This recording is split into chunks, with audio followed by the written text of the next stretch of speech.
One dynasty ends, then a new one begins. Every chess player has one goal in mind when it comes to classical chess: the FIDE World Championship. But before you can take a shot at the king, worthiness must be proven. 8 for the open section and 8 for the women are in Cyprus to do just that. First chances for some. What a moment!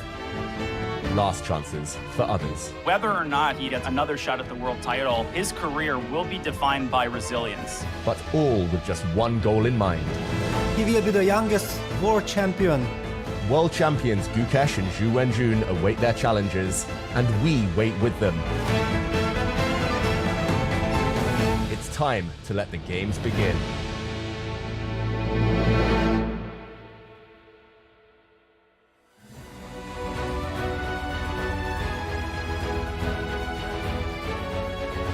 Welcome to round 5 of the FIDE Candidates 2026. This promises to be a very exciting day. Sindarov grabbed the sole lead on Wednesday, reaching a fantastic +3 score by beating co-leader Fabiano Caruana. We also had Anish Giri getting up to a 50% score by beating Yesipenko in a wild Najdorf game. And we had late entry Grandmaster Muzichuk defeating Lano to catch Bibi Sara in the lead as well. Plenty of action to come today, and I feel like the shape of the tournament and who is likely to come out on top in the closing stages will start to crystallize after the rest day. Welcome to the broadcast, everyone. I'm John Sargent. Joining me on the far side is someone we can no longer make memes about because finally we've been seen together in the same broadcast. David Howell. How are you doing, David? I'm good. I've actually been on holiday the last few days, but I've been watching every second that I could this broadcast because the games, they've just been incredible. And it's an honor to be joining the two of you now today to carry on the action. They really have been, and I think the last time we were together in person, we were playing a lot of Avalon, Werewolf Mafia-style games. For those of you who don't know, whenever you play with this person, they are just the bad guy, every time, no exceptions. Tanya Sachdev, how's it going, Tanya? It's going well, John. I mean, Candidates has just been so incredibly exciting, and I'm really looking forward to calling the action with two of you today. I have to say, with the first phase of the Candidates done, we got all the headlines, and there was one name that was popping up all across the world, Vachier, Sindarov, in the open, women still tight. I'll add one more thing. I think this stretch of the candidates that we're heading into, very often, this is what defines the entire tournament eventually. 5th to round 7. Okay, well, there's a chance to build on the momentum that Sindarov has. We'll talk more about that a little bit later. But let's first go to our person on the ground in Cyprus, covering and interviewing our candidates here in 2026. It, of course, is Fun Master Mike. Mike Klein, what have you got for us? Welcome to round 5 of the 2026 FIDE Candidates Tournament. And what we had prepared for you today was a nice shot of the 6 different shades of blue of the Mediterranean that even would make Polynesians jealous. But unfortunately, we're experiencing a Sahara dust storm. Our prep seems no better than some of the players' prep. But what are we going to see before this round? Well, we've got Nakamura white against the tournament leader, Vachier Sindarov. Nakamura said on his channel, if he doesn't win this game, he's going to find it very, very difficult to be able to win the tournament. Now, Fabiano Caruana is coming off that loss to Vachier, and Fabiano is taking on Matthias Bluebaum, who is undertaking the great Bluebaum sweep of a different kind. Of course, he doesn't want me to bring it up anymore. That will change with a win or a loss. German fans are hoping for a win. Now, over in the ladies section, the 2 pre-round leaders, Anna Muzichuk and Bibisar Asabayeva, both are going to try to survive this round. They both have black against the 2 FIDE flagged players. Interestingly, the 2 Chinese players are taking on the 2 Indian players. So that's what we're going to face in round 5. We're really hoping this dust gets knocked out of the sky by the weekend so we can get back to enjoying outdoor life here in Cyprus. But for today, it's a great day to be indoors. All the action coming up in round 5. Thank you very much, Mike. Here are the standings now in the women's candidates after round 4. Tanya, we've managed to see a catch-up of the lead, and both players playing black today, so it's going to be fun to see Muzichuk and Bibi Sara. What do you think today has in store?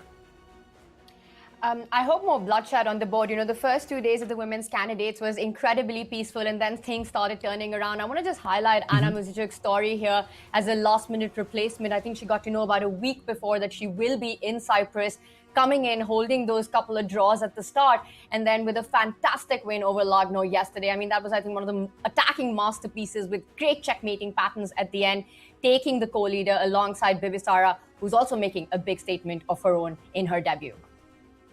All right. Well, Lano, of course, looking to bounce back. White against Bibisara. That's going to be such a fun match to watch. Heading into the Open then, and let's take a look at the standings so far.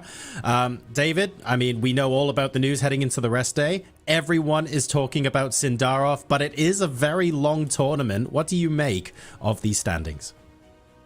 Yeah, big moves made by Sindarov early on. It really reminds me of Gukesh, just that confidence, that form, and the fact that he's got no scar tissue. He's got kind of no bad memories from the candidates yet. Someone has to stop him at some point. The critical moment will come if Sindarov loses. I say if because at the moment it doesn't look likely, but if he ever loses a game. And yeah, it does feel like this is a big round for Hikaru, obviously, but also for Fabiano Caruana, who is playing one of the lower rated players. He does have whites. He'll be hoping to make amends for what happened just before the rest day. This will be very interesting indeed. We have Hikaru Nakamura at the board now, and he's got the white pieces today. He obviously hasn't had the best start to the candidates, although that said, it's been all right. 3 draws and a loss is not exactly what you dream about, but he's absolutely not out of contention either. However, he needs to focus on getting a result today, and Sindarov is absolutely on fire. We, in fact, have an entertaining, I would say, full-screen graphic to show you guys between Hikaru Nakamura and Vachier-Lagrave. They've only played 1 classical game. It was a draw, but here's the fun bit, and we can thank chess.com's statisticians for this. If Sindarov wins with black today, we have the boffins in the back on calculators frantically working this out. His chances of winning the entire tournament, if he goes up to 4.5 out of 5, is at 58%, which is insane. And Hikaru won't be completely out of it yet, but his chances will be down to 3%. So Hikaru definitely looking for a result today. Tanya, obviously it goes without saying, Hikaru wants to win, but if he manages to draw today, Hikaru's definitely still in with a shout. Yeah, I'm really fascinated by this graphic we have, because I think I agree with a bit of it, but I'm not sure about the rest. For example, I think, yes, if Sindarov wins, 4.5 out of 5 is an insane score to have. I would even put his chances of taking the candidates with that kind of a run higher than 58%, as we see the ceremonial moves about to be made. But I will say for Hikaru, if he loses, he said this before, David, that losing means Cyprus becomes a vacation. I'll add to that. If he loses, I think Cyprus becomes a vacation for everybody else as well. I think Sindarov just feels like he's running away. A draw, I don't think, is an absolute disaster for Hikaru Nakamura. I would still give him chances. You know, he's winless, but he's not broken. And I think a draw is not an absolute, it's not a nightmare. The tournament continues. Hikaru needs 1 win to turn the entire narrative around, and still too many rounds to go. So if you're going into this game today, David, are we going no holds barred, non-stop aggression from Hikaru? Are we playing a more measured game? What's your approach to today? Yeah, it's difficult because obviously taking a lot of risk could backfire, especially judging on the form. Sindarov has been punishing players who've been overpressing, taking those kind of risky decisions against him. That being said, I do want to see Hikaru play a bit more on the front foot. It feels like he's been reacting, trying to keep things a bit too much under control, not playing with enough energy so far. So yeah, I would love to see him at least play something a bit more dynamic than usual. All right, well, we look forward to seeing what they have cooking. D4, D5, C4 on the board now as the game start in round 5 of the candidates. Remember, keep us posted with what you're thinking and what questions you want to be asking in chat. I will certainly be watching and will be posing some of our questions to our experts during the breaks as well. So make sure you stay active and we will be chatting there. But for now, will Hikaru be the Kingslayer today? Tanya, David, over to you. And Tanya, as John mentioned, it is a Queen's Gambit. It's a Queen's Gambit declined after Black chose not to take on C4. We saw Sindarov on the white side of that opening. Queen's Gambit accepted, and he punished Fabiano in very impressive fashion. So looks like a solid start to this game. And okay, Black has a bunch of moves here. what do you think about Sindarov? We mentioned Hikaru wanting to win, wanting to maybe make some ground up on the leader, but do you think Sindarov's going to play a bit more kind of passively or kind of solidly now that he's got this lead at the top of the standings? I would think, David, that just makes absolute sense for Sindarov right now, right? With the score that he has, he's playing against Hikaru, he's playing with the black pieces. Two good reasons to not go for Sindarov's pet King's Indian defense when he's really trying to complicate matters. One, you're playing against a Kid Beast, the King's Indian defense beast himself. But also, you really don't want those kind of battles at this stage of the tournament. He's probably saving that for later if it's needed. Draw would be, I think, a great outcome for Sindarov in this. So it really comes down to what Hikaru wants, how much he wants to push. I do get the feeling that while if chances present themselves, Hikaru will try to complicate matters. But I think for him also right now, he knows he's playing a player who's got all the reasons to be confident, who's playing incredible chess right now. So how brash does he really want to go? And in my head, I'm expecting a big fight, but maybe draw is a very reasonable outcome today for these two players. Yes, I think neither will be too unhappy. I think Hikaru will only be happy with the draw, though, if he's able to apply a little bit of pressure and show that he is here. He is here to fight. Okay, prediction time, Tanya. What's Black going to play here? Because there's so many possible moves. A6 is one. You can still take on C4, or I was going to say C6, Knight F6, Bishop E7. Everything's possible, but he's inviting Hikaru into some craziness here if he wants it. And then that's the big question, right? That'll tell us exactly what is Hikaru's mindset. And I wonder how, when he goes for it, David, he's going for this main idea. This is going to be a fun battle already. E4 on the board, game on. Wow. And I always used to get confused. I always still get confused. Is this the Marshall attack or is this the Marshall gambit? Because Frank Marshall, he put his name to a couple of pawn sacrifices, one in the Spanish, in the Royal Lopez, but this one as well, Tanya. Bishop b4 check now. It's not the only move, but after white blocks with the bishop, queen takes d4, and we could be treated to a lot of opening theory. It's happening, David. Yeah. You don't need to defend the bishop because the knight in the center of the board is under attack as well once you capture that pawn on d4. I am expecting Sindarov to do that. It is the main move in this position. Do you think Sindarov is happy about sort of Hikaru with this early fire on the board approach right now? Yeah, it's. I think it depends on who gets the first blow in first, the first opening idea, novelty maybe. Here we go. Black is a pawn up, but white has all the dark squares. I'm going to predict, Tanya, that we don't see a long game. Like, it's not going to be slow maneuvering, no more grind. This is going to be either very, very fiery, and it could end decisively, or it could burn out if Sindarov's well prepared enough. He could equalize quite quickly. A lot of forced draw lines in this. That's the one thing I will say. I wonder if we'll see those played out. I do know one thing about this opening, that capturing that g2 pawn is inviting a lot of trouble if you're playing with the black pieces right now. Bishop to f3 would hit that queen, defend the rook, and you're basically being chased all across the board. So Sindarov does plant the knight, hitting the bishop. And perhaps now it could be a moment, but I'm always afraid of the move bishop to f3, so never know when to capture that pawn or continue with development instead. David, you mentioned a really interesting thing at the start of the show, that Sindarov has been reminding you of Gukesh in many ways.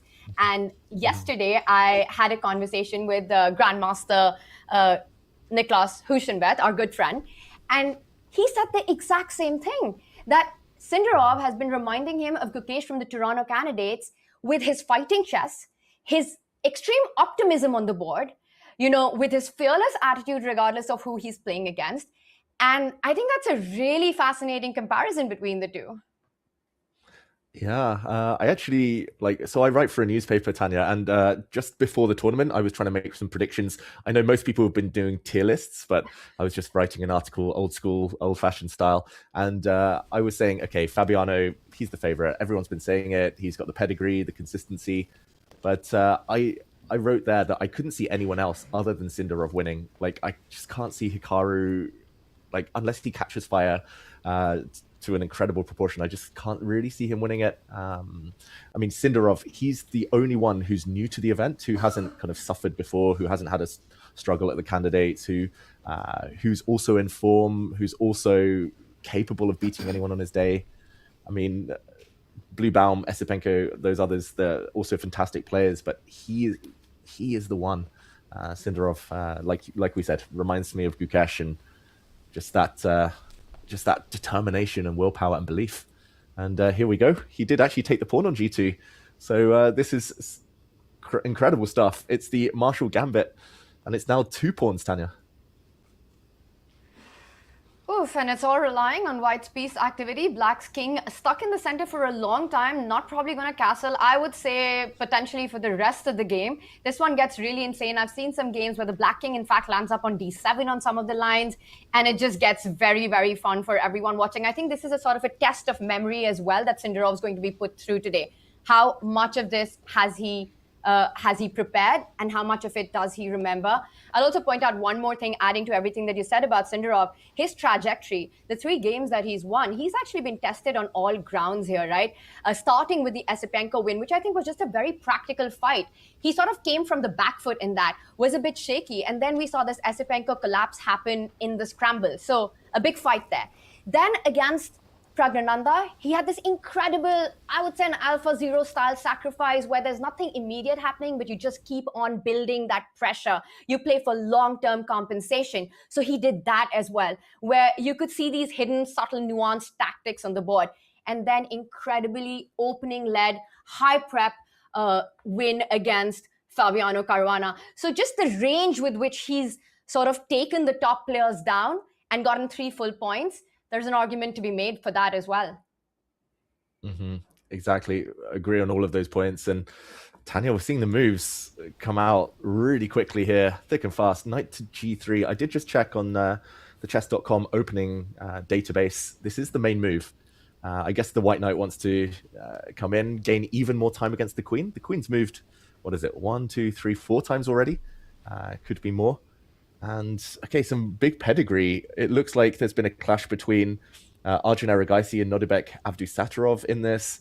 Pretty much every player who's ever played this position, or almost every player, is a grandmaster or a title player. So this is high-level stuff. Nothing new yet, though. That's maybe good news for Sindarov, who probably has done his research, his homework. And it's fascinating. The game that you just mentioned is the one that I'm looking up right in front of me right now. Nodibek, of course, a compatriot there of Sindarov. He played the position with the white pieces, right, David? And Arjun's response here with black was e5. After a completely crazy game, Nodibek went on to win that battle. I wonder how much of that game has played a role in Sindarov's preparation. Will he follow suit and go on Arjun's track with e5, or does he have something new and something fresh prepared? Shabakir Sindarov's opening preparation, I will say so far in the candidates for me, has been the most impressive.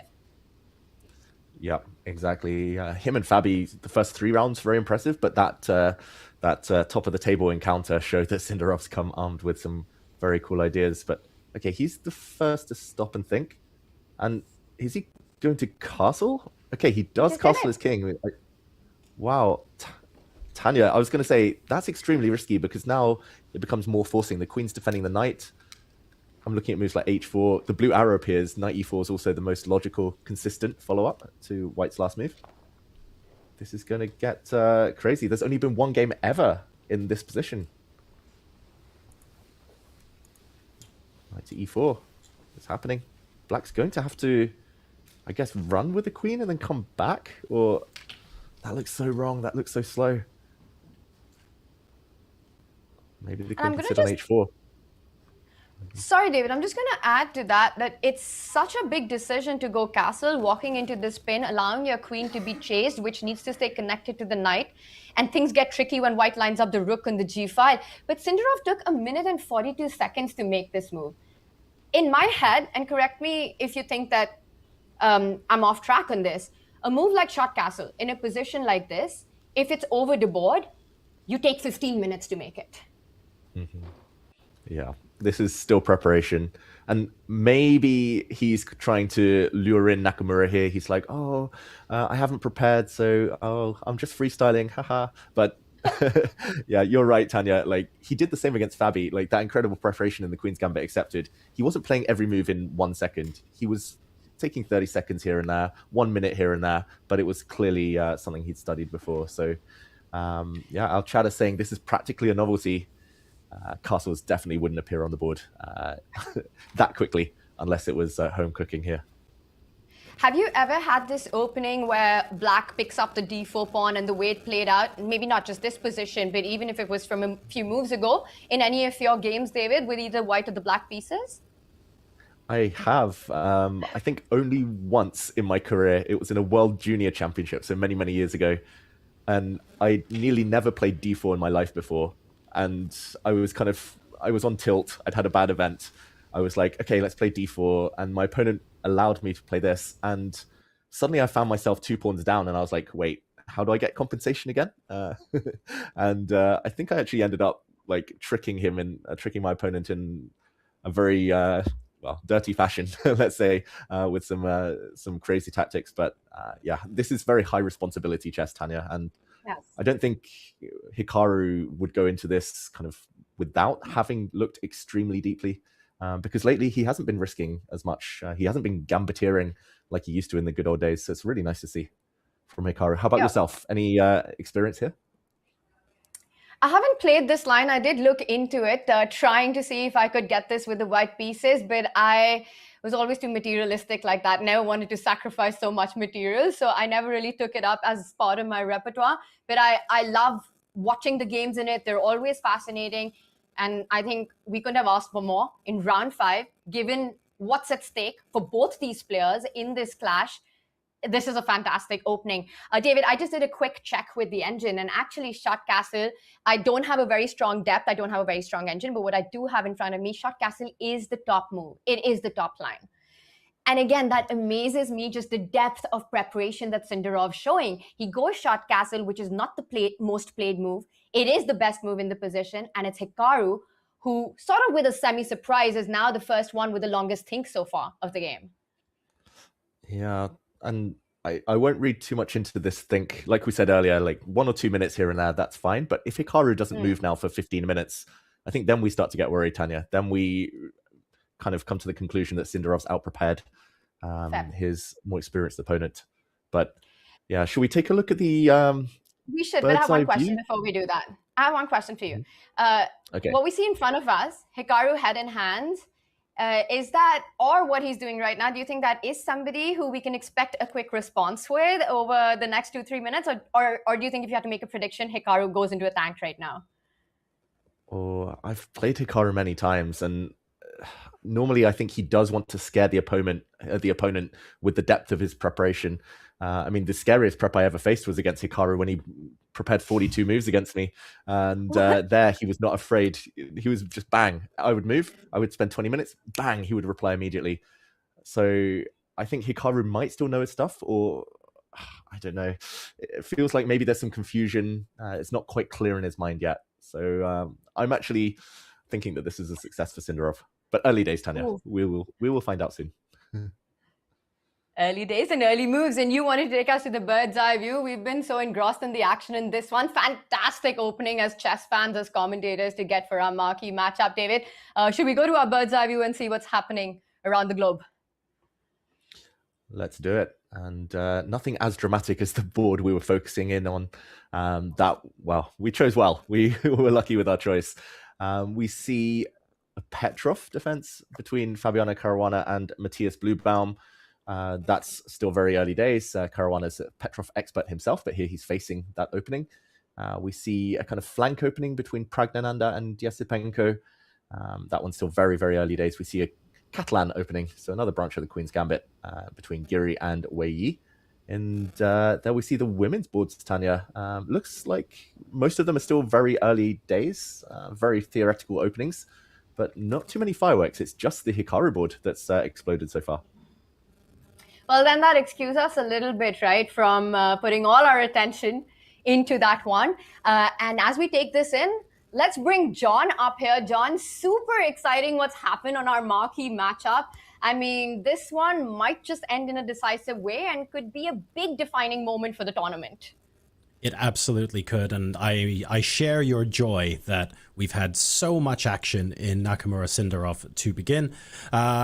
There's always a risk when we focus on one board early on in a broadcast, that things happen elsewhere and the fireworks don't happen there, but we absolutely got it spot on today. Hikaru and Vachier are here to play. There's still tension, but not necessarily as many fireworks on the other board so far. We will see how that progresses as the players continue to move through their openings. Folks, this is the FIDE Candidates 2026, and this is our first break of round 5. Grab yourself a tea or coffee, and we'll see you in a few minutes.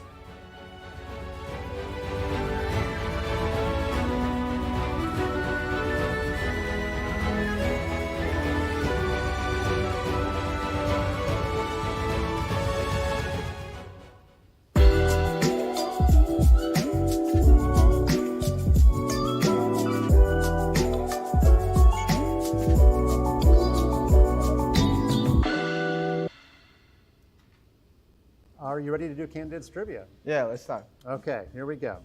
Number 1, which player famously beat both Magnus Carlsen and Vladimir Kramnik at the 2013 Candidates Tournament?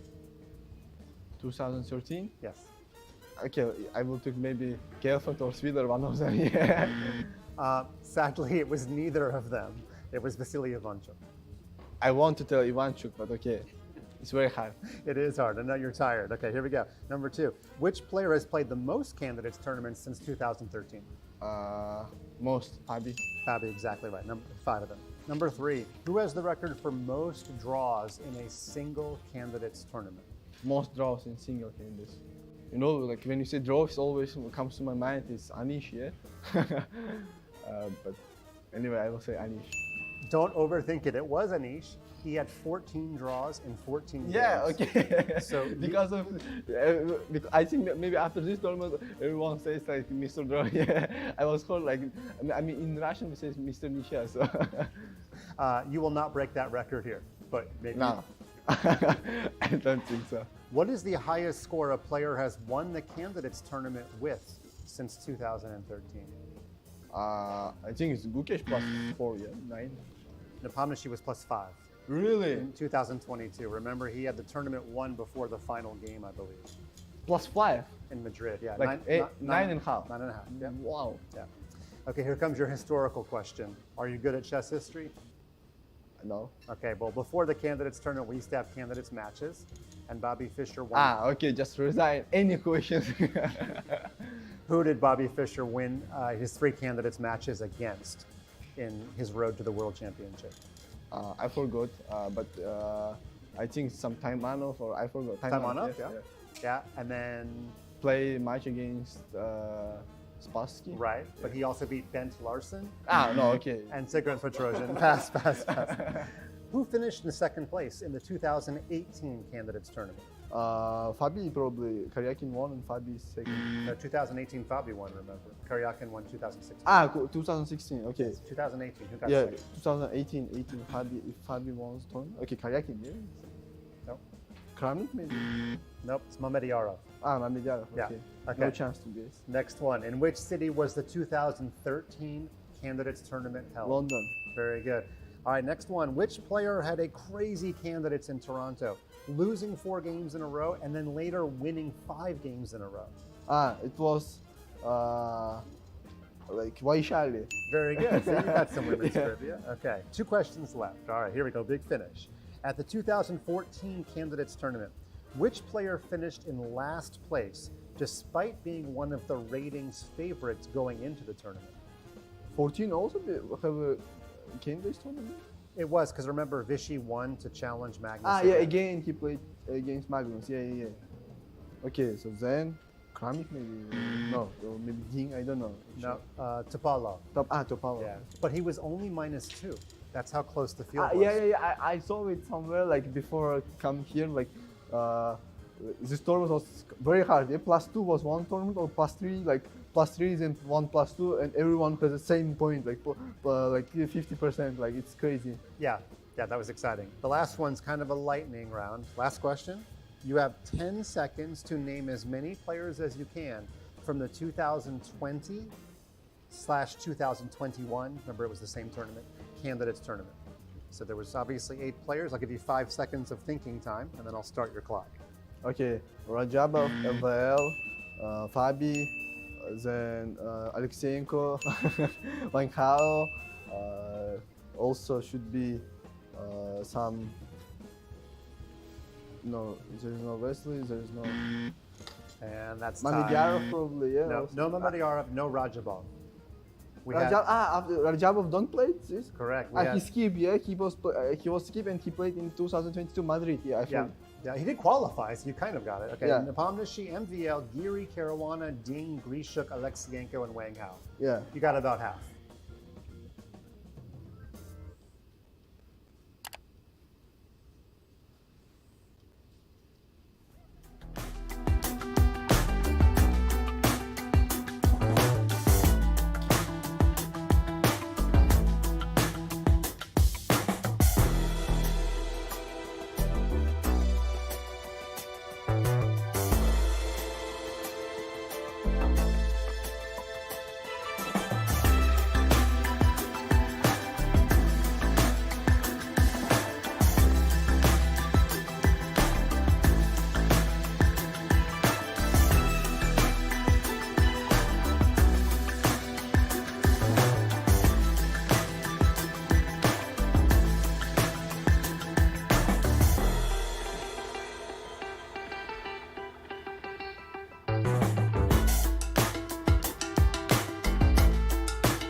Welcome back to the FIDE Candidates 2026. We have some very fun stuff to look at. This game is wild. There have been plenty of questions in the chat as well talking about this position. We can see the blue arrow earlier on came up with knight e4, but I want to leave our resident experts with a very fun question that a couple of people in chat have mentioned as well.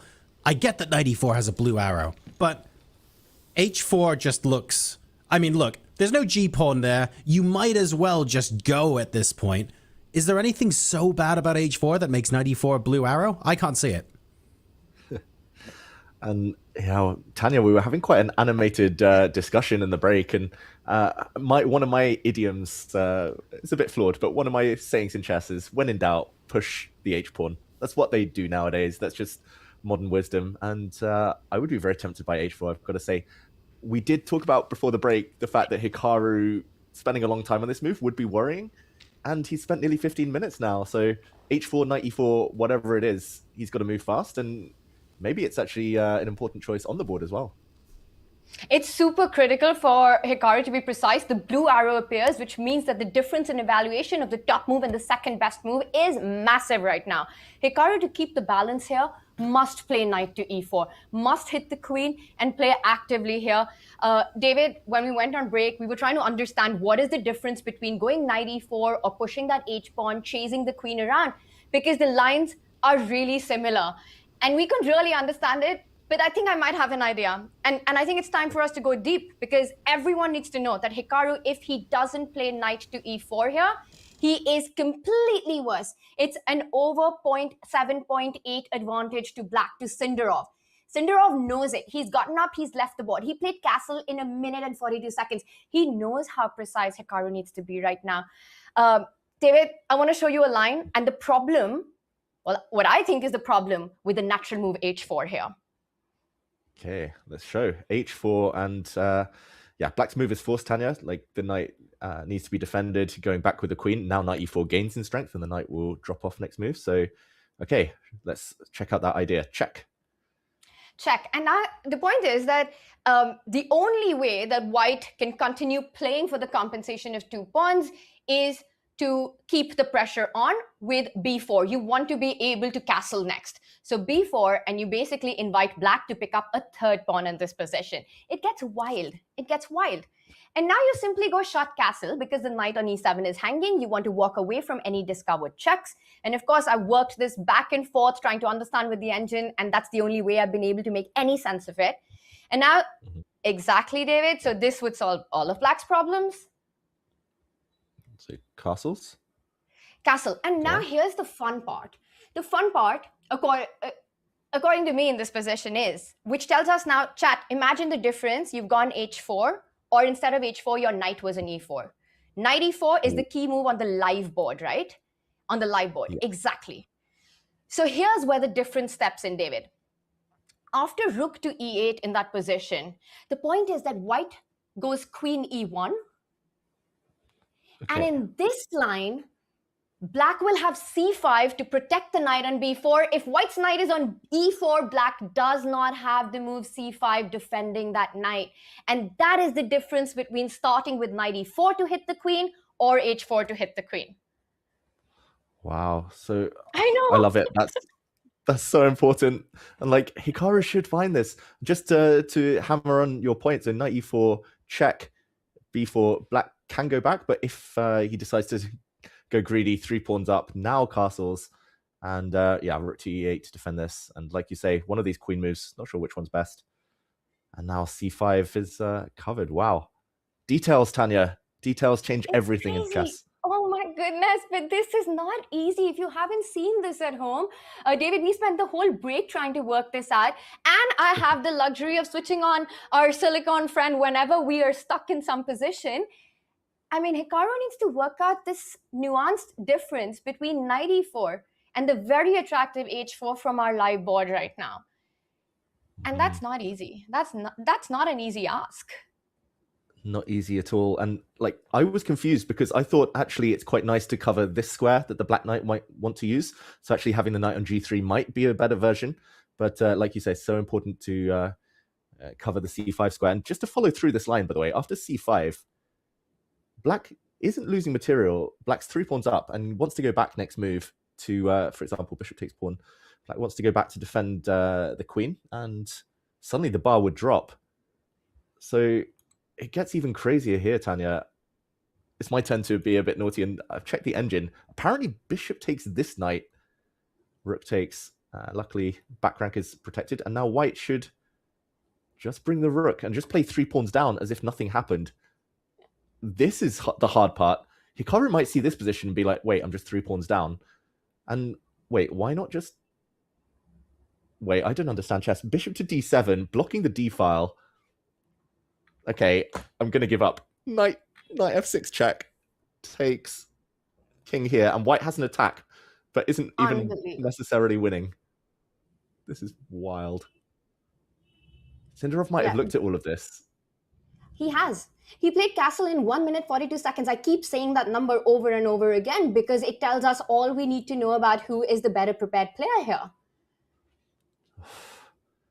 Yeah, Hikaru, he's clearly either trying to go through the mind palace, the memory banks, and remember all of this, which is incredibly difficult, or he's just on his own, which is even more worrying. Tanya, if he doesn't play knight e4, I think Sindarov might be moving to +4. He's 2 pawns up. He's got something to hold on to.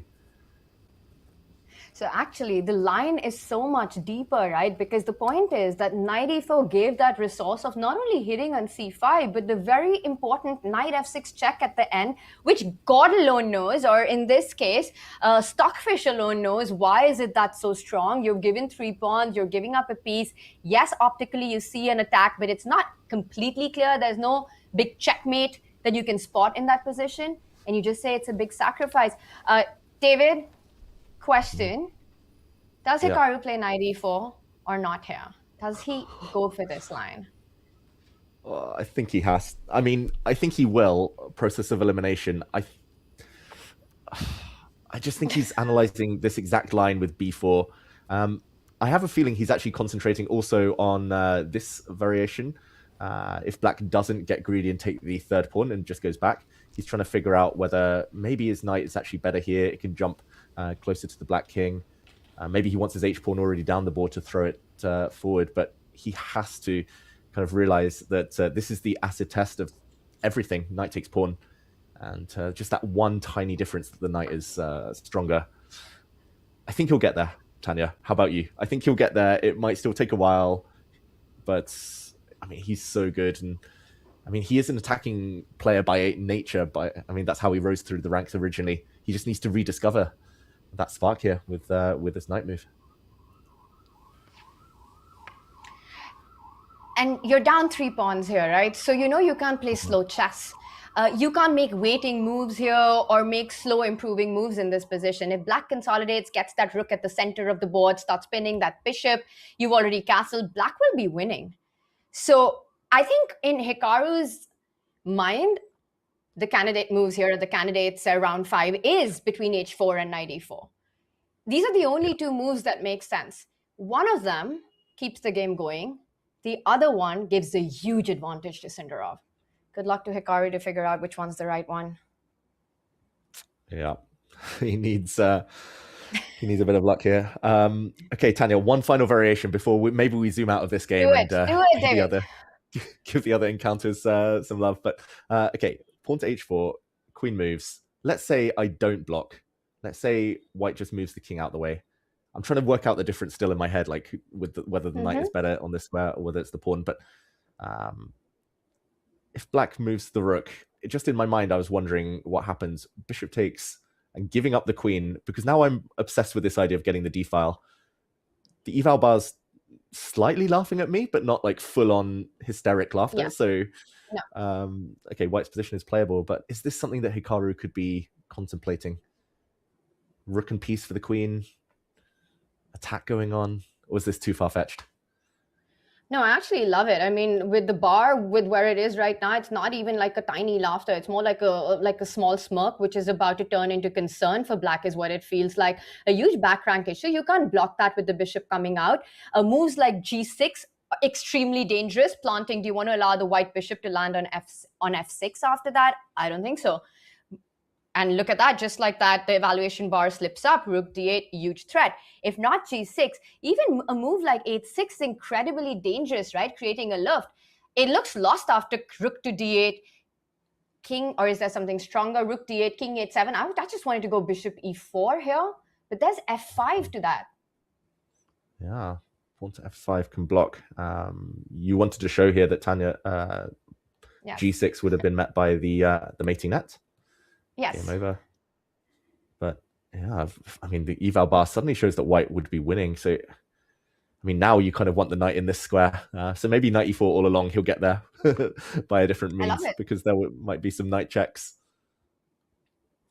And I think this is something that's quite possibly on Hikaru's radar, because to me, figuring out this first variation, because it's sort of linear, is a lot easier than finding all that b4 stuff, knight f6 playing in the end for the compensation, and what the line that we saw earlier. If the knight was to jump to the center of the board, the best move on our live board, that's the bottom left board right there. It feels very hard to work that out. And I'm not even sure why in that queen sacrifice, black has the advantage. Not easy to figure out. For Hikaru, I think this is the most important decision he will take this candidate. When it comes down to a one-move decision, at least so far in the tournament, super critical moment for Hikaru. Yeah, his tournament so far has been littered with these one moments, like against Fabiano, this sudden opportunity to make a draw. Like, he didn't realize that he was suddenly back in the game. And then, of course, against Wei Yi, he didn't, just missed that one moment where he could have cemented a decisive advantage.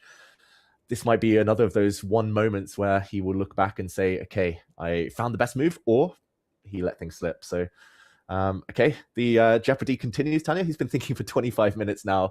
Maybe we let him think and come back when he's finally decided whether to jump with the knight or the pawn.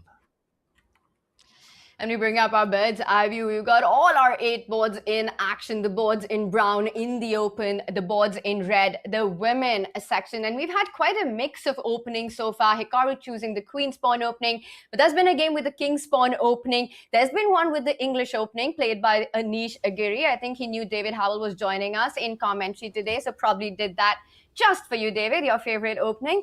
In the women's section as well, a lot of mix and matched positions in opening. The one thing that stands out to me on our lower half of the screen, well, two things I'm going to point out. Anish Giri has an extra pawn against Wei right now. I believe this is still preparation, the way I can see Wei's time management right now. He has enough time on the clock, wouldn't just sacrifice a pawn unless he knew what he was doing. But Anish temporarily up a pawn. The Catalan bishops are about to come off the board. In the women's section, I do spot that our bar pretty much level throughout, except giving a slight advantage to Katerina Lagner against Asubayeva. To me, what I am excited, David, from the women's section is seeing Zhu Jin's pawn has landed all the way to A6. And I'm going to also move on to the top part of our row, the top row, Fabiano versus Matthias Bluebaum. And I think that one, we've been focusing on the Hikaru, Sindarov, and the ramifications of this clash, but I think that one equally important for our candidates' standings. Okay, lots of choice, Tanya. We're spoiled for choice here. Should we start with that game that you just mentioned there? We see him on camera, Fabiano. Maybe we'll dive a bit deeper into some of the other games as well. Anish Giri, pawn up is always big news, pawn grabber. But this one, I just want to take back from the start a quick action replay because it's been a bit of an odd Petrov defense. I've never seen this idea before. Fabiano, of course, he's a walking encyclopedia when it comes to openings, but in the Petrov, it's rare to find something new under the sun. And knight takes e5. This move is already quite a rare one, but it is known. And now after a knight exchange, pawn to d5, Tanya, this move would never ever cross my mind in a million years. Bishop to d2, just, I mean, it's blocked. It's on a terrible square. I guess the idea is to castle queenside in the near future, but it doesn't look too impressive. And check this one out. f4. Fabi's doing some odd stuff, but it's quite committal. Weaknesses as well, if the black knight ever gets into the center. And this is the live position. What do you make of the early developments here? Well, you were spot on with your surprise with the bishop move. I just checked our database. Not a single game has been played with that bishop move. So it's already a fresh position. I'd also like to point out that this is Fabi's first e4 at this Candidates. He's been playing those Reti 1 knight f3 throughout. So it's interesting. This is definitely part of the preparation here. He had the rest day, a reset, but also gives him time to really come up with some preparation, some novelty ideas. And bishop d2 is exactly that. You also pointed out you want to get your king to the left flank. Fabi does that, follows it up by pushing the f pawn forward, queen behind that pawn, making sure it doesn't get hit with any knight e5. So I think we're going to see a long castle. David, we've been talking about Hikaru in a must-win situation against Vachier. How do you think Fabi views this game? He's playing against at least the rating underdog of the tournament, but also the one player who is, though winless, but also lossless, 4 draws. Anna and I've been calling him Deep Blue Bomb, just how solid he's been, how difficult it's been to take him down. The Deep Blue Bomb sweep is what everybody's hoping for. 14 out of 14 draws, maybe the new Anish Giri on the block. What do you think Fabi's mindset is coming into this match? Yeah, I mean, it's definitely not a must-win objectively. Like, the tournament's still long, still plenty of time to go. But in the back of his mind, especially if he sees that Sindarov is 2 pawns up against Nakamura, has loads of extra time against Nakamura, I think in Fabi's mind, he will see this as a big opportunity. Probably before the tournament started as well, he would have circled this pairing, white against the kind of joint lowest rated player. He would have circled this one as one to push. That being said, like, how much risk is acceptable? And strategically, he's taken huge risk, like still level material.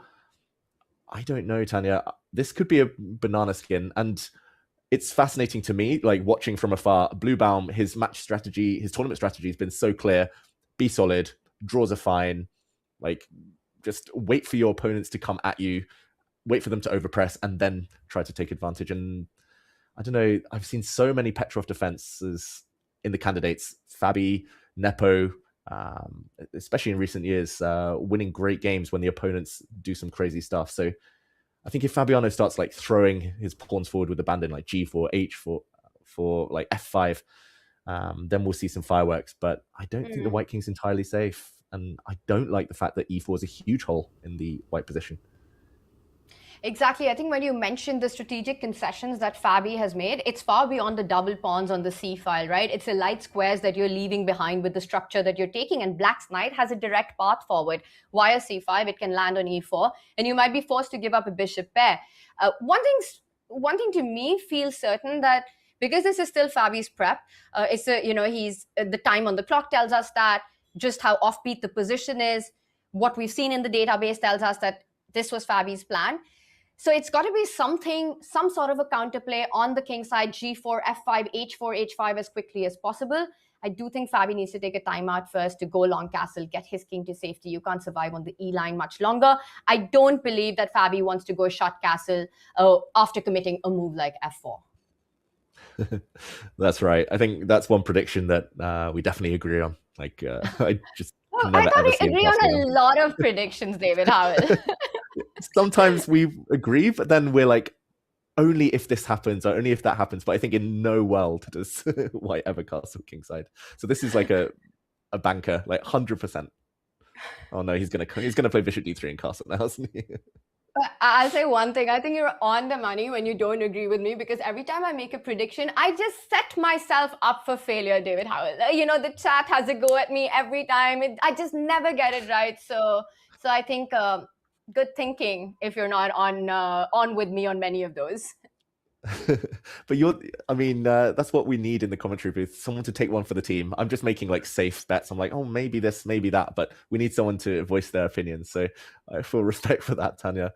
And it's the commentator's curse. Like, we're all guilty of it. No matter what we say, like the players, it's as if they can hear us sometimes. They're like, no, I'm going to do something just to prove those guys wrong. It's very interesting. And I think this game, something we spoke about earlier as well for Matthias, just keeping solid. And if he's underestimated by his opponent, because the incentive to take risks at the candidates, I think it's higher than any other tournament. The reward is so incredibly huge. The difference, I say this a lot, the difference between first and second is a lot more than the difference between second and eighth in this tournament. There's only one place that matters. So big risks, big rewards. But when you underestimate, or you think you have to win against a player who's an underdog on paper, that's when maybe that's going to be Matthias's strength at moments during the candidates. Yeah. And he has shown throughout the last 12 months, especially Matthias Bluebaum, that he's fantastic when the opponents come at him and he can counterattack. So yeah, I think we'll see Fabiano castle, like you said, and then we'll see whether Matthias immediately castles as well. Then we'll see the pawns launch forward, or maybe Matthias will kind of improve his knight first. And I think the big question is whether White can ever get this break, which will most likely be blocked by Black. C4 always met by D4, and the action's still ahead. Tanya, should we move on? Let's do it, as Fabi is thinking how to respond to knight to d7. A bit concerning for me because you play f4, queen f3, and to me the developing move just felt like a normal reaction. So Fabi going into a think, hopefully that's not a very long one. What catches your attention and where would you like to go next, David? Yeah, there's a material imbalance. I think that's the only one so far, other than Hikaru, Nakamura, and Sindarov. So let's go to Anish Giri against Wei Yi, where I think I've been a bit confused, and maybe the players are as well, because I thought this was all opening theory, and then I checked the database, and I think Wei Yi's done quite normal stuff, just in a different move order, and we'll need to justify it. So Tanya, just a very quick action replay. Maybe I'll go from the start, but like you said, English opening to start off, and by transposition, we see a Catalan. White can keep it in English waters by not occupying the center, like b3. Even knight to e5 is a move nowadays. Everything's a move, d3.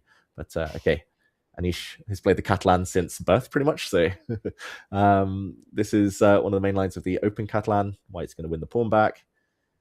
Yeah, a6 is the kind of old-fashioned move, but everyone seems to be playing b5 nowadays, and lots of theory there. But okay, White wins back the pawn, and now I've played this move, bishop to c6, plenty of times, Tanya. I guess you might have had similar openings, similar positions before, but c5 is a pure pawn sacrifice, and only after giving up a pawn, then putting the bishop on the square. It's brave. It feels odd, though, to allow White to later try and connect the pawns. And this is the position we see. He does stop that. And what do you make of this? I'm guessing white takes back, and can black equalize is the question. It's gutsy, and that question is a bit of a mystery to me because I don't see a real direct path to happily take that pawn back. King takes bishop. I'm slightly surprised that that's not on the board already. I don't even see another alternative, but maybe he's just thinking ahead is what's happening here, David. He's probably in the bathroom, Anish. He'll play king take bishop as soon as he's back. He's not. Maybe if we change the camera angle, we'll see it's Wei versus the chair right now. So king takes bishop is what we're expecting. And there it is. The big question, how do you firstly, as Anish comes back, he immediately picks up that bishop. That's off the board. Now the question is, knight d7 or knight a6, don't instantly win the pawn back because white always has c6, either after a knight trade or if you go knight a6, you push that pawn and it's not completely neutralized. The position, in fact, the advantage only grows for white in this. The only other way that I see you're fighting for the pawn is with your queen. Queen c7, you line that queen up against the pawn. And this to me, even if I don't defend it, David, maybe bishop e3 is possible, but knight is hanging, bishop f4 to defend that knight first. And my idea here is to force you to go into an endgame, and I have been on the bad side of these endgames too many times when I'm behind development. White is lining up the rooks super quickly on the open line. And I will tell you one thing, David Howell, about this. It usually doesn't end very well with black. You're never able to finish development in time with white jumping with tempo. And I say this from experience. Yeah, this is like my dream these days when I play chess, especially with white. I just want a position, no risk, almost symmetrical, where I have like 1 or 2 tempi more. I have a couple more outposts to use. I mean, white's king is slightly more active than the black king. White's knights are slightly more active. The rooks are quicker to the center. It's lots of small things, Tanya, but you're right. They add up. And especially Anish. This is, I know Anish very, very well. Played him many times. This is also his fantasy, like this type of position, especially in a closed tournament. Like, I don't think Wei will want to suffer like this. So I'm just confused. Like, Wei spent a bit of time, enough to think that he's not still in preparation.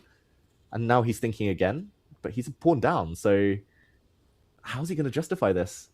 Like, it feels like there's maybe a very, very narrow path to maintain equality. But I mean, good luck is all I can say. This looks like suffering. Like you said, like, give back the pawn, put a knight on b5, rooks in the center. Easy play for white. Yeah, and it's those positions are an absolute nightmare to defend, I think, at every level, but probably even more so at the elite level, right? You're just suffering, playing for 2 results and hoping somehow you can hold it. And what makes this whole conversation so mysterious is that Wei voluntarily just played c5 2 moves ago before he planted the bishop and traded it off. There was no need to do that. Yeah, and I'm just checking. It looks like this is a novelty.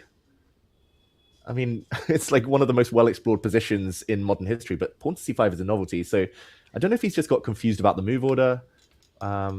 He played c5, and after white took, which is by far the most natural move, he spent 2 and a bit minutes on bishop to c6.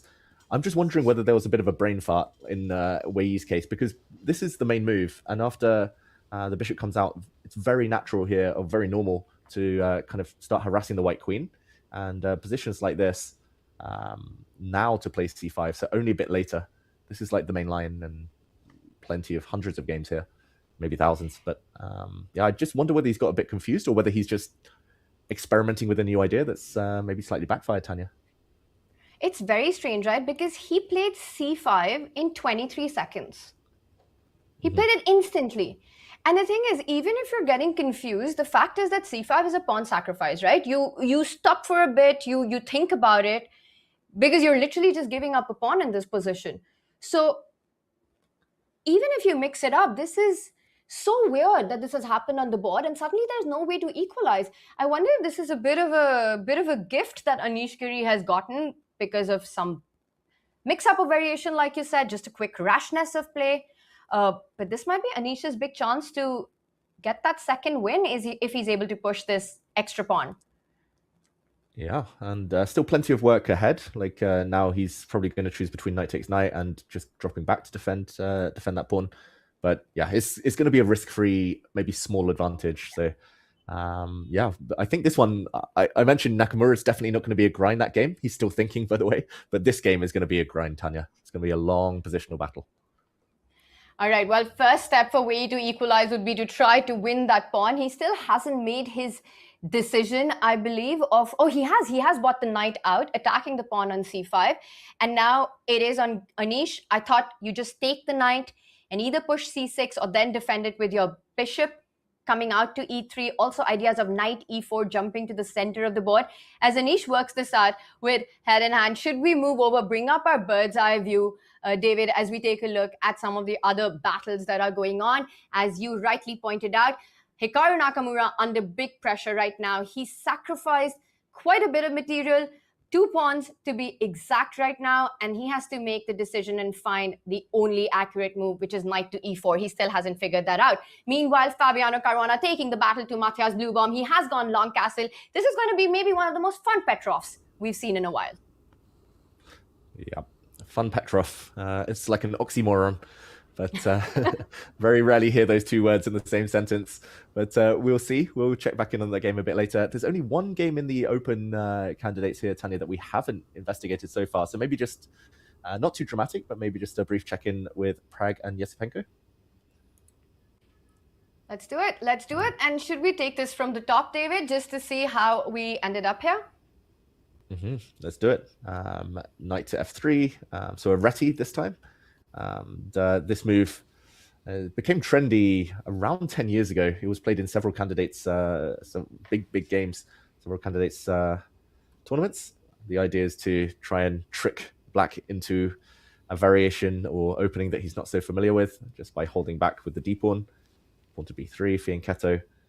I'm a bit surprised Yesipenko goes for maybe one of the slower systems. It's kind of well known that pawn to c5 is very healthy here for black, and lots of theory there, but okay, maybe he was hoping for a different line. Now he pushes in the center, still well-known stuff, and now pawn to b6. And Tanya, first port of call is queen takes d5 is normally the structure that black wants, just because like d4, this is always going to be symmetrical, and this is going to be roughly level. But I guess queen takes d5 here, white is able to trap this rook in the corner in a very, very nice way.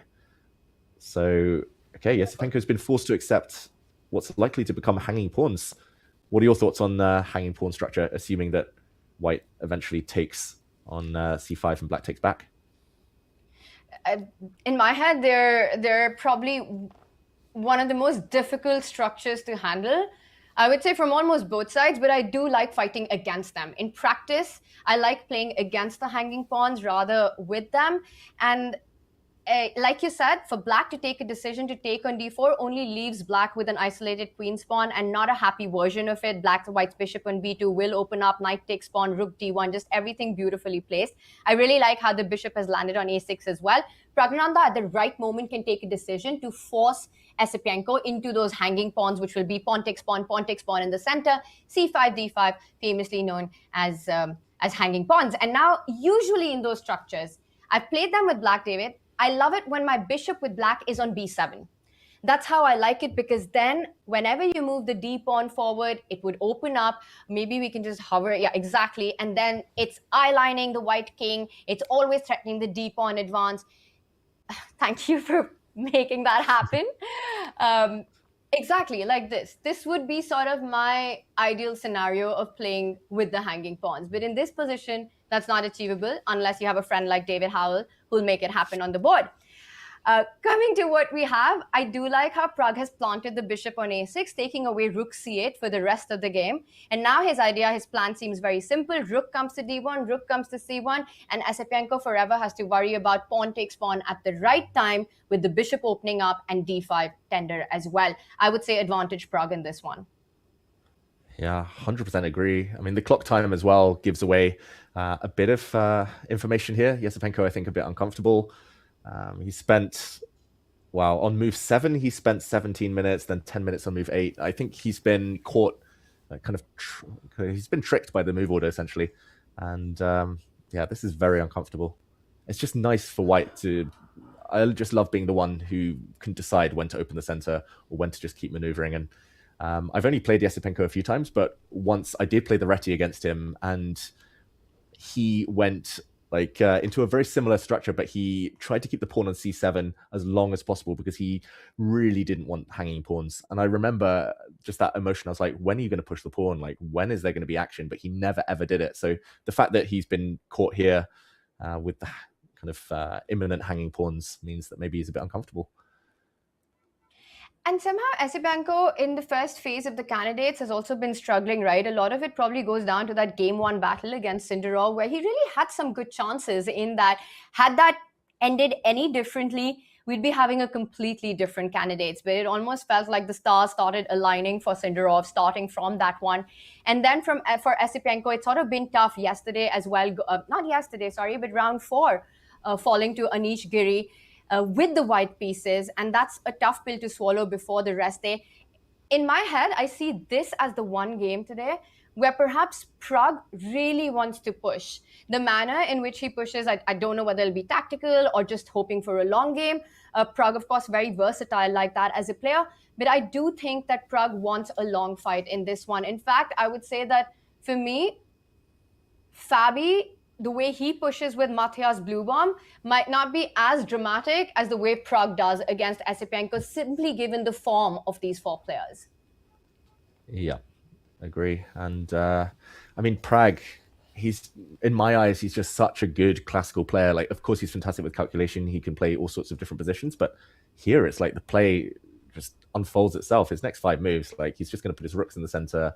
If he needs a useful waiting move, he might play like h3, give the king some lift, stop any pins, and then he'll decide what to do next. Like, yeah, I think he's going to be loving life. I think he's also going to have a huge time advantage, already half an hour up, and Yes. or almost half an hour up, and it's going to be more. Yeah, by the time the middle game really gets into full flow.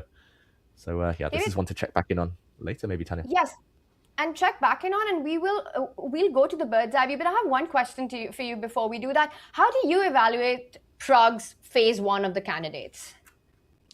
Ooh, good question. I was thinking during the rest day that I think there's only 2 players who haven't lost a game, and like Pragg's on 50%. That's fine, but I mean that loss against Sindarov, I think mere mortals would have struggled to come back, would have struggled to kind of readjust. I think that draw against Blue Baum is a good way to, just before the rest day, was a good way to just kind of clear his palette, just start afresh. I think it's been not great, but not terrible. I think the fact that it was against Sindarov, who's now in the lead, his only defeat, I think that is what's going to really annoy him, Pragg. But I mean, if he wins today with white, then he's going to feel like it was a good start, a decent start. I think it's too early to write him off just yet. He's too strong a player. How about you? Do you think he's still feeling optimistic about winning the tournament? I'll tell you one thing about the Indian younger generation. No matter what happens on the board, no matter what the result is, optimism is something that they have plenty of. They're always ready for the fight. They're always ready for the reset. And a lot of it also comes from the training with Ramesh and with Vaka, with the Westbridge Anand Chess Academy. Somehow from a really young age, it's sort of instilled into them what in India is called sort of the karma yoga, which is where you focus on the work, you focus on the job at hand, and you're not thinking too much about the result or being too affected by it. You don't experience the super highs of winning, or you don't go into a tilt when things go wrong and you lose a game. And I think these youngsters channel that in a really inspiring way. You know, we saw Gukesh do that in the previous candidates, losing game 7 to Ali Reza as well, and the bounce back that he had. I've seen Pragg do it in several tournaments as well, and also the Indian girls. So I feel that Pragg does think that the Sindarov loss, after that incredible piece sacrifice, it was just a very difficult game. They're extremely practical about these things. And then taking that reset in game 4, having this rest day, like you pointed out, he's not euphoric about the first half, but he does believe that nothing has gone wrong and it's a long tournament to go, and he's optimistic. I do think he will push for this in this game. One win, again, could change the entire narrative of the tournament. And like you said, a dream position with the white pieces. You know, you're in for a big fight. No dangers, no weaknesses in the position. Easy play for white here. Yeah. I wish I went to, Tanya, I wish I went to that chess school. I was going to say, just so emotional when I lose a game, like how these guys bounce back, how they just shake it off as if nothing happened. It's the most impressive thing I think about the young generation. So yeah, Prag looking good. Now he's going into a bit of a think, trying to come up with a plan. He'll probably just put his rooks in the center. And yeah, let's go to the bird's eye view, because I mean, I don't know whether to call it breaking news, but nothing's happened. Hikaru just hasn't moved, Tanya. It's been ages. Yeah. He's still thinking. That's concerning. Wow, he's 40-something minutes down on the clock now, Hikaru Nakamura. And we were talking about this when Sindarov went shot castle. We were discussing how long will Hikaru take? Will it be just a couple of minutes, which will show that he's maybe remembering things? Or will he be able to maybe go into a 15-minute think tank? But 40 minutes, 51 minutes, in fact, is what I'm looking on the screen before. And you know, David, we've spoken about this in previous broadcasts, right? The more you think, the more chances of going wrong in that particular position. It doesn't necessarily reflect that you're going to find the right way forward.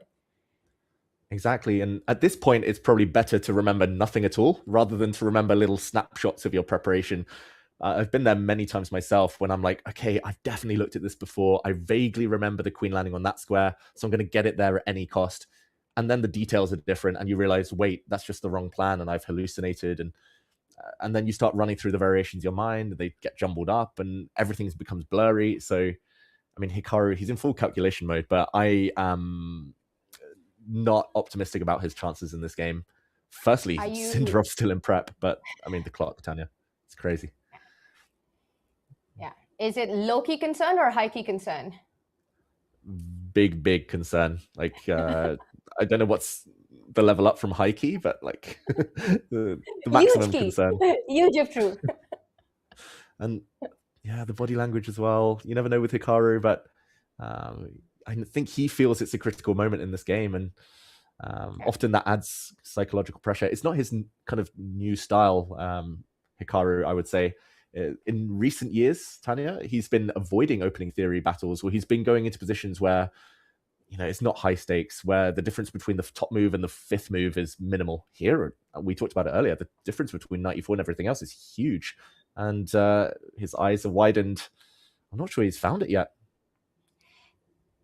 And he does keep in the middle shaking his head. It's a bit unnerving, right? When with the white pieces, you come out with this idea of going into this line with early sacrifices, and then you realize that your opponent is the one with actually the big shocker, almost as if he's better prepared. I don't know how much chess, how much preparation Sindarov's done. It's like every line he knows exactly. And it also makes me think about this luck factor at the candidates, right? Because the strengths of these players is so matched. They're also incredibly strong, David.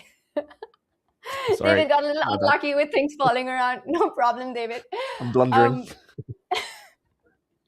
But you only ever blunder off the board. As long as it's off the board, that's cool, David.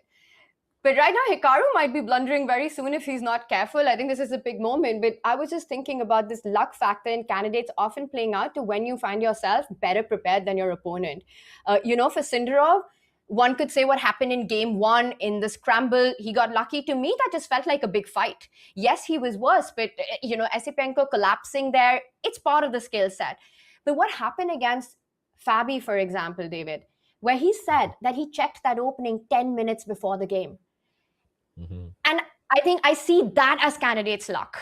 You know, I see this playing with the black pieces, that Hikaru comes out after a rest day with preparation and Sindarov capturing him in his own preparation, where Hikaru's gone with an over 50-minute think. I see that as luck. Yeah. The one thing I don't understand, though, is that, like, this is a known line. I mean, the Marshall Gambit, it's very forcing, and Hikaru went into this line with the whole knight e2, knight to g3. He has other choices. That's not the only way. So Hikaru chose this, and after the knight landed on g3, like, knight e4 is the most natural move. But like you said earlier, Tanya, you turned on the computer, you turned on the engine just for 1 second, and like even at low depth, castles was black's top move. Like, castles was the best move according to the computer, and Hikaru hasn't looked at what black's best move is, or one of the best moves is, in a variation he himself chose. So that's my confusion. Like, obviously there are details and there's a lot beneath the surface, but it does feel like maybe the wrong opening choice, maybe an emotional one. He wants to sacrifice, he wants to attack, but you have to justify it. You have to back it up. To me, it just feels like such a sort of a repeat so far of the Fabi Sindarov game. Fabi also going for the Queen's Gambit accepted in a tournament moment like that. We're really going for something more solid in my head is what I was expecting before the start of the round. As Black, when you play the Queen's Gambit accepted, you're just inviting so many possibilities that White has and so many dynamic ways in which that can be handled. So to me, that was a slightly strange choice, but of course, it's easier to say that in retrospect, given how the game turned out. And Sindarov really went for it. Here as well, going for this line and, my engine is nothing compared to what these players have been working with for the candidates. So definitely at a higher depth, Castle would have been a huge option. There are only, in fact, 2 moves in that for Black which come up, Castle or E5. And when you go into this line, you kind of deep check both these moves, shot Castle and E5 till death, till the end of time. Exactly. Like this type of opening, you check every single move. You're like, okay, even the opponent's blunders, you check why they're blunders. To not check one of the top computer moves is a bit odd. In must-win situations, which we talked about that earlier, like, is it must-win for Hikaru in his mind at least? And I think this shows, the opening choice shows, yes, he felt it was must-win, but there's 2 strategies. Either you go super direct, super aggressive, sack, mate, or you just slowly build up, keep the tension, hope your opponent cracks. And he's gone for the kind of the format of those 2 strategies. And yeah, it's just so far it's backfired in practical terms. Tanya, maybe we should leave Hikaru to his ponderings and come back a bit later as the think goes on. Nearly 1 hour on this one move. And at this point, you kind of almost freeze, right? You're just so hesitant to make a choice. You're double checking. We'll check back with Hikaru because, of course, that's the big marquee matchup. Sindarov, Vachier-Lagrave with 3.5 out of 4. And right now, if Hikaru goes the wrong way, he could be looking at his 3rd win in the candidates right now. But David, we haven't checked in yet with the women's section. Those are our red hot boards right now. And there has been a lot of action. I see Lagno versus Bibisara, a huge matchup for our standings. Bibisara is one of the leaders alongside Anna Muzichuk, who's taking on Alexandra Goryachkina in that one. 2 very different position. Lagno with the opposite side castle against Bibisara. Muzichuk, Goryachkina still with the queens off the board into what looks like a very level endgame. I know where you want to take us. Tanya, I don't know if you're calling my bluff here, like whether you're playing to my endgame grinder nature or whether you're playing to my commentator nature, where I actually want to look at the more fiery of the 2 boards. I'll let you choose, just so I don't take the blame. All right, well, you know what? Let's do step by step. We'll go through all the games. We'll go around the horn, but let's start with Lagno versus Asubaeva, because I have a feeling you'd want to stick around with Goryachkina and Muzichuk for a while on that end game, David Howell. Yeah, okay, you do know me too well. And we jump in at a big moment, actually, Tanya, so this is perfect timing. I'll just do a very quick action replay from the start, because this was a slightly different move order into a Sicilian Dragon. Okay, in this position, White waits just in case there'll be a Sveshnikov Sicilian or classical Sicilian. She waits for G6 first. So now that Black is committed, we see a capture. And okay, this move knight to B3. Black has saved on the move D6, so I guess D5 in one go is often an idea. Knight back to B3, and it looks like this might have caught Bibisara off guard, because here she spent a long time thinking, and she found nothing better than just pushing the pawn. So it goes into more Sicilian Dragon territory, and A5 apparently a mistake. I've seen similar ideas where it is kind of counterproductive to give White the light squares, but maybe she was trying to deter White from castling now that White is a bit looser on this flank. But she did it anyway, Tanya. This is impressive. She castled Lagno, and now it looks like big moment. She has to put her knight in the center just to clamp down on those squares again. And I think the point is that, David, with that last move, Bibisara in many lines is just going to go for that thematic exchange sacrifice on C3, where White wants to recapture with the queen, because if you take with the pawn, it's just long-term compensation. In fact, it's not even a long-term, it's a short-term compensation, because you end up getting checkmated as White with A4 falling, all the attack that will brew. And I think knight D4 would maybe it's important because rook takes knight. I'm speculating here. Rook takes knight can be met by queen takes rook now, and you don't have any f6 knight jump, which would then have a big disco attack on the queen on c3. Yeah, I think you're 100% right there. Like, I think it's twofold. Like, firstly, kind of blocking this diagonal with the knight, which is nice, re-centralizing, but also covering the c2 square just in case. Like, I don't know if white just waits a move. I'm also slightly curious about like bishop takes pawn. So similar idea to yours, Tanya, but just blowing things open and getting in. And okay, eval bar says 0.0, which is infuriating, but I don't think anyone's having fun on the white side here. And yeah, knight to d4. Maybe the psychological difficulty is the fact that she played her knight back to b3 just 5 moves ago. So bringing it to the center again maybe feels like lost time, but yeah, it's necessary. And I think that bishop takes pawn is a beautiful sacrifice, targeting the c2 pawn. And I really want to check, David, if that idea is fought against, not with knight d4, but bishop d3, are we on point with rook takes knight? Then is this the moment that you strike with this? Ooh, the fact that you're not making the move. Yeah, the bar is in black's is in black's favor, and let's just show that, Tanya. Now the difference is queen takes rook is to keep the pawn structure intact. Now black probably has other knight jumps, but knight takes pawn, double attack, and this is scary. Great compensation. Yes. Like even like I used to do this myself with white. This is before I stopped playing the open Sicilian. I used to get positions like this, and I'll be like, wait, I'm just the exchange up, but the fact that white has an extra rook doesn't really mean much. It's on the corner, and black has so much activity. And yeah, the other point you mentioned, rook takes c3, pawn takes now, just almost unthinkable.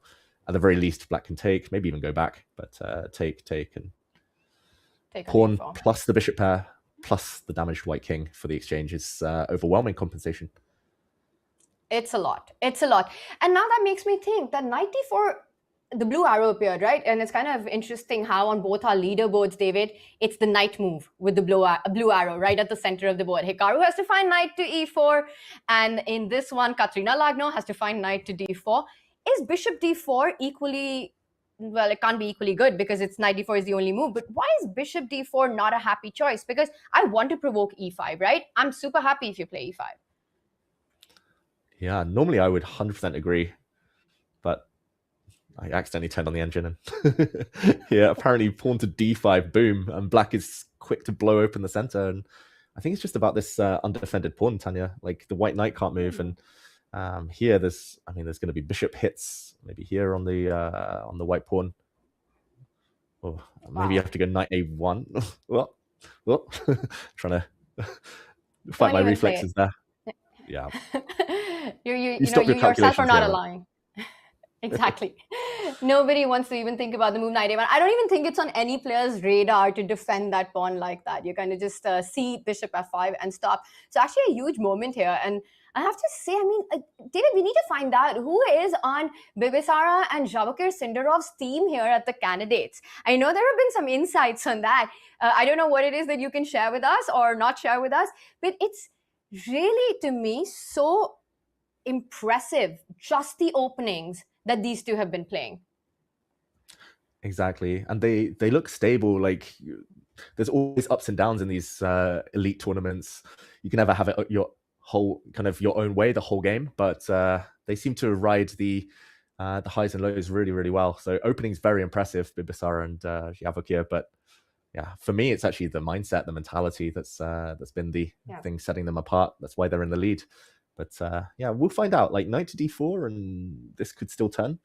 But Bibisara for sure will have some resources up her sleeve. Like maybe it is at some point just blowing open the center and kind of going for the white king. But yeah, what do you think it is, Tanya, the magic ingredient that's given them these fast starts? It's a combination of everything that we've just spoken about. I think both of these players making their debut, at the candidates after an incredible 2025. Bibisara also coming from a hot performance at Tata Steel Challengers, where I think she gained about 20 rating points. Vachier Sindarov gaining around 50 rating points over 2025, winning the World Cup. Form has been massive. They're both fearless, confrontational. Can't even say a word correctly right now, but very confrontational chess, combative chess by both these players. And, again, that optimism of going into these positions seems really high. And so far, you club that with getting those openings at the right moment with the right player. That slightly luck factor, well prepared, each of the players or the candidates are. But who gets lucky with getting their preparation? I think it's a lethal combination so far for both these players. I know there have been Chessbase India hidden trail cameras everywhere, which have been putting out some videos of certain friends being around there. But it would be amazing to have their seconds being revealed. I think Sindarov refused to do that in one of the interviews, understandably so, because if he goes all the way, it might be his world championship team as well. Exactly. And we can speculate, like they have countrymen around them, compatriots. I think we saw a glimpse of Sindarov's team at the World Cup when he won. But of course, there will be more. And I think the point you touched upon about it being their first time, their first candidates, very important. Like I remember having a chat with Magnus ages ago, and he was like, oh, if I hadn't got through the 2013 candidates, maybe I never would have done. Because sometimes you just need that, little bit of kind of, not beginner's luck, but that first time everything goes right. You don't have the bad beat stories. You don't get your head down. You don't have that scar tissue. So we'll see. But knight to d4, and it only begins here, Tanya. Maybe we'll come back when this game livens up. But if white plays knight d4, then I think she'll start throwing her pawn forward, and we'll see mutual attacks and fireworks. Yeah, would be a fun one. Let's bring up our bird's eye view. And David, correct me if I'm wrong. After Magnus making his debut in 2013, winning the candidates, do we have to fast forward to 2024, Gukesh winning the candidates as the only other debutant to have done it? Oh, chess historians, where are you? I think you're right, Tanya. Because let's go through it. Vishy, definitely not. 2014. Karyakin, I don't think 2016 was his first candidates. 2015. 2014, that was what... I think he played, but okay, maybe chat will correct us. Chat knows these things. You say historian, honestly, no better historian than chat themselves. But I don't think it was Karyakin's first. It was definitely not Fabi's first. I think Fabi's first candidate was 2016. So I am inclined to say Gukesh. Nepo had played before, had he? Ooh. I'm sure. How quick can I Google? Chat, you tell us. David and I are not. Nepo was very strong for a while, but he made a big leap at some point. We want information. Chat, tell us. Is it better to be a first-time candidate? Does that increase your chances of winning the whole thing? In the meantime, I was going to take us away to another women's game, Tanya, but breaking news. Oof. There has been a move. What is it? Hikaru Nakamura has finally stopped thinking. And it's a question mark. It's a mistake. It's not the best move. Long think, wrong think. Is he going to be punished? Sindarov finally has some time to settle down and control those emotions, but he's going to give a check. Guaranteed, forced move. Only way not to lose a piece. And Hikaru's in trouble. Board and clock. And the bar dips significantly with this. And Sindarov, I think, will not take that long. David, maybe we just quickly show why you can't stay connected to the knight with the other natural-looking move, queen f6. It falls to the knight jumping forward, chasing the queen away, and you just basically end up losing an entire piece and the game. I will say he'll play queen a5, not only because it's the only move, but because I still believe that Sindarov is in his preparation. Yeah. And the fact that he's not moved immediately, Sindarov, does give away his strategy, that he's not blitzing, he's controlling his heartbeat, his heart rate, he's breathing, he's not going to get carried away. And maybe it's also a power move, a power play, Tanya. Sometimes you frown at your opponent a bit, especially if you know they haven't played the best move. You're like, what? Why would you play that? And then Hikaru in his mind is being like, oh no, I've blundered. I've made a mistake. But okay, quick check and a block. Whoa. So at least for Hikaru, he kind of had a follow-up in mind. He didn't pause, but David, this gets completely crazy, right? Because now you're hitting the queen. And Sindarov, how quickly he takes knight takes pawn. If it's under 5 minutes, I will say we're still in preparation territory. If he goes longer into that, then the two players are by themselves. I would give him a 5-minute think here, just simply recollecting everything. For him, it's so important for Vachier I think one of the challenges going into the second phase of the candidates is going to be to not let the adrenaline of what has happened in the first 4 rounds get to him. To be able to keep that calmness, not go too brash, not be too rushed with things, and still keep a bit of that pragmatic approach when needed. And David, that psychologically can be a challenge when you're on a hot run. Exactly. And that's why it was so impressive. Gukesh, like, he was on fire, of course, at the last candidates. But I mean, there was a setback, like you mentioned earlier. He lost to Faruja and then he recovered. Like, Sindarov's not going to win the next 8 games in a row. It's not going to be smooth sailing, but it's just controlling yourself, kind of riding those waves. And I think he's got it in him. Like, I'm just so impressed by everything he's been doing. The question is here, Tanya, like, going back is the only other logical move. That was a very interesting choice. If the white knight were on e4, I think Hikaru is hoping for this move now because this is a key square for the black knight, and he's left his knight on g3 to take it away. So he's stopping any knight f5 jump. So after the queen goes back, most likely he's going to like start just throwing Harry the h pawn down the board, and the attack continues. So I think, yeah, if it's a 50-50, Sindarov's going to calculate, and he doesn't mind grabbing pawns. I don't think he's materialistic as we saw in his game against Prague, but knight takes pawn, I think he's going to want to play that move, especially if the prep continues. One thing is about the number of pawns. I mean, he's 2 pawns up already. This is the 3rd pawn sacrifice, by the way, that Hikaru is going for in this game. For Sindarov, a lot of it also, I think it's what at least I've seen from his game, so much about piece activity over material. And I think queen d8, he might also have this feeling that he's going into passivity. You know, the knight on a6, where is that even going? The knight on e7 pinned, and then h5 ideas, rook lining up on g1, queen d2 heading over to that king side, queen d4 maybe also with that tender spot on g7, knight jumping onto h5. Just the feel of queen d8 for a player like Sindarov might not feel accurate. And that means knight takes pawn is not a move that you play on intuition unless it's preparation, which means he calculates. Let's try to dive into it, David, before we jump into another one. What actually happens with knight takes pawn? What's going on in Vachier-Lagrav's head? Yeah, knight takes pawn. The key point, as we pointed out a bit earlier, in a similar variation, bishop takes knight. The simplest discovered check is this one. And next move, I mean, now it is just 3 pawns for absolutely no compensation. You need to keep the dark square bishop. So knight takes pawn. Here we were discussing a few things, Tanya. We were discussing castling. I think the difference between castling and king to f1 is king to f1, black can pin the bishop. And now this comes with a check, importantly. If, for example, castles... Bishop b4, exactly. Castles, now there's bishop takes b4, and this does not come with a check. I think that's the key difference. And white would be a piece up. So castling is probably what Hikaru wants to do. But now we mentioned this move, just defending the knight calmly, and any pin, black can just hold everything together. That's why the knight was needed maybe on e4. Okay, this is still a wild position, but 3 pawns are 3 pawns. Which side, if you can see the bar right now, David, and you're down 3 pawns, but you do have this potential for this king side onslaught, queen g5, knight h5 coming in. Maybe you can trade the knight. I mean, I don't know how strong that is. If black makes a non-move and is a little careless, is the attack really powerful? Can you go for it? What side would you want to be on, not being aware of the evaluation right now? Oh, it's tough. I've been corrupted. I've seen the bar. It's too late for me. But you love your pawns, David Howell. There's no way that you're not picking black here.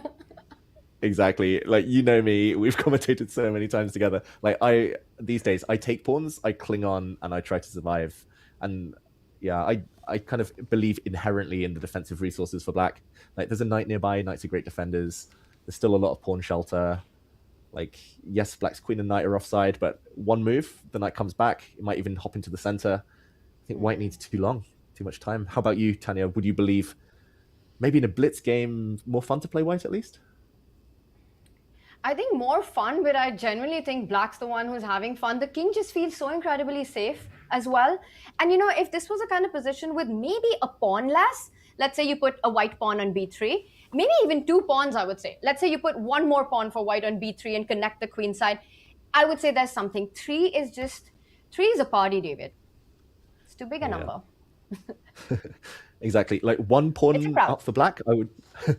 If it was just one pawn, I would definitely take white because white can always bail out and probably win the pawn back. Two pawns, like that's the sweet spot, and then maybe the grey area, and then here no chance I take white. But Hikaru, I mean, even if he doesn't want to take white, this is the position he's found himself with, and he'll have to work some magic.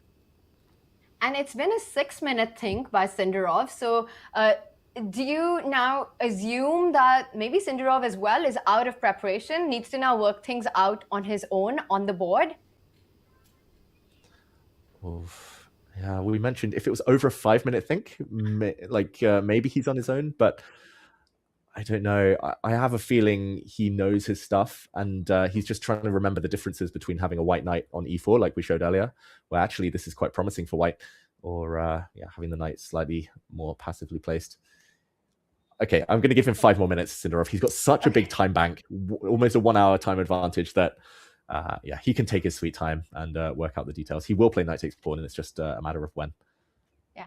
And shout out to our production, David. Shout out to Ryan here, sending some really cool stats for us. And here is one on the longest think at the candidates. And the longest thing at the candidates award actually goes to Grischuk, who thought for 72 minutes. It was on move 11 against Wang Hao in the 2021 candidates, 72 minutes. But I will add to that, Grischuk thinking for 72 minutes. I am not completely shocked with that. But here's where it gets fun. That Hikaru actually just fell short of that because he went 67 minutes and 44 seconds. That one's a bigger shocker for me. Maybe he knew the record and he was like, okay, I want to be known for breaking positive records, not that's probably the worst record to break. I actually remember that day, Tanya. Like, I think I was commentating with you and it was on Chess24, and it was one of the first times we'd commentated together. It was with Magnus as well. It was the second half of the delayed candidates, and I remember we were talking about, like, okay, we'll come back when Grischuk's made a move, and then we kept looking and we were looking. And I remember messaging a producer being like, has the board frozen? Like, what's happened? 72 minutes. That is, that's extreme. But Hikaru, I mean, 67 minutes is not that much better. You know, now that you say it, I remember it. And I think Magnus mentioned this several times on that stream, that he's actually not surprised. This is just a normal day in the life of Grischuk. And I think that came up, the whole conversation about, being a time trouble addict. And yes, David, your memory definitely better than mine. And right now, Vachier Sindarov's memory is not going to be what's at play. I think he is on his own right now, so he needs to work this out. Meanwhile, speaking of pawn moves, big one on the Fabi board, David, as well. Let's bring up our bird's eye view and just do a quick roundup before maybe we check in on F5. That's the second middle board on the top row. Okay, so Fabi saying F for forward. He's pushing his F pawn, going for glory. That is a very complicated strategic battle. The attack still to come. Pragnananda, not too many moves made between him and Yasipenko. Still looks like a small advantage for white. Wei Yi has actually sacrificed a piece, we should mention. He's a piece down against Anishigiri, but will win that piece back due to a pin. And he will regain the material. Still slightly better for white, though. Anishigiri once the dust settles. You mentioned the red boards earlier, Tanya. Lagno did not play knight to d4. We said that was the key move. Knights belong in the center. What can I tell you, candidates? We saw the blue arrows appear, but neither player put their knights in the center, Lagno or Hikaru. Goyachkina Muzychuk is almost guaranteed to be our first result of the day. That is the most dead-drawn rook endgame I've ever seen. But the other two boards at the bottom right still full of life. All right, so we'll check in with the women boards in just a few because I'm still thinking about F5 and we live. It's quite a big move. And again, I have a feeling definitely should be part of the prep here by Fabi as he does break through. We were talking about this. The only way you justify leaving behind all those light squares at the center of the board where the black knight is happily headed, it has to be a break. So from where we left it last, maybe just back up one more move, David, because I think knight d7 is what happened at that moment. And Fabi just went long castle. A route we had pointed out for Matthias, knight c5, eyeing that e4 square, also opening up the diagonal of the bishop, and Fabi strikes with f5. Mm-hmm. This is really interesting, and it's really committal. I'm assuming black castles, either here or on the next couple of moves. The only other move I would consider is immediately plonking the knight in the center. Actually, having seen the other games where knight e4, knight d4 always seems to be the best moves, maybe I would play this one. But let's assume blue bound castles. The question is, what next, Tanya? Like, where is white's attack? Is it the h pawn? Because if white isn't quick, black's just going to put the knight in, take the bishop pair, dark squared control. With the dark squared bishop on g7 that can't be traded off, black never gets mated, and I think things might start to turn. So Fabi, it's very, very high responsibility here. Like, does he go h4 and just continue? Just like, oh, the bar drops. I was going to say, just push everything forward, and he'll have to answer that question. Matthias has castled. Bluebam is such a chill guy, I have to say. I mean, just the way he's handled himself at the candidates so far in, the first 4 rounds. It's not just holding the 4 players, being an underdog, but just never being in trouble in any of those games. And, we've spoken about his big storyline coming into the candidates as well, David, how he struggled with having enough funds to find a trainer, to put up a team.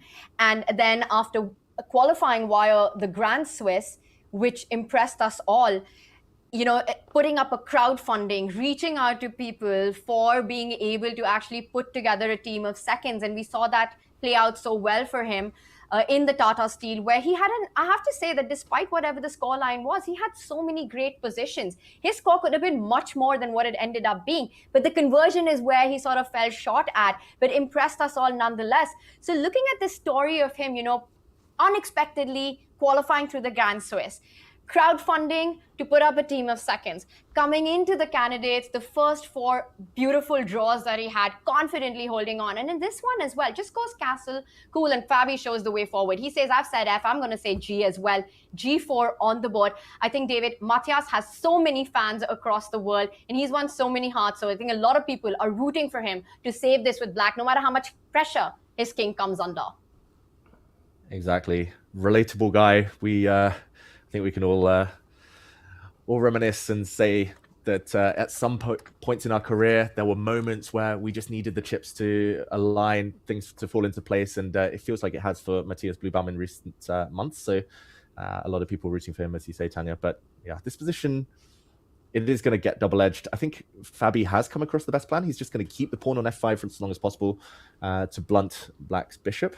It's going to be hard to develop that piece. And he's going to slow play it like h4, maybe at some point g5, and he will maybe organize his own king position first before going for the kill. This is interesting. Very unique prep from Fabiano. I've got to say, I'm impressed by both players so far in this game. I love it. So there's action brewing up all across, right? You've got Sindarov, Nakamura, that could be anyone's game. You've got Fabi, who's putting the pressure on Matthias. Praggnanandhaa with an advantage in his game. After the rest day, it just feels like everyone's come with fire on their mind. And let's call in John and get his views on everything, because I know he loves to see this being played out. When there's action all along. John, how many decisive games are you predicting today? Oh, I'm feeling like we're not going to be disappointed. I'm gunning for, I'd love 4. I feel like 3 is my, if I had to hedge my bets, kind of reasonable bet here. But I reckon 4 would be a very, very good day. David, do we have any advances on that? Ooh, is this 4 across both the open and women's candidates? 4 total. 4 total. Oh, okay. Can we get 5? I'll hedge my bets and say, I'll say 3. We've already got one. All right, Tanya, draw, be adventurous. Predict 5 or 6, Tanya. So we've had max, I think, 4 decisive results on any given day of the candidates. That's right. You know what? My mind says 3 is very pragmatic, but I'm going to take this on. I'll say 5. I'll say today is the day we have maximum number of decisive games. Okay, let's go. I didn't come in for the breaking news, but it's going to be slightly difficult to get to 5 because I can reveal that Goryachkina and Musicuk has already ended in a draw. We'll come to that game after the break, if we're honest, but it's fairly peaceful there. In the meantime, though, we look forward to seeing how the middle games are going to resolve for many of these players with big time differences on several of the boards, especially our Marquee Nakamura Sindarov matchup, where Hikaru spent an hour and is now trying to weave his way through an incredibly complicated position. So while we go and recharge our glasses, you guys, while you're getting a drink, don't forget to go and check out our chess.com plushies. I actually have one of these, by the way. I've got the white pawn. Hikaru might not have many of them, but I've got them.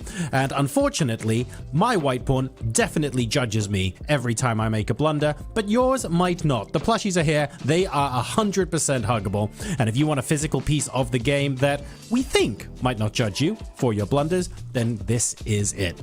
Go to go.chess.com/plush toy or use !plush toy in chat to unlock the full connection. When we come back, we find out how our games that are on fire have progressed, we review the draw that has already happened, and we have a big eval swing in one of our games in the women's section. See you shortly.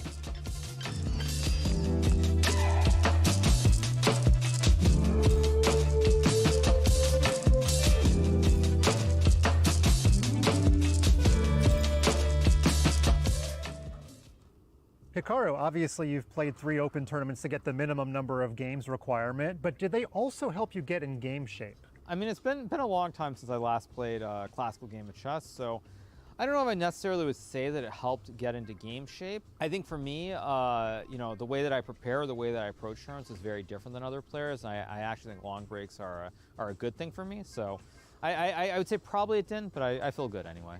Well, you did, of course, get in shape by playing this very public match against a Wonder Liang. How did you decide to do that, and how did it come together? Yeah, so fun fact, that match came together because of A Wonder. It had nothing to do with me, which is why it was so last minute, and also why it wasn't FIDE rated. I think A Wonder approached my stepfather maybe, I'm gonna say 2 weeks before the match happened, if that, about doing it. And I think people know that I was in the midst of doing a training camp, so I was unable to play the American Cup, and it just felt like a great idea. I know A Wonder is busy playing matches, I think, against Hans, against Levon, and others as well, so it was quite good that it came together, and I was actually very pleased with the way that I played those 2 classical games, and I think it's all good. We can never know the future, but are you thinking that this could be your last candidates? It's always possible this could be the last candidates. It also might not be. It's very hard to know what the future holds. If you had asked me, maybe, actually, I don't even know when the Total World Championship was announced, but you know, if you had asked me sometime before the Total World Championship was announced, and I knew I was going to qualify, I probably would have said with something like 90% certainty that this would be my last candidates. But now with the Total World Championship and the new format, and I think 2 players qualify, maybe even 3rd place qualifies because Magnus probably won't play the candidates. So, you know, there are many more possibilities now. So I actually would say it's probably like 65% chance it's my last candidates versus like 90% before, just because of all the moving parts. And are you happy with your current form? Yeah, I'm very happy with my current form. I think that I played very well in the 2 classical games against A Wonder. I would actually say maybe I was a little bit rusty in the second classical game when I had the black pieces, because there was an opportunity towards the end of the game where I could have played for more. So maybe that was a little bit rusty, but I felt very good, and I think my chances are very good here.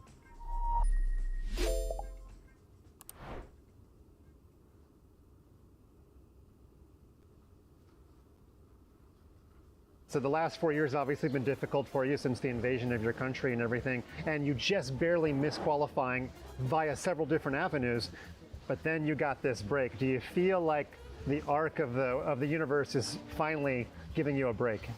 I don't know. I'm just very happy that I got a chance to play here, because the candidates mean a lot. Means a lot to me, and well, my biggest dream is to become the world champion in classical chess. I have already made it in Blitz and Rapid, so it's like the last but the biggest goal. How would you rate your current form? I never do it because I have realized that it's very difficult to understand in which form you are before the tournament and during the tournament. And in chess tournaments usually last very long, so it doesn't matter if you're really feeling good in one day. You have to be consistent and you have to be strong during 3 weeks here. And it's a very long period of time, so I never think about that. Like, are you in a good form? Are you in a bad form? Sometimes you think you're in a good form, but things don't go your way. And sometimes you don't feel well, you are sick, but probably you are lucky in some ways, and the tournament goes well. So I just try to focus on the games and do my best.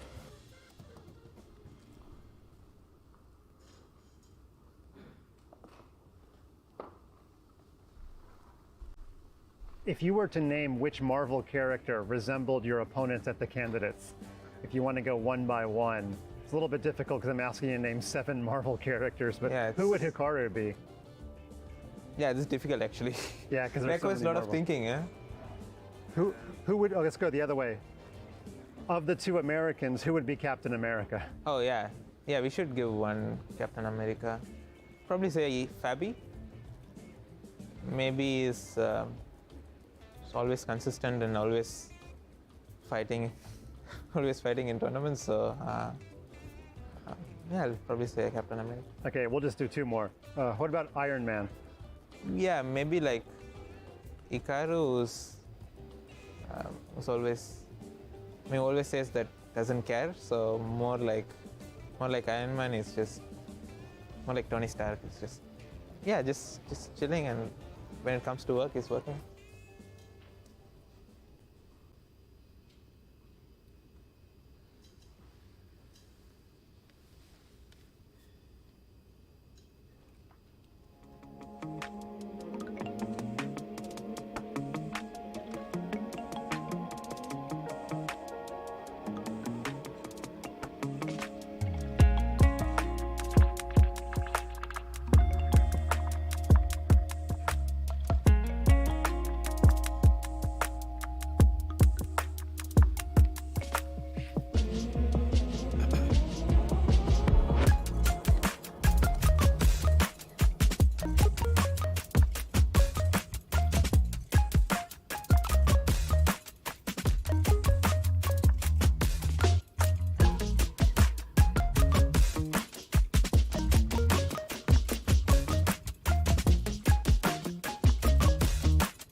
It's here, ladies and gentlemen. We're back from our break. It's round 5 of the FIDE Candidates 2026. Here are our boards. As you can see, we've got fireworks on a couple of them. I'm going to be steering David and Tanya first towards the game between Ju Jin'e and Vachier-Lagrave, which took a little bit of a sharp turn as we were heading into break just now. As you can see, the clocks went forward an hour, so Hikaru Nakamura still playing on daylight savings time, presumably in the top left. No further moves in that game so far. So David, Tanya, take it away with the women's section. Yeah, and we saw some developments between Lagno and Asobaeva. We saw that a result has come in, but it does appear that a big mistake, a strategic mistake, has been made by Vachier-Lagrave, Tanya. So as John mentioned, maybe we start with that game. We'll just do a quick wrap-up of the other draw between Goyachkin and Muzichuk maybe after this. But the last couple of moves, we won't go the whole way to the start, but we saw quite a neutral-looking position. White had a nice pawn installed on a6, though. That's a useful endgame trump card. But, okay, some strange stuff started happening. After f4, Black reacted. Like, conventional wisdom says don't play on the side you're worse. And here Black has got pawn minority. 3 versus White's 4. So I'm very surprised she played f5. Feels maybe a bit wrong. She should be playing maybe for d5, or the blue arrow points out she should be playing for b5 even. But after f5, knight coming forward to g3, she needed to trade off, and instead she's losing time, Tanya, getting her knight kicked around, and I'm expecting a capture, and these are going to be horrible pawns Black saddled with long term. I'm just going to point out that the candidates so far for Vaishali, though she's had 4 draws, it doesn't tell the full story. She's actually managed, she's sort of been the escape artist of the candidate. She's been pulling off a Houdini every game. She's been in trouble and then surviving. And I feel like that continues after the rest day, where she finds herself in a worse position. And Zhu Jina has had the opposite end of that, where she's had some great positions but not managed to convert them until her last win in round 4, where she played a brilliant game against Divya and got the entire point. Vaishali, even in the 24 candidates, I think it was one of the most roller coaster performances that I've seen from any chess player, David, where she had 4 losses in the first part of it and then went on to win 5 back-to-back games, eventually finishing tied for second. I mean, that was the comeback story of the candidates for me. For Vaishali, I'll just pass the ball to you. I do think f5 is a very strange decision, because at any point, even if white was to delay pawn takes pawn, and let's say make any normal move, you take your queen out, let's say, to e2 or to f3 to bring the rook out eventually. I don't think it's so easy for black to capture on e4, simply because any 4 versus 2 on the king side, and I want to demonstrate that, and maybe queen f3, I'm not sure if it's the right way, David, but my idea that I want to demonstrate is that black taking pawn takes pawn at any moment, and white recapturing with the pawn. And now we can see that the 4 versus 2 on the king side, and as I said, I see that there's a stronger capture, but 4 versus 2 on the king side with the flexibility is much better than the 5 versus 3 on the other side because of the damaged pawn structure. Yeah, that's exactly it right now, and I didn't see a plan for black. I mean, it's 5 pawns incredibly. They're just not going anywhere, as you say, and white's got a ready-made attack. She's got the opportunity here, if she wants Zhu Jina as well, to take. So whether she goes for the 4 versus 2 or just the 3 versus 2, and then just, I don't know, so many tempting moves, queen h5, queen f3. Even if she just slow plays it, puts a knight on h5, she's going to get a ready-made attack. And if we go back, it could have all been so different. Like, if Vaishali had just moved her rook, and now if white ever pushes forward, she at least gets squares, beautiful squares for her pieces, and it's just a proper fight where she gets counterplay. I have noticed, like you said, Tanya, she's been suffering in a lot of her games, and often it is because maybe a bit of, not impatience, but she wants to kind of take the ball by the horns and go for action. It was the same when she was temporarily losing a few days ago. I believe that was against Divya, when she sacrificed a pawn and she had this incredible queen takes h3 trick, but she didn't need to kind of go for tactics. She could have just kept the position, stayed calm, stayed patient, no weaknesses really. Instead, she's playing for tactics when they aren't really there. So interesting moment, but Zhu Jina definitely in the driver's seat here.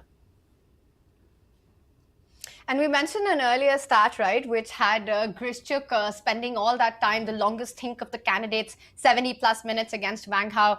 And I believe that it is Wang Hao who is Zhu Jina's trainer. Speaking of him, a fantastic podcast done by Jovanka on the women's candidates that I was recently listening to, with all these insights on it. And that to me is really fascinating. And I think in that she was mentioning that Zhu Jina is just such a focused and a determined student of the game. It's something that Ding Liren has also spoken about many times. She mentioned this incredible story, and I'm going to just take a second to say it because I found it so inspiring, David, that there was some tournament or some camp happening where everyone had some time, and all the Chinese players, they were either on their phone or talking to each other or just chilling, and Zhu Jina was the one player who was there on the side with a chess book solving tactics and puzzles, and it was their off time. So she is just a hard worker, and she is extremely determined on the board. She's only 23 years old. She's already world number 2. And I think she has a massive future ahead of her, regardless of what happens in this candidates. But with the way 2025 went for her, Fujairah Masters, the Turkish League, I think she's already a hot favorite coming into this candidates to challenge for the World Championship against Wenjun.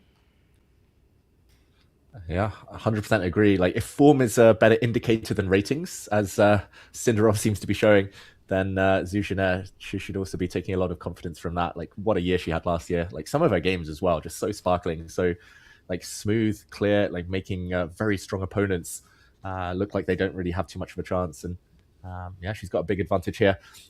Just on that note though, Tanya, if I were ever in the candidates, number one person I would hire would be Wang Hao, because he beats me every time. So I think she's done a good job with her choice of second of coach there.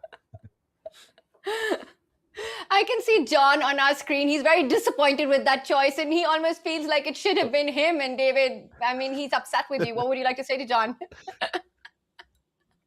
John would be my life coach. Like, I mean, there's a lot of chess he can teach me as well, but he'd be my body double, my my bodyguard. I don't know.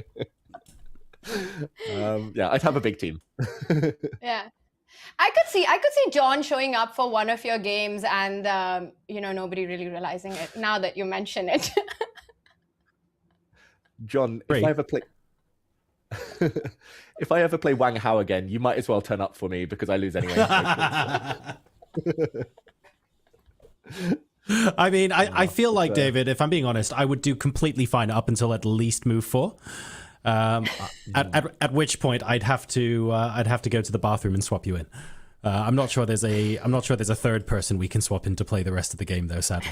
So from move 4 till the 9th hour of your game, because all of your games last 10 hours, who are we kidding? I'm afraid you're on your own there, buddy. We have a deal. We'll hash out the details if I ever make a comeback to the board. But wow. Yeah, Tanya, I mean, yeah, Zhu Jin, Wang Hao, great combination, I think. Yeah. And I think it shows in her results as well, just the effect that training has had for her. By the way, a really interesting choice. I believe she's made her decision, David. It wasn't, to me, what felt natural was continuing development. She's going all out. She's not waiting for anything. She wants to strike and actually force Vaishali's hand on the spot with a big threat of h5, asking Vaishali. And I think pawn takes pawn, you can still recapture with your pawn, arguing that my pawns are coming at you much faster than any progress on the other side of the board. Yeah, and it's hard to disagree with her reasoning there. White just looks like she'll be steamrolling forward with the pawns. You just have a Wang Hao bias now, David. Ever since you know that, you're just like Zhu Jin. That's it. Yeah, it's just GG. It's game over. Wang Hao there. I would just have no idea what to do. Beat me in the Grand Swiss, beat me in the World Cup. Oh, you know what?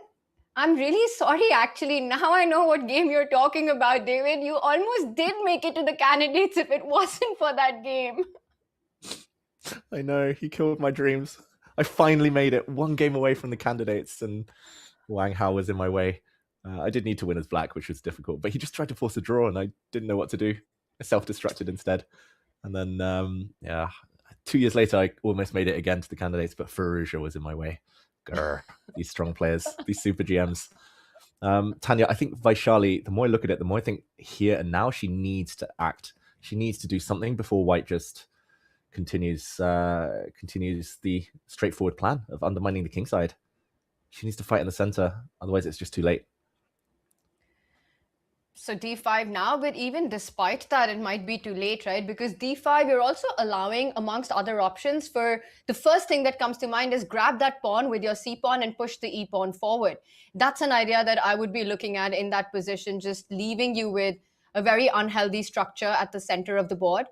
And maybe pawn takes pawn, like you said, is stronger, but I really like this. I'm killing your bishop. Queen is coming to f3. h5 is coming next, David. C line open for aggression on the left flank. That a6 pawn is beautifully placed to clamp down the queen side.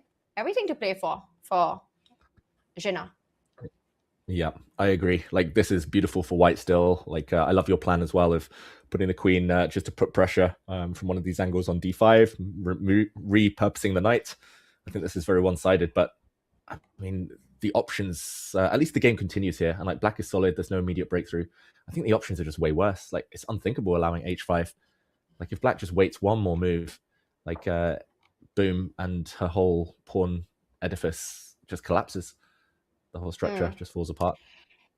David, I'm going to pull us back as Vaishali tries to see how she can fight this position. Things looking grim for black here, simply given the better pawns that Zhu Jin has.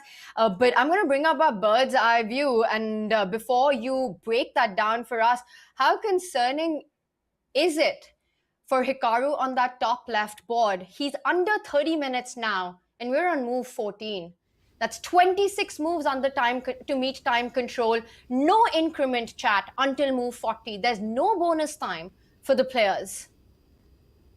Wow. We were kind of joking earlier, Tanya, that like it's Alexander Grishuk. It's just a day in the life of Grishuk, like spending all that time. But it's not normal for Hikaru Nakamura.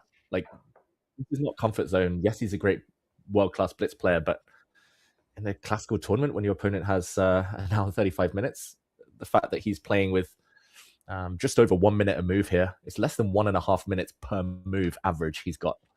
And there are big decisions to be made. I just don't really see what he's doing against Black's Knight coming back at some point. And a Knight trade as well is going to help Black's Bishop come out. It's going to alleviate the pressure. I don't want to say it's terminal, but it's getting close. It's really scary times for Hikaru fans. Shaking his head as well, that's only compounding things. Yeah, both of us just took a peek at Hikaru, I think, at the same time, realizing how much pressure he's feeling right now. And it's been every move, right? It's been a long think in every move, starting from knight g3. And it's not the kind of position that you can navigate to secure waters because you're down heavy material. Mm-hmm. Like, I'm trying to imagine some dream world, like 10 moves down the line, where maybe he wins one pawn back. Maybe Black kind of plays knight to f5. There'll be a knight trade, and okay, I'll put some moves on the board. For example, like, I don't know, one of the rooks to the center. I'm not sure. Okay, maybe this rook just to keep. I don't want to be 4 pawns down after all, just to keep this one intact. But let's say these come off, Tanya, and I'm trying to find a way to like make this happen. Something like this. Okay, bishop takes. Let's say the queens come off. Opposite color bishops, but it's still 2 pawns, and white's full of weaknesses. Every white pawn is isolated. This is going to be the most depressing endgame ever, even if he has still some drawing chances, Hikaru. And this is me trying to make a make a bad position slightly better. I've probably made it worse. I just don't see what to do for him.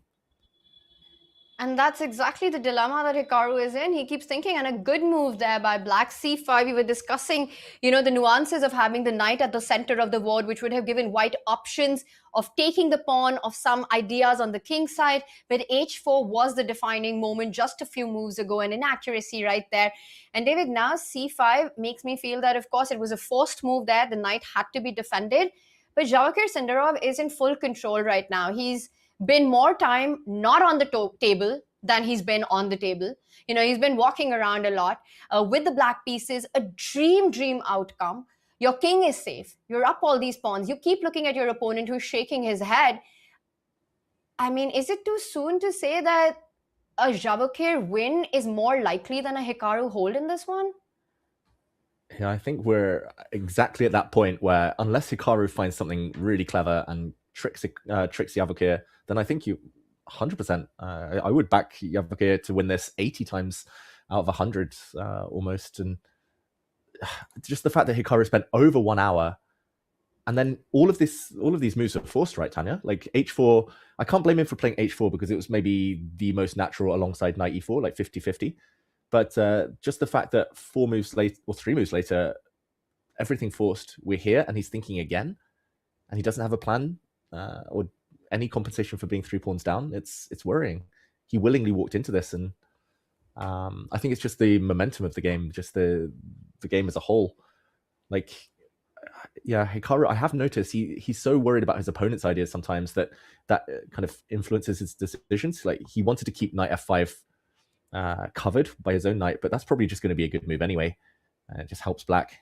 So keeping the knight on g3, like, I don't understand what h4 has to offer White's position. The knight on e4 now does look like it would be a godsend.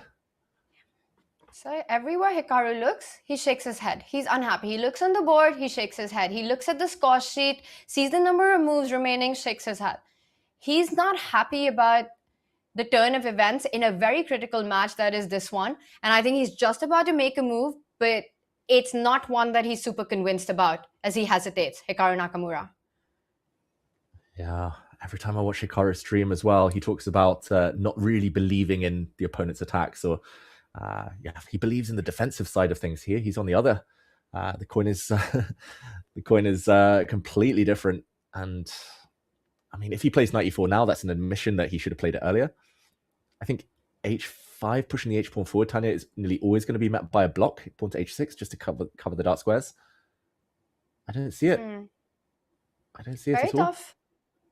It's just really incredibly hard to come up with a move or a plan for Hikaru that at least makes a case for compensation here for the 3 pawns that have been given up. And, you know, we had that stat earlier come up which said that if Hikaru was to lose this game, his chances were something like 3% they were given. If it's a draw, it was around 10%. I would agree with the loss part. I think having 2 losses in a row before the first half of the tournament, you need a miracle to go all the way after that. I don't think it's ever happened. In fact, here's another fun stat. Anyone who's gone on to win the candidates in this format that exists right now, David, hasn't actually lost the game till the halfway mark so far in the candidates. Until round 7, has not lost the game, the player who's eventually gone on to win the candidates. If you have 2 losses before the halfway mark, I think the 3% is not an exaggeration. I actually think the draw at 10% is an exaggeration. I would say Hikaru would still have a big chance if he's able to hold this. But the way things have gone, I think there's a big likelihood of that 3% being played out than the 10%. Yeah, that makes sense. And I think at this point, it's just about switching gears. Hikaru needs to realize he's not going to be attacking anytime soon. He's not going to be checkmating Vachier in this game, or very unlikely at least. He just needs to find a way maybe to win 1 pawn back, keep the bishop pair, or if black wants the bishop pair off, maybe get a couple of pawns back, try and knuckle down and hold an endgame. He does put his rook on the d file, protects the queen. Makes a lot of sense. But what next? It's going from bad to worse. 23 minutes on the clock, it looks like. And Tanya, we talked about it so many times now, but 3 pawns. It's way too much. And easy moves. Knight to f5. Get pieces off the board. Yeah, you walked away from that pin on the e7 knight and you trade pieces, you activate your bishop, and, you know, give black just a couple of moves to consolidate and you're as good as resigning from white. So rook to d1, yes, it's a healthy move, but when you're 3 pawns deficit, you have to have a clear plan. Is bishop takes knight a big threat right now? I think black needs to be maybe just a little careful at this moment. Bishop takes knight with the back rank weaknesses. A small trap, also handled by your move knight f5. Yeah, I don't think there's too much choice here. Like, maybe the other one I would try to calculate. Okay, that doesn't actually work either. Like, knight to c6 would be a natural attempt, just to try and get the queens off the board. But it's that exact idea you mentioned there, Tanya. Like, even a queen trade would be fine for Hikaru because of the back ranker. And yeah, white would win a piece. So if knight c6 isn't possible, like process of elimination, like I don't really see what else. Like, knight g6 just gets hit by h5, loss of tempo. Knight c6 feels like it's the wrong direction, away from the black king. Won't be a defender. Knight f5, it just looks automatic and strong. Impressive self-control, though, from Vachier to not even blitz out when he knows he's done most of the hard work already. Patience. The only thing that I would be... Sorry, David. Go on. Oh, no, I was just praising his self-control to not blitz out knight f5. Sorry, go on, Tanya. Yeah, I think there's no such thing as too much praise for Vachier right now. But knight f5, the only thing that would concern me right now, if I'm on the black side and I try to think where Hikaru's counterplay would be, if white was to able to get the queen to g5, either before, probably after the trade. So knight takes knight, pawn takes knight. I first destroy your pawn formation and I bring my queen, and I just hope that I have enough time to maybe go h5, h6, also rook e1 ideas. You know, just counting on the fact that most of black's army is still offside. It's on the other side of the board. Mm-hmm. Yeah, I think you're right that this is something Hikaru probably has to go for.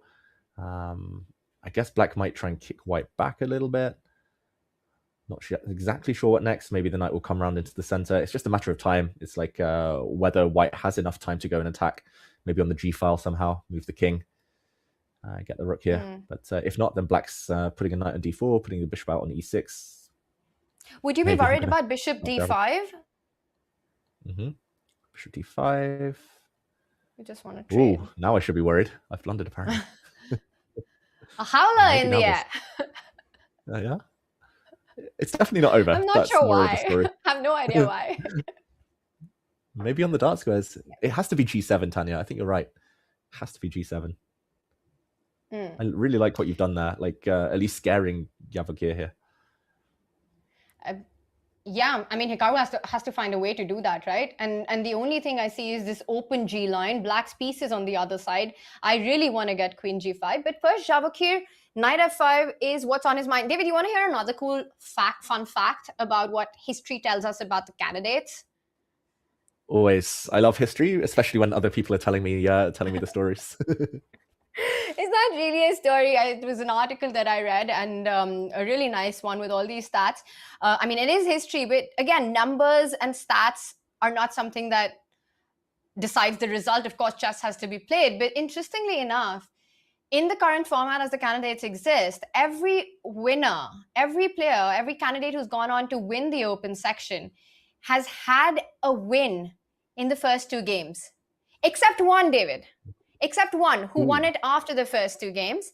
But every other candidate, and I'll throw that question to you. I actually asked chat this question yesterday. I don't believe we ever got to the answer of it. So David, here I'm putting you on a spot as well. There's only one candidate in the last, since this format, which I think came into play, I want to say 2013, right, David? We've had this since 2013. Yeah. The 8-player double round robin format. So since then, there's only been one player who eventually was the winner, who won his first game at the candidates post the first 2. Everyone else has either won in round 1 or round 2. Can you guess who that player is? Chat, this one's for you as well. Okay, I've narrowed it down to Magnus, Vichy, Kariaki, and Fabi. Gukesh. Well done, David. Well done on that. The fact that it's you're definitely asking me one of them. I'll tell you it's definitely one of them. Oh wow, thank you. I'm glad. The fact that you're asking me means it's going to be someone surprising. Like I think Nepo's always started quite well. It's going to be Magnus. Just the way you're asking me. Is it Magnus? Is that your final answer, David Howell? Oh gosh. Okay, well, David, I'm going to let you think about this or decide if you want to give that as your final entry into this one. I'll also see what our chat says. But to me, it's really incredible that in these many candidates, everyone who's won has either won in round 1 or round 2. Every eventual winner has had an early win in the first 2 rounds. And in this candidates, there were 3 players who did that, right? There was Fabiano Caruana, there was Pragnananda, and a certain Vachier Sindarov. Yeah, is it a 3-horse race then? I mean, stats are there for a reason, right? Like fate is what we blame, but it's always the stats that speak the loudest. And I wouldn't be surprised. Like, I think that's why maybe I kind of wrote off Hikaru quite early. That kind of meek defeat against Caruana, not just missing a chance at the end, but also playing some quite passive moves. And Hikaru just hasn't seemed like he's been able to get the energy. The early winners, they have something to hold on to, something to bully their future opponents with. Like a draw is always fine if you take an early lead. That's a nice luxury to have. So that's an important stat, Tanya. Now I'm curious. Now it's on my mind. All right, I'm going to let you sit with it on your mind for a bit. Right now, head in hand. So a lot going on in Vachier's mind as well. But don't worry, David, I shall reveal the right answer in just a bit. And you decide until then if you want to go with your good friend Magnus or not as an answer to that. As Vachier tries to find his way forward, knight f5, you mentioned, is a natural move. It fights against the threat of bishop takes knight, back rank problems. It activates pieces. We'll come back to this. Should we zoom out, take a look at the other boards? Because it's really heating up, especially if we see our bird's eye view and look at what is happening on the top row. That's the middle board right there. Fabi hasn't stopped, David. He's given the bishop pair, but all his pawns are steamrolling on the king side. Yeah, and suddenly I am starting to fear a little bit for Matthias Bluebaum. Just because of Fabi's preparation, this was clearly kind of a long-term decision to part with the bishop pair, give squares, forget everything, just go for the king. And again, it's the ease of play, Tanya. Like, we talked about it in a couple of positions now, but like White's plan is easy. Like, at some point you just play h5. At some point you try and open a file or stick a pawn somewhere where it might hurt for black. I don't really see what black does. Like, at some point you have to move the bishop, but a bit of a sad square. Then the queen has to move. Then the rook comes out. So 3 moves before any threats happen. But yeah, I don't know if black gets that 3-move luxury. I love Fabi's play. Yeah. I love what he's doing. It is starting to look quite dangerous. And also, you know, one of the advantages of having those double pawns, those destroyed pawns, is that your king feels really safe. In an endgame, they can be a menace, the double C pawns. But in an opposite side castling middle game, it's a dream formation. You often don't even need your pieces to protect the king. Exactly. And it's a pawn structure that arises like with reverse colors from a few different openings. The Scotch, the Karukan, sometimes with black playing e takes f6. Like extra pawn shelter for the king is, yeah, it's often underestimated. And yeah, that's why these lines in the Petrov, Tanya, they can be deceptively tricky for black. Yeah, it's the dream, I think, a dream position for Fabi, playing for, which now to my head is absolutely no doubts, the full point against Matthias. I think coming into this match, he knew from the very start. Why the smile, David? What went on in your head is what I want to know. Oh, no. I think you're right. Like, yeah, I think Fabi always wants to win, always wants to go all out. But I just agree with your sentiments. Didn't mean to distract you, Tanya. No, I thought I said something stupid again. So, but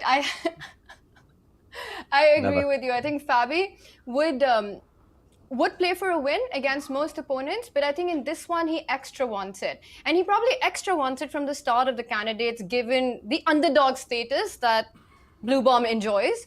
But I think in this one, having that rest day to really come up with some fantastic preparation, and that's what we're seeing in this Petrov, considered one of the most solid openings of chess ever. To get this, absolutely dream. I almost have a feeling in my head. First, I want to ask you about the tier lists, David. Which one have you been keeping an eye on those? Do you have a favorite tier list? Did you make one of your own is actually the question number one. I didn't make one of my own, but I did think that Caruana and Sindarov were the two. I thought, okay, Fabi, big favorite. But I was just thinking about the others. Like, I can't really imagine anyone else going on a tear. Hikaru is always a dark horse, but yeah, actually for the women's candidates, I was struggling. That's where I was really struggling with like a tier list type of thing. I actually thought just because it was a last minute thing and there's such history in sports and chess of last minute entrants doing well, I thought maybe Anna Mozichuk, slight favorite above everyone else. But yeah, I think the women's candidates, like anything can happen. But here it does feel like maybe more of a 2-horse, 3-horse race. How about you? Did you make a tier list? And if so, who was the most surprising name on that list?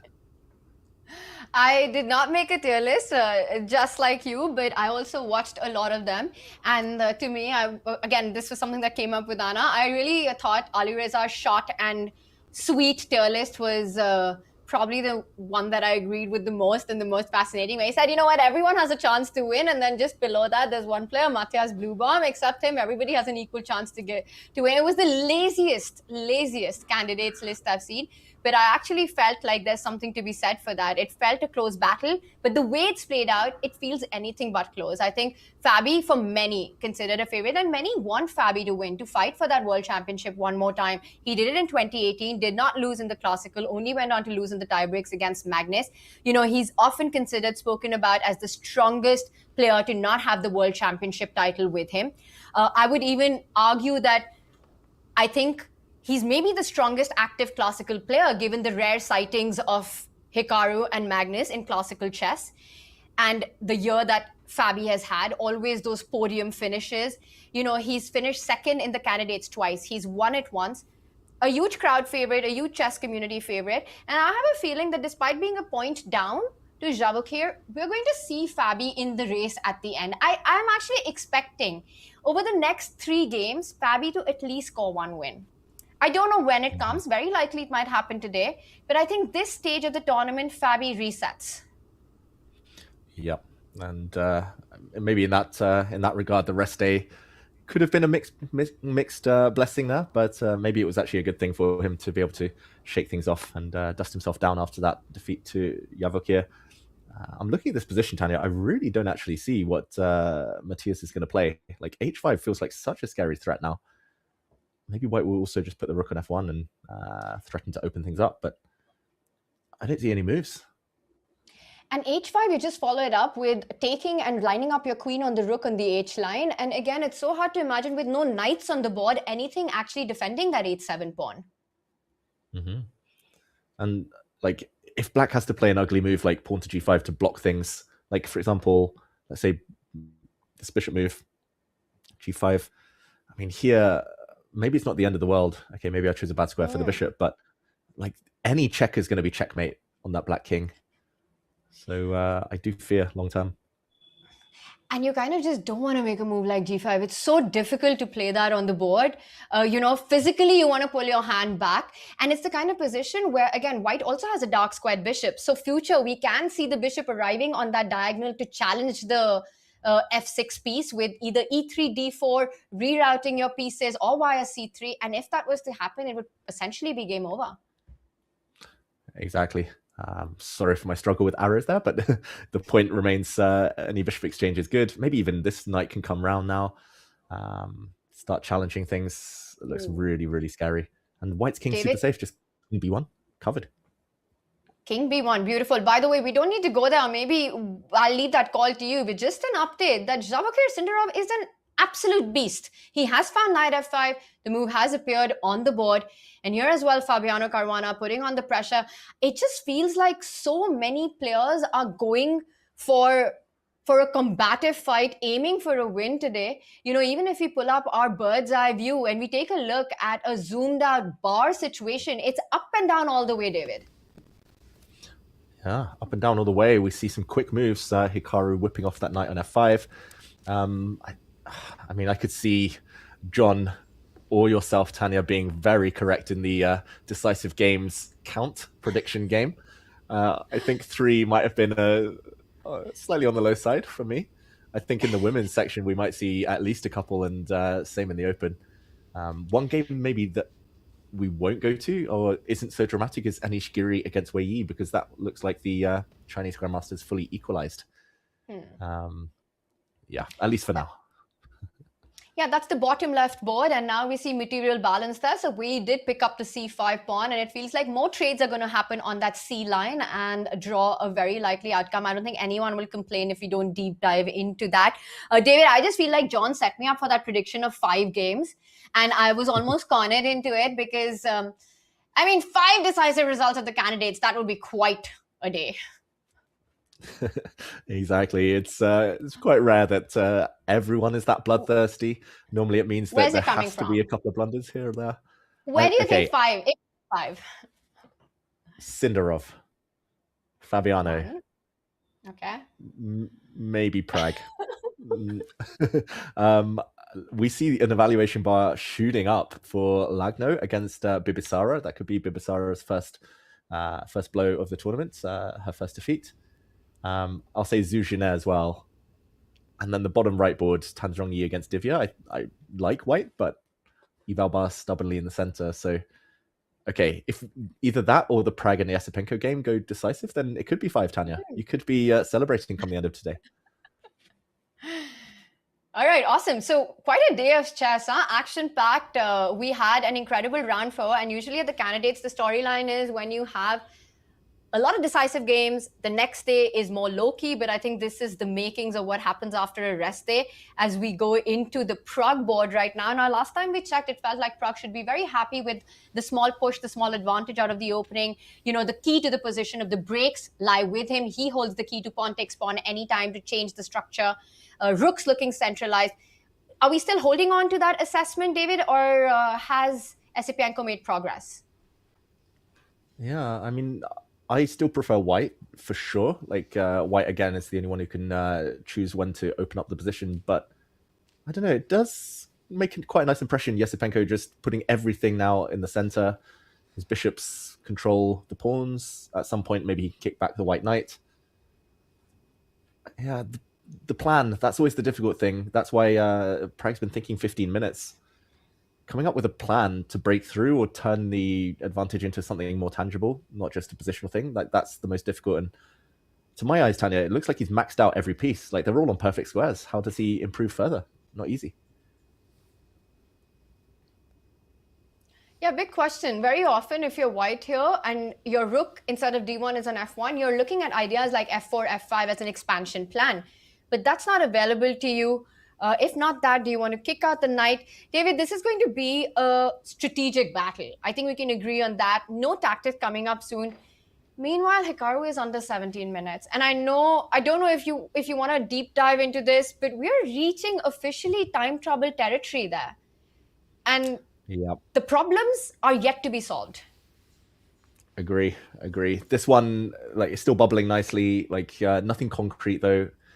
Prag might just play a nice waiting move. I don't know, improve something, maybe drop his bishop back, maybe kick the knight out. But as you say, Tanya, it's hard to delve too deeply into concrete variations at the moment. So let's jump out and decide whether it is Hikaru or whether we do maybe mention the drama on the women's boards, because it looks like Lagno is almost winning now. Let's do it. I think that's a great call. The Lagno Asubayeva game, let's pick that up. That's the second board in the bottom row, because I see the beautiful plan of a very ugly knight on a1 has been played out. But apparently that just keeps everything under control. Beautifully defending c2 and a couple of extra pawns to boot. Yeah. Who would have thought that the key piece, the best piece in the position, is the cornered knight? And we'll do a quick action replay in a second, just because some strange stuff happened actually. And yeah, it was a loss of time, I think, that might have decided this game. If we just go back to the position just after the position we looked at, we were saying knight d4, best move. The blue arrow appeared, h4 was played, given a question mark, allowing bishop takes a4. And Tanya, this is a judgment call. I'm really surprised she didn't go for it, though. Bibisara, she tends to find these types of moves or make good practical decisions here. Bishop takes pawn would have been a advantage black here, apparently, after rook takes pawn. And apparently the attack is just too scary. Like, if the white queen saves itself, then black can start hitting this knight. Okay, the computer points out some crazy moves, Tanya. If the knight moves, saves itself, boom, clearance, sacrifice. Ooh. And it's going to be game over on the b2 square. This is wild. Okay, now I don't really blame her for failing to spot this, but this would have been crazy stuff. Knight takes e4 apparently winning here. And just to show what Bibisara could have been enjoying. a4. Oh, beautiful. Oh, incredible stuff. But she lost time. Same idea. She wanted to get her knight out the way, take this knight. But now, this is one we showed earlier. But the black knight is just poorly placed on h5. And maybe she did miss that knight a1 actually solves everything for white. Now white's just a clear pawn up. And boom, my feeling g4. on g4, and my feeling on this is that Bibisara maybe missed this idea of knight a1. It's not an easy spot. Yes, you come to this position as white and you realize nothing else serves the purpose, so you play knight a1 whether you realize the strength of it or not. But from the black side, when you're sacrificing that pawn on d5, you know, from a human evaluation, you feel like you're doing something incredibly powerful. Because bishop f5, bishop d3, you don't even want to look at it. It destroys the pawn formation completely, David. That's not something that you're worried about. Rook to c1 as well. I think there would be tactics on the board, although I'm trying to work out if it loses on the spot. It's still playable. It's possible. Still totally fine. Yeah, but knight a1, stunning. Yeah, knight a1 even better because it keeps d5 nicely protected. I think maybe she just underestimated the fact that g4 is such a strong threat here that she has to go into full retreat mode and therefore does not have compensation for the pawn. Yes. Great. So this one really nice. Sorry, David. No, I was going to say great play by great defensive move from Lagno, switching the gears. And now she's kicking that bishop out as well. So g4 on the board, slowly being up a pawn, taking over the initiative as well. David, things are brewing up and we might even see time trouble here. So let's bring on John. As we were discussing, will there be 5 decisive games? John, my prediction looking good for today. Definitely looking good, Tanya. I think that we could very well see 5 at the end of the day today. It might be early, but we enjoy making these kind of predictions. And frankly, the sort of sharp positions that we've been getting lends itself to that theory so far. So fingers crossed. Plenty of fire on the boards, folks. We're going to go for a quick break now, so please recharge your tea or coffees. But when we come back, this is all important. It's Hikaru Nakamura in time trouble. See you soon.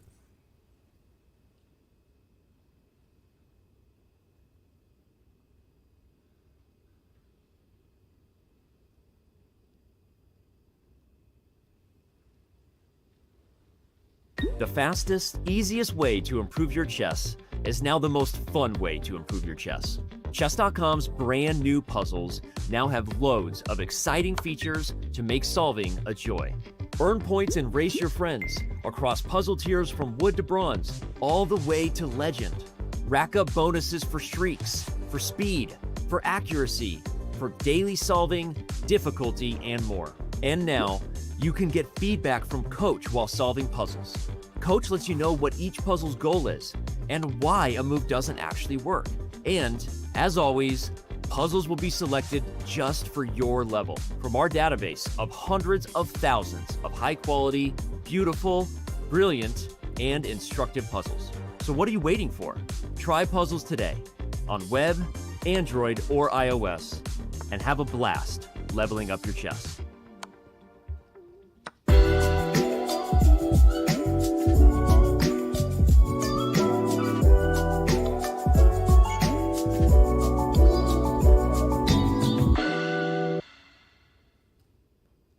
Extreme pressure. That's it. Blue Dom is winning it.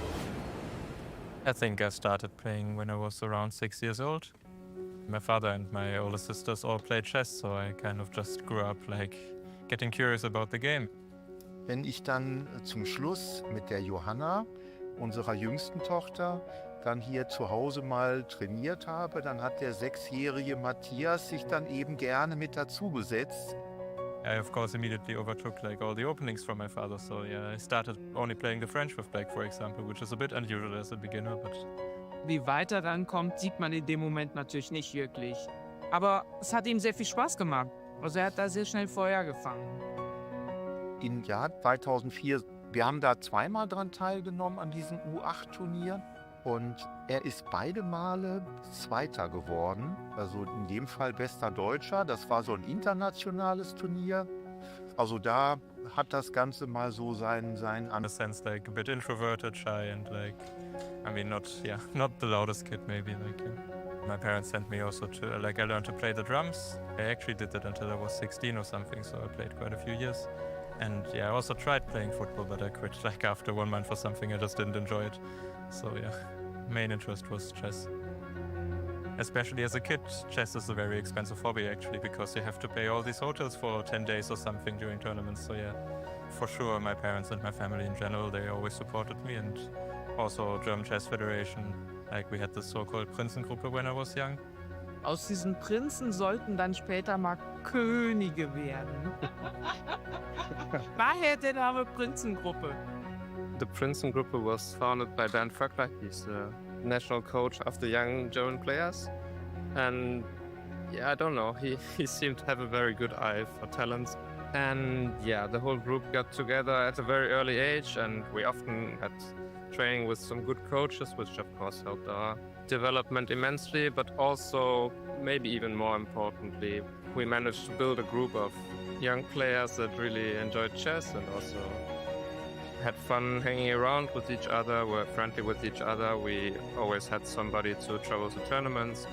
Die sind eben auch heute noch befreundet und das war schon eine super Truppe irgendwie. Die haben sich auch gut verstanden und ich glaube, deswegen hat das auch so gut funktioniert irgendwie.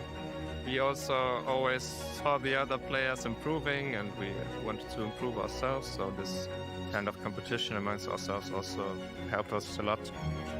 After I finished school, then I had 1 year of only chess. I did that together with Dennis Wagner, who was finishing school at the same time as me, and we had like the same strength.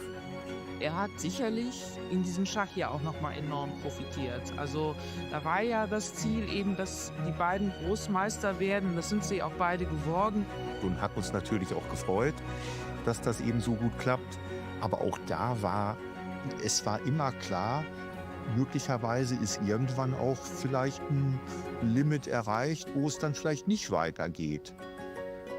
Aber er hat uns da immer wieder eines Besseren belehrt, dass es dann doch immer noch ein mehr gab.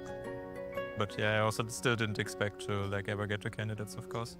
I mean, I was always good for my age, but I never really even thought about that too much. I just kept playing chess, and yeah, at some point I understood that I'm actually good at chess or decent.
We're back with round 5 of the 2026 FIDE Candidates, and we are on board now with Sindarov, who is putting the pressure on Hikaru Nakamura in a game where Hikaru is over an hour down on the clock and has less than 17 minutes to make 21 moves. This is rough. It is definitely playable, but it's Black who's applying all the pressure right now. We've had plenty of people ask similar questions to this in chat. I feel like elements of this have been asked here and there. I'm going to try and put them together, David, to maybe get your perspective, and Tanya, yours as well, on what might have happened here. It's possible for players playing with white or black to get out-prepped. That's a thing that happens in tournaments, in one-off games. That's not unusual. But Hikaru had the white pieces and it felt like he was out of prep on move 12. That's the bit that confuses me. What are the factors that could have led to something like that? And is there a chance it wasn't him being out of prep and it was something else? Or was that definitely what happened here? Over to you. Ooh, John, with all the tough questions. I'll try and go first, although it is a difficult one to answer. And I think Hikaru himself will struggle to fully explain what's gone on. His recap tonight is going to be fascinating. I'll also mention I would not want to be the second right now who suggested this opening to Hikaru. I think that person, whoever it may be in for a bit of heat. The odd bit is that Hikaru has made the choices at every juncture. He was the one who played d4 in move 1. Tanya's been talking about whether players are playing e4, d4. Hikaru's been an e4 player for much of the last few years, in big games at least. So he played d4. He went for the Marshall Gambit. He sacrificed the pawn and the second pawn. He played on move 12, what is the main move, but not white's only move. So he chose what was happening. Sindarov played the top computer move because he was still in preparation. And Hikaru then spent 67 minutes. So it's just that something's gone wrong, very badly wrong there. Maybe it's just he played through whatever notes his second had sent him very quickly. Maybe he hadn't played training games there. He was just unfamiliar with the details. And then he started thinking, okay, I can't just trust my memory. I have to just clear my mind and think purely myself. But it was just that one moment. And I think it's because Hikaru is out of his comfort zone. He doesn't like taking huge risks nowadays. He likes to kind of keep the draw in his pocket just in case. I think it's a variety of things. He's not comfortable with the tournament situation. His confidence has been knocked by the first 4 rounds. And here we are now. Tanya, Vachier right now has 99.6% accuracy because he's been playing partly preparation, partly just coming up with all the best moves. Like, what's happened to Hikaru, first of all? And do you see him getting out of it as he moves his king into the corner?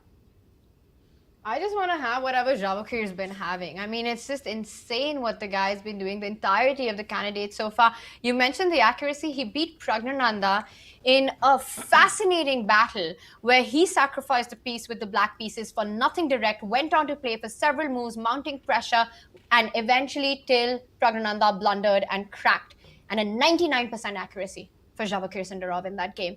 In this one, at least so far, one can say that he's been the one who's better prepared, but the last few moves where he's been thinking, it's been over the board, he's found one best move, the top line of the engine, every single move along the way, including this last knight retreat by him, eyeing the d4 square to jump to eventually. I think coming to John's question, we can only speculate, David, what really happened here. But one of the things that I have noticed is that it's not the first time, really, right? Like, we did see Prag as well get stuck in the opening against Vachier with the white pieces. We also saw a similar storyline, for example. Yes, it was with the black pieces, but it was Fabi's choice to go into the Queen's Gambit, accepted, and then sort of be lost a few moves in. One of the things that I've seen across elite level, and I think players speak about this, is that what appears on the board is just such an iceberg tip of everything that they see, of everything that has been prepared for the day of the match. How deep, how much of this was Hikaru expecting from black side? Was he expecting d4, d5? Firstly, the question is that. Was he expecting Vachier not only to go d5, the semi-Slav structure that Vachier took with c6, I don't think that was part of the main preparation that Hikaru had for this game. Vachier in the first 3 moves already played something that he usually doesn't. So in that iceberg, it already narrows down to the top quite a bit. And then having this line, did Hikaru check it today morning? Was this a line that he had for this game, or is this something that he saw a while back? Did he see that move shot castle whenever he did check it? Again, these questions can only be answered by the players, but really it's not as black and white as it seems. The board might be black and white, but the preparation, what happens on the day, again, it really is mysterious. And what we see play out, how far the players goes is a small tip. Most of it is under the water. Exactly. And we could be singing a very different tune if Hikaru, for example, had prepared this whole line. Sindarov, instead of castling earlier, had played e5, which had happened before in a high-level game. Hikaru doubtless had a cool idea deeper down the line there that might have been really impressive, might have got him a really impressive win, mostly off the back of home preparation, but he wasn't allowed to show it. And something broke down in that kind of process, the preparation, how he memorizes these lines. But that's probably because he's gone to a must-win opening earlier in the tournament than he would have liked to. And I don't think the position's so easy, Tanya, so we shouldn't be writing him off yet, but he's definitely kind of given himself a mountain to climb on the clock. 16 minutes, and he's got to make 20 moves. He's got less than a minute per move, and he's got to rely on some inaccuracies to start creeping in for Sindarov. White's next move is obvious, but how do you think Sindarov's going to try and neutralize this activity on the G-file? I think Hikaru has to place all his hopes on that one spot, right? Literally put all his eggs in the basket here. That's the G7 would be the basket in this case. You want to go rook G1 because notice how Sindarov doesn't have a dark squared bishop. So to defend that is very difficult. To challenge White's bishop on D6, extremely hard. Meanwhile, I think what Sindarov wants, his next move is pretty clear, right? Knight to D4. But what he's calculating is what really happens after that. If White was to go rook G1, how are you responding? If White was to plant the bishop on D5 before going rook G1, because notice, King H1 not only allows the rook to take that spot, David, but it's also a response that after Knight D4, your bishop can move around. There's no fork on E2. You could plant your bishop on D5. I don't know if that's the best move or not, but at least you're not losing your queen with Knight E2 check. Yeah, so the king no longer vulnerable here. White can move out the way. I thought Knight E2 would not be a great move in this position, but apparently still a strong one. Even when you try, you make all the best moves. Even when you try to make a bad one, David. How do you do it? That's the kind of skill I want. Hey, it was you. You set me up perfectly. You were like, "Oh, Knight E2 fork," and I wasn't even thinking about it, so I wanted to show. But I guess the knight can always come back to D4, where it's nicely parked in the center. I think here, if bishop to D5, maybe the simplest is to just try and trade off the bishops, Tanya. Knight to E2 also strong, apparently. I guess I'm dropping this pawn, but I just wanted to make the point that in a lot of these positions, White doesn't really want to take this bishop. Take this rook in the corner, give away the light squared bishop. Not the most accurate moves there, apparently, but this position is still winning for black due to all the pawns and the light squared control. The white king now weaker than the black king. But okay, let's say Hikaru just doubles down, all gung-ho now on the G7 pawn. What is the path for Sindarov? How does he make it as safe as possible? One thing that I would be concerned with black here, G6 feels like the kind of move that you want to make, right? Just to keep everything intact, you have all your pawn majority on that side. I think you need to watch out for a rook takes knight at some point. Just sacrifice that and plant the bishop on the dark squares. Maybe we can just see it, David, after G6. Again, you can't go bishop to E5 because knight takes bishop. The queen is overloaded. Sindarov getting ready to make his move. He wants to put pressure on Hikaru's clock as well.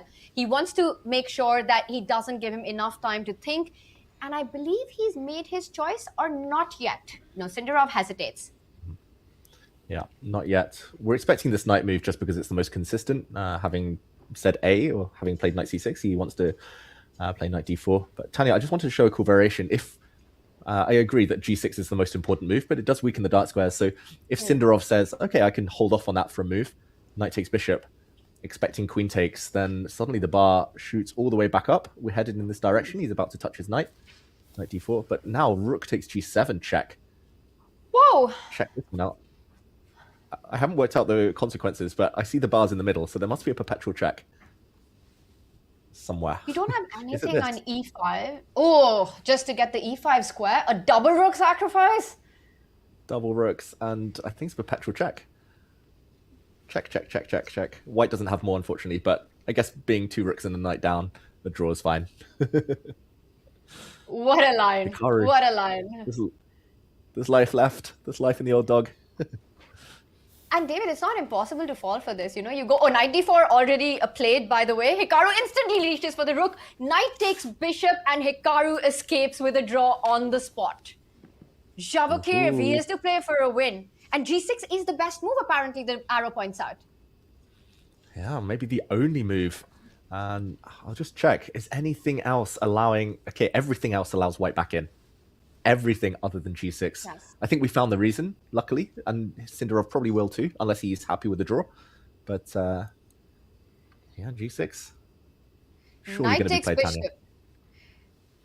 David, we'll find out because it's so tempting, right? You're Vachier Sindarov. If at the top of the game someone had said, how many moves? 20, 21 moves in with the black pieces, draw, are you happy or not against Hikaru? You say, yes, I'll take it. I'll take my lead into the next round. But this position, you're up 3 pawns. Your knight is in the center. You look at Hikaru's clock. It's 16 minutes. I think he's getting ambitious. And if he spotted the tactics, he wants to play for more. Vachier can draw this game with knight takes bishop. Or play for a win with g6. What does he go for? Prediction time. Oh, I think he'll play g6. Like you said, momentum, clock, the fact that Hikaru didn't play the top moves, Sindarov will know that from his preparation. I think he's ambitious by nature, right? But that being said, it does require a small mentality shift because this whole opening for black, if Hikaru had found all the best moves, black is often the one trying to force a draw. Black is normally happy with that result. So I just think you don't allow rook takes g7 ever. Like, even if it weren't a forced draw, like, it's just such a scary idea. Rook takes pawn check. Hikaru jacket off. He's hoping for knight takes bishop. I'm just amazed at this position because David, knight takes bishop, unless you see rook takes pawn, can be actually quite tempting, right? You take that bishop and then you go g6. And then you're saying that I'm defending it like that. So, yes, and the bar doesn't move. It says that black is doing absolutely fine. So firstly, Vachier needs to understand or needs to spot that rook takes pawn, and not only rook takes pawn only works because there's a double rook sacrifice. One rook is not enough to get the draw. So he also needs to spot rook g1. Yeah, the knight covers g5. So everything comes with check. I think that's why he'll see it. It's so forcing, so direct. I don't know if the king can hide, last question. Does white just continue forcing, I guess forcing the issue, threatening... Oh, wait, what have I missed? Oh, the black queen can defend. Oh my gosh, this is hard. How is white holding the draw here? Nowhere. Oh wait, is it? No. Can you go queen g? No. Oh, sorry. Is it? Bishop check? Is it, David? Should we try it? No. Oh, I was trying to... Oh wait, the knight can block. Knight g6, yeah, knight g6, yeah. Okay, let's try to work this out. Let's go back. Okay. So there's queen g3. Queen g3, there's also queen c3 with the same idea. So you don't really... It doesn't help. Yes. Queen g3, yeah. Black defends. The magical mating square. Okay, so we can't... Oh, David, wait. No, I got excited, but I shouldn't have gotten excited. Never apologize, Tanya. I almost believe you. I didn't know what move you were going to suggest, but... I was thinking of something No, but it doesn't even work for so many reasons. I wanted to go all out with rook g8 and into kamikaze mode, but do not even attempt to put that on the board, David. Well, I'll put on the board the fact that after rook takes... it still doesn't work. It still I was going to say king king takes work. wins, but... I guess black blocks. Exactly. Is it just taking back the knight? Is that way too slow? And just saying you're down a rook, but you're coming for the black king on the next move. I think you might be on the money here. Queen takes knight. Ooh, well done, David. Well done. Well, I mean, we tried everything else. But the big threat is queen g3, and black's queen can't get on the diagonal. Black's queen needs to get on this diagonal. Can I go queen d8? Can I go queen d8 with the... Oh, by the way, move coming in. I think he was reaching for the rook. Was he reaching for the... It was the pawn. I'm pretty sure it was the pawn. Okay. We need the camera. There we go. G6, huge advantage to Vachier-Lagrave. Any other move, and Hikaru Nakamura is back in the game, chat. Big moment for Sindarov in his campaign to get his 3rd win at the candidates right now. Oh, that flexing. He's been doing that every time before he makes a great move. Wouldn't it be his 4th win? 4th win. Did I say 3rd? Yeah, +4 is sometimes that's enough to win the tournament. He could just draw the rest of his games and still be a favorite. Fun stat on that, David Howell. I got a stat for you. Candidates, traditionally, the golden spot is 9 out of 14. That is the score needed. Having that is where you feel safe. There's only one other player who's crossed that. And, I think you know who I'm talking about. Jan Nepomniachtchi with his golden run in 22. He won the whole thing, 1 round to spare. I think he scored 9.5 or 10 out of 14. It was insane.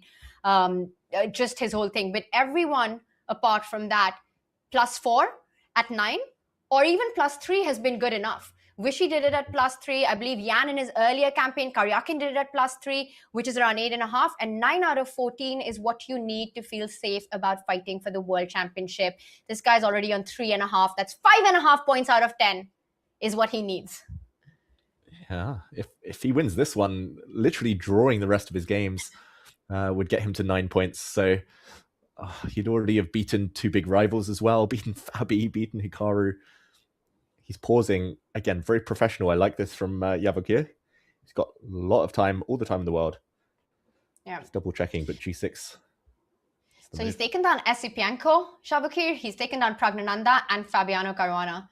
I mean, from the first half, if he was to take down Hikaru Nakamura, that would be an insane run. He reaches out and the G1 moves up the board. Vachier, Sindarov with a small move looking for a big win. Yeah, and big problems for Hikaru now. Like, how to generate an attack against these 4 pawns. It's like you said earlier, Tanya, Fabiano had it on the queen side. He had 4 pawns, including doubled pawns, protecting his king in that Petrov. Here, Vachier has a king that's the target, but he has 4 pawns in front of it. And without any one of those 4 pawns, there might be a better or clearer breakthrough. He's up out of his chair, and he's in control still. 55 minutes to boot, right? You've got enough time to go chill, to go relax, all the pressure on Hikaru. And the thing is, Sindarov knows that as long as he keeps things under control, the position's long-term just winning for him.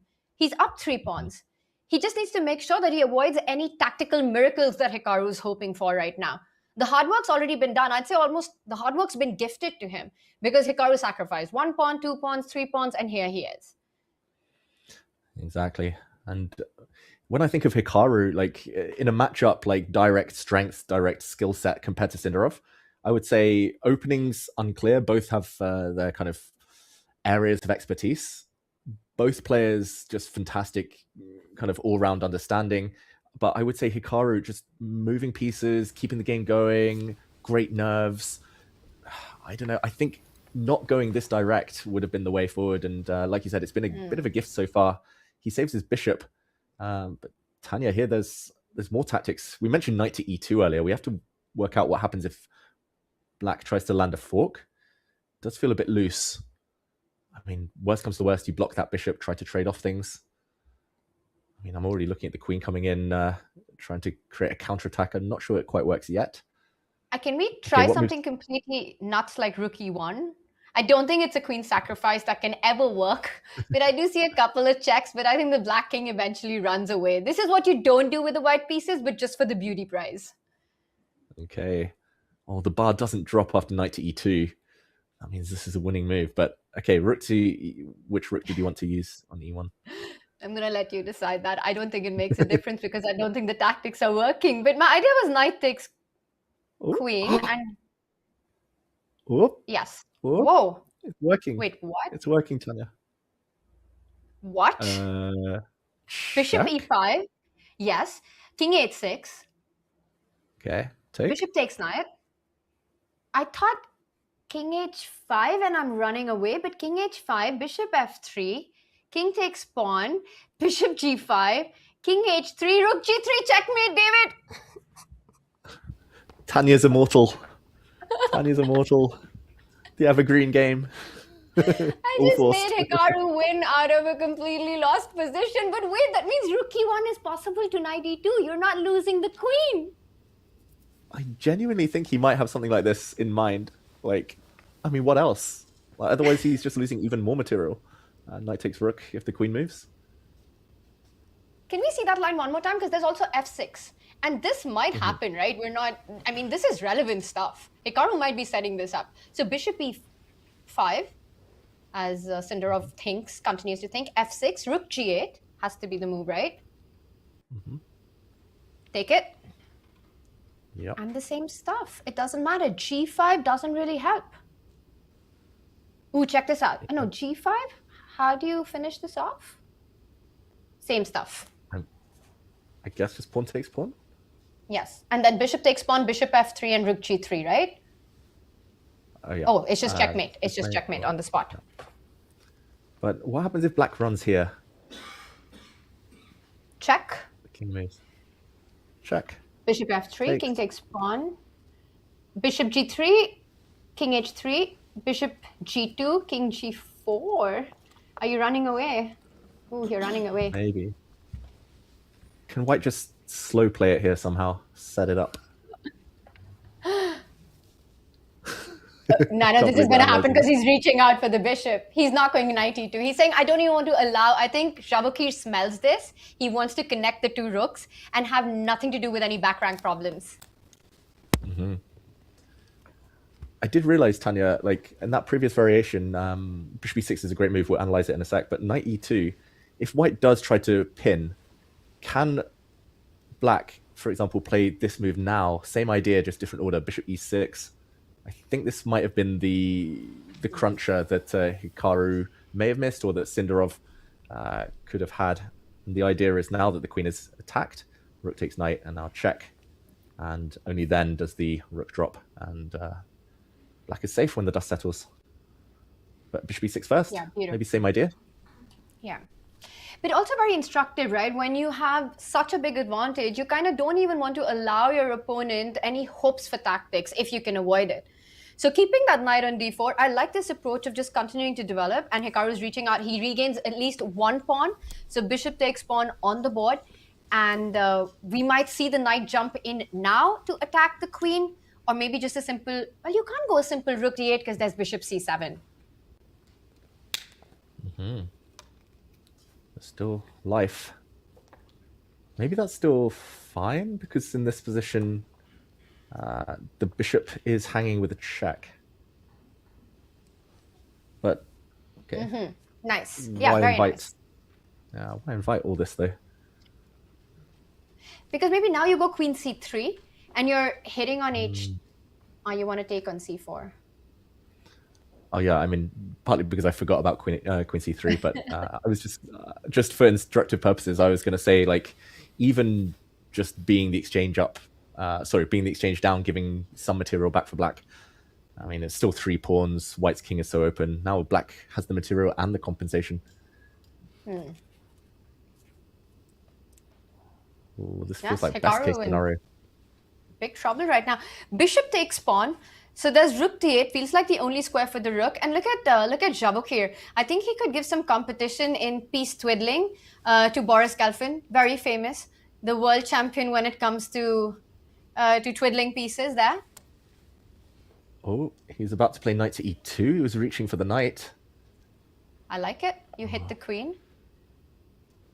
Yeah. And then the point is, David, that wherever you move the queen, I think black can go rook d8 after that. There's no bishop c7. You can't capture the knight because of bishop d5. So once the queen is out of the way, you can safely plant your rook to the center file. Yeah. Also, maybe just grab this one on g1. Yeah, I forgot. See why not? I completely forgot. He does it. Vachier Sindarov, there's no stopping him. He's just playing. And then every move he plays, he just gets up and leaves. It's like he's already calculated till the end of the game. And he already knows that this is completely winning. Hikaru Nakamura is the best defender in the world. But Vachier isn't concerned about any such monikers. Yeah. I mean, no respect for reputation at all. No fear at all. That helps when you get great preparation in. You know objectively you're fine. But I mean, to do it this quickly, confidently, against one of the greatest players of his generation, it's impressive. I don't see anything here at all, Tanya. Like, knight takes rook is almost a guarantee now. The black queen can even come and threaten some checkmates if white's queen goes too far away.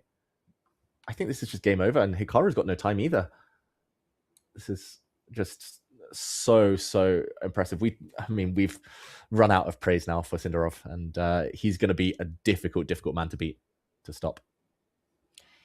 He's been the headliner from Cyprus, and I think the way he's played this game, it just continues to prove exactly why. Hikaru, he looks frustrated, David. He looks annoyed, he looks frustrated, he doesn't look happy with any decision. He knows he's playing for tricks already. Knight e2, are there tricks to be made with the construction of queen h6, bishop e5? Let's check it out. Queen to h6. So the idea is knight takes rook, then bishop to e5, and whoop, white's winning. What? I guess no, but you've got f6, no? You've got f6, queen c7. Bishop takes pawn, queen c7. Oh, Tanya. What? No. What? Don't say it. Don't say it. Like, can I try to? What is it? Find it. You can do it. Oh God, you're putting There's me on one the winning spot move. now. Shouldn't There's have said. only Don't one. say it. Wait, John says he spotted it. John, you spotted Bring him it. back. Bring back my second. Please tell me it's rook d7. Yes. There must be a way to interrupt the queen. Yes, come on! This is incredible. Good work, John. Now there's no queen c7 to guard this square. And if black tries to flog some material to get the queen back on the 7th rank, there's a double bishop.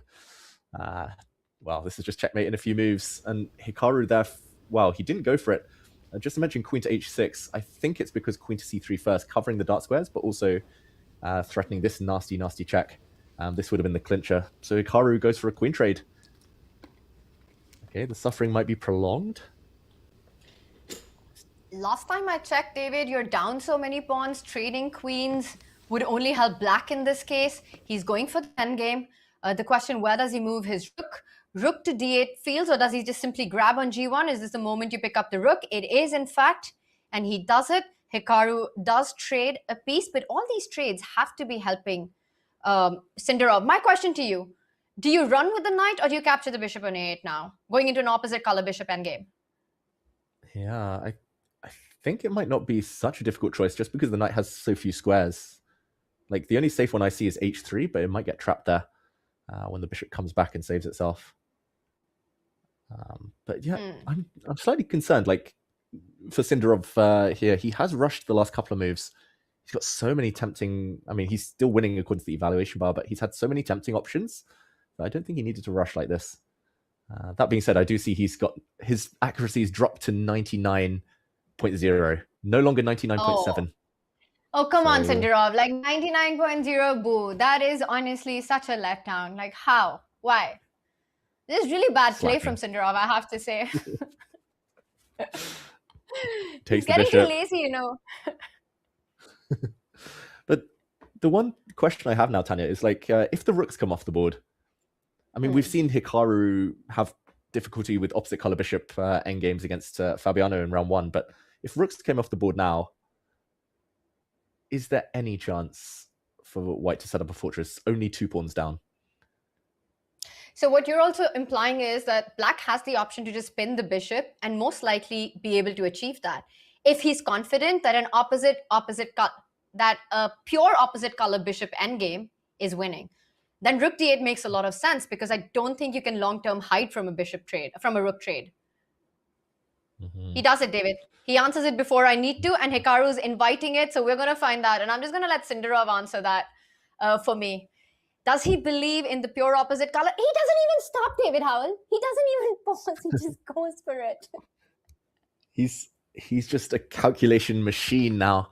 He's realized he's going to be 3 pawns up, not just 2. And it's because the c4 pawn and the a2 pawn both hanging, both in the eye line of the bishop. Hikaru needs a miracle here. I mean, this pawn is going to be captured.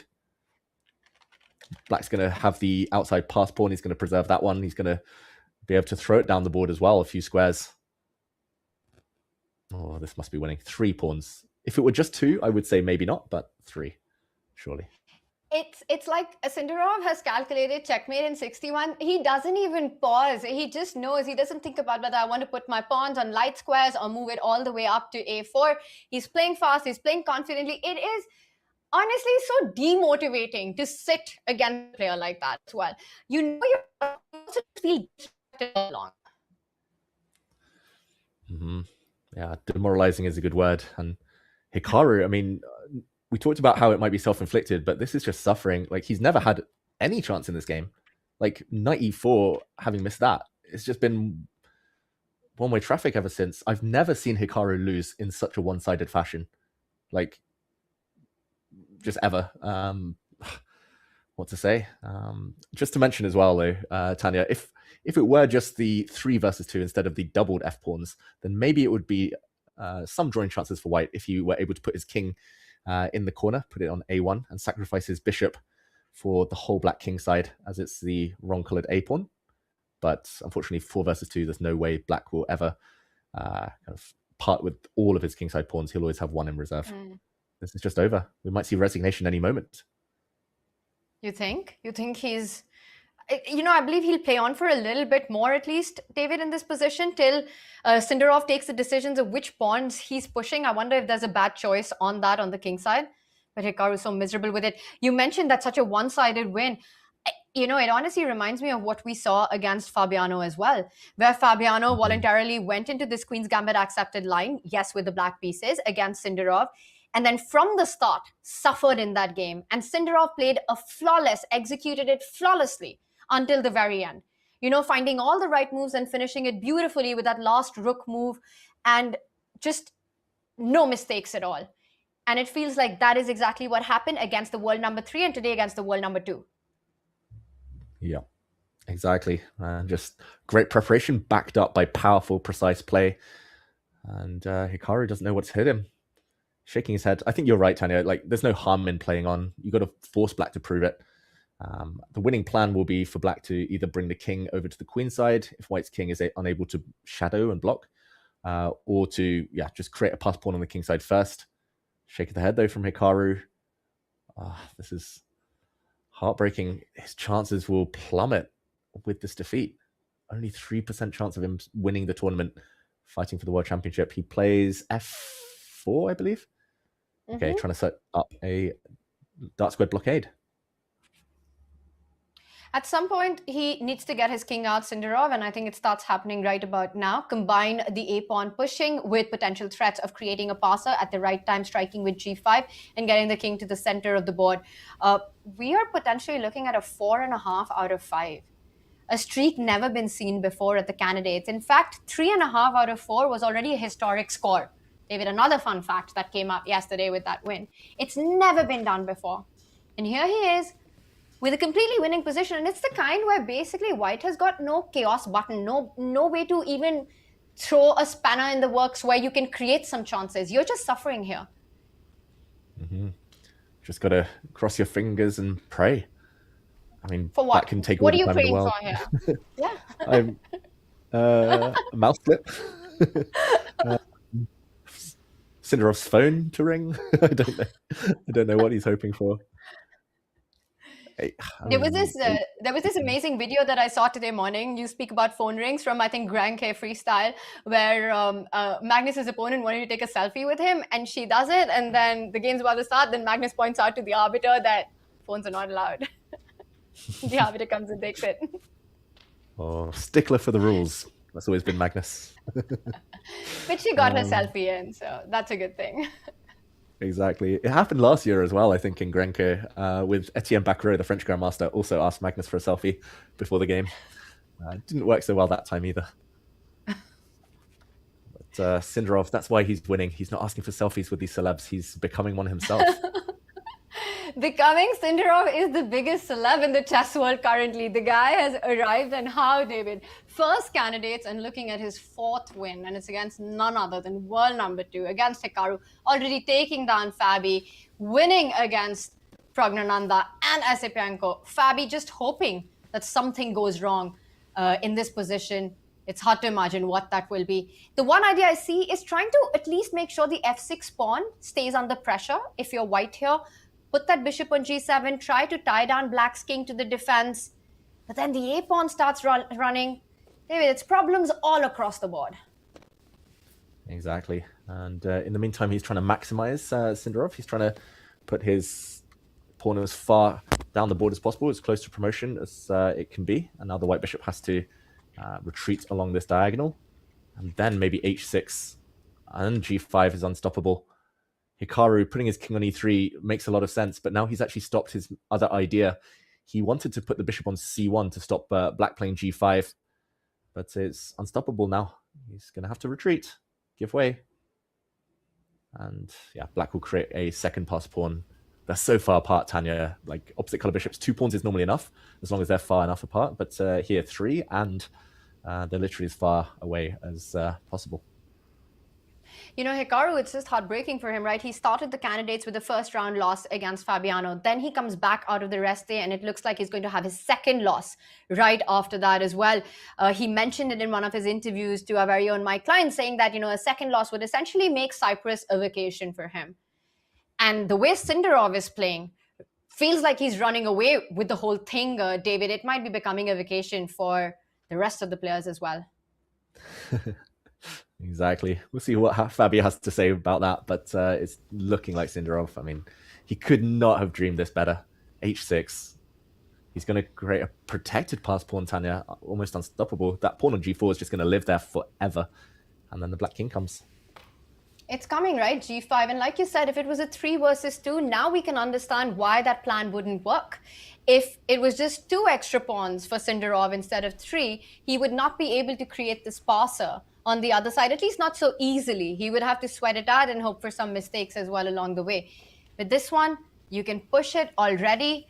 The trades just work in your favor. He desires it. He's about another passer and maybe even 2 connected passers on the other flank.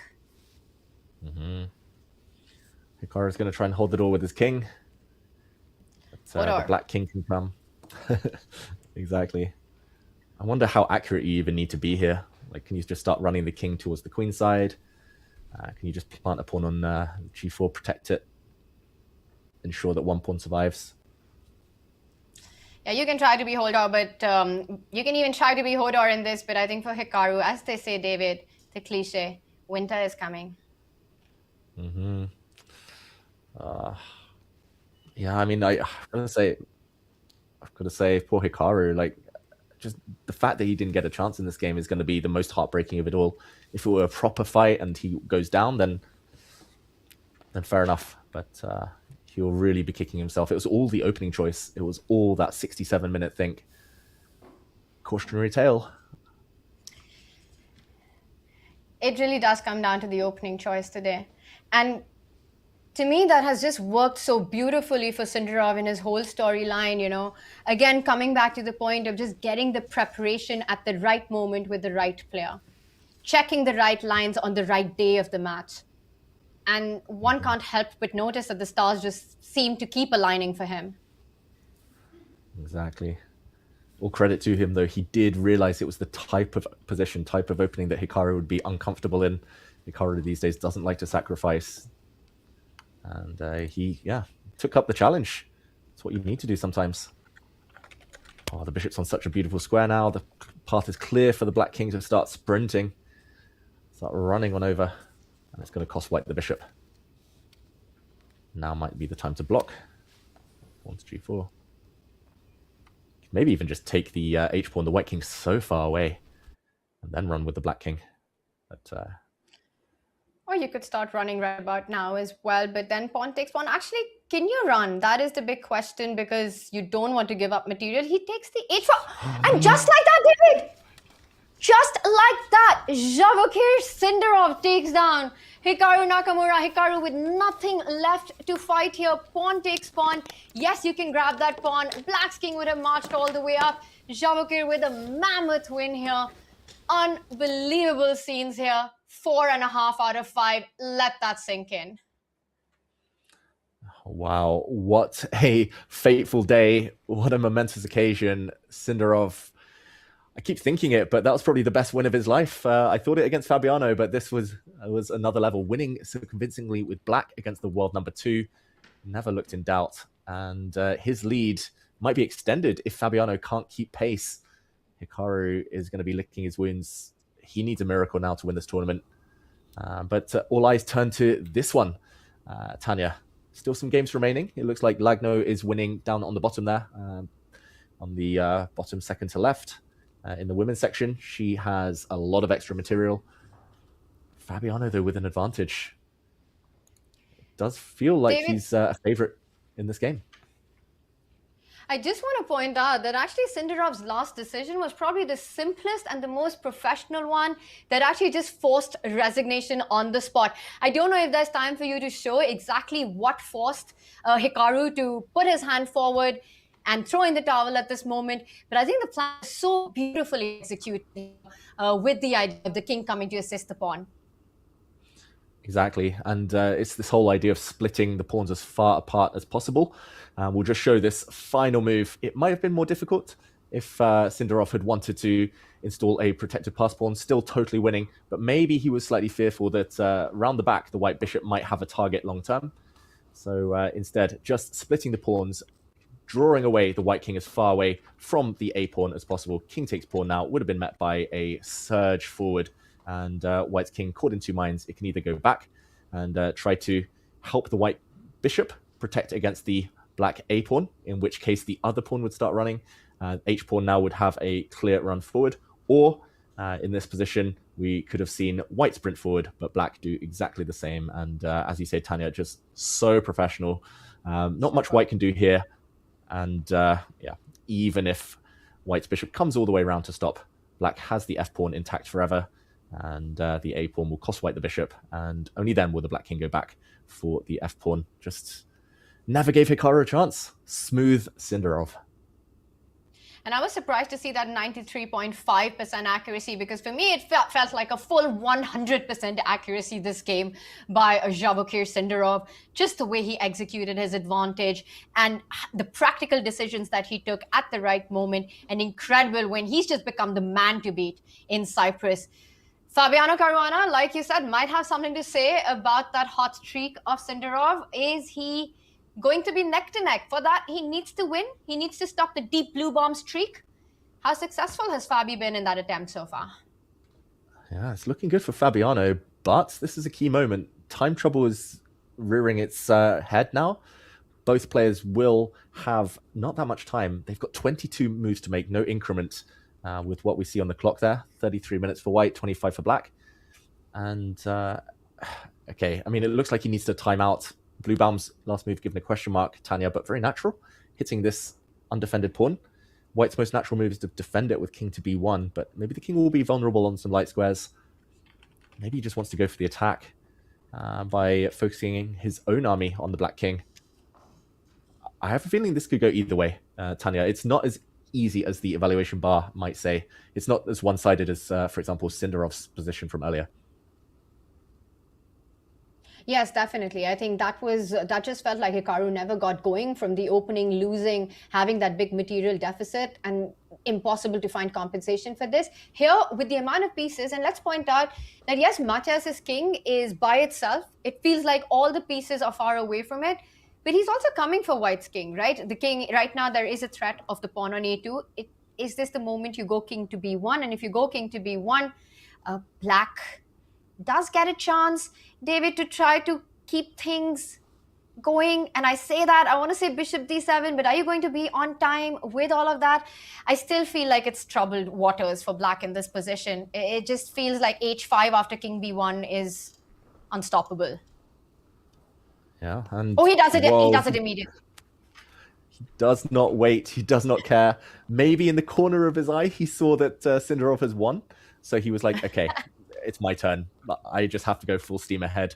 Tanya, I would never dream of playing h5. I've got to say, I would play king b1 in a heartbeat every single time. Even if you give me 100 hours on the clock, I would defend the pawn, prevent counterplay. But Fabi sees deeper, and that's why the evaluation bar is on his side. It's actually 19 minutes only for Fabiano, so time trouble definitely imminent. But it feels like he's got a breakthrough attack.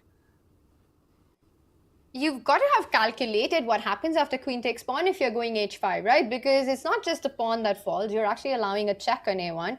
And I think that is what needs to be seen. That is what Blue Bomb even is looking at. So, David, I give a check on a1 because I have lost all hope for my king. You allow pawn takes pawn, then you're only hoping for counterplay on the other side. King c2, only move. I repeat my checking pattern, and I'm just hoping you fall for king d3. Still winning for white, apparently. I don't know how. You know, when you made that move, David, I knew that had to be the case. It's like, this has to be still winning. This is just crazy. I thought queen take, sorry. Just a complete brain fart from me because the knight on e3. I thought queen takes pawn is the move here. And rook takes knight, you take it with the king. Yeah, the king keeps running and black is running out of resources. But yeah, your point is valid though, Tanya, totally. Like king b1 would be the solution. Nobody in their right mind plays king d3 unless they're trolling. So king b1. And I guess, like, what is the finishing blow though? If black just says, okay, I'm going to leave my king to its own devices, how does white finish off? Is it just putting the rook on? I thought so, but then there's at least bishop e6, no? I take control of, or rook f4 as well. Looks tempting, but bishop e6. Yeah, maybe rook f4, because now I think this might be checkmate, or black will have to drop a lot of material. So this is the idea, Fabi. If black takes and like everything comes off, oops, boom, boom, boom, boom, boom, maybe he's just coming in via the h-file. Yeah, but this is what happens, right? Notice how all of black's army is so disconnected from the king. It basically doesn't have a single defender. And now the pawn wall in front of it also collapses with h5. So there's really no time to pick up a2 with no perpetual coming in with the queen. The white king safely hiding on b1 in the lines that we just showed. It is, in fact, the skull skeleton, as you pointed out, for black's king. It's going in the grave in this line. Yeah, it's going down. But if he can't just ignore everything, Blue Baum, then he has to react. And we said this was an ugly move earlier, but I think he needed to try this. He blocks up the king side, at least no open lines. That might be a bit harder for Fabiano to break through. Makes a lot of sense. With no pieces coming into defense, you need to keep the lines shut. So what is the follow-up now? I would still be so tempted to just take a moment off and go king b1 and just feel nice and cozy in a blanket. Exactly. But chill is not Fabiano's middle name. He's calculating something. But how to he is, but I think Chill is Fabi's middle name. No, it is Fabiano Chill Caruana. Last I heard. Chillest guy on the circuit. What are you talking about? He's very chill off the board. I've played him enough on the board and been crushed enough on the board to know that he doesn't allow his opponents any time to chill. Actually, that's a great question. Who do you think is the chillest candidate, David? On the 64 squares or off? Let's go off the board. Just, who's got a chill vibe? Mr. Chill. I mean, I love like playing games, board games with Fabi. He's super chill. I think Yesipenko is quite chill. Every time I've spoken to him, like I once actually played him in like a kind of double round blitz tournament. So we had one white, one black, and like I won the first one. He was just like, yeah, chill, and then he beat me in the second one. He was like, yeah, chill. Like he didn't show any emotion at all.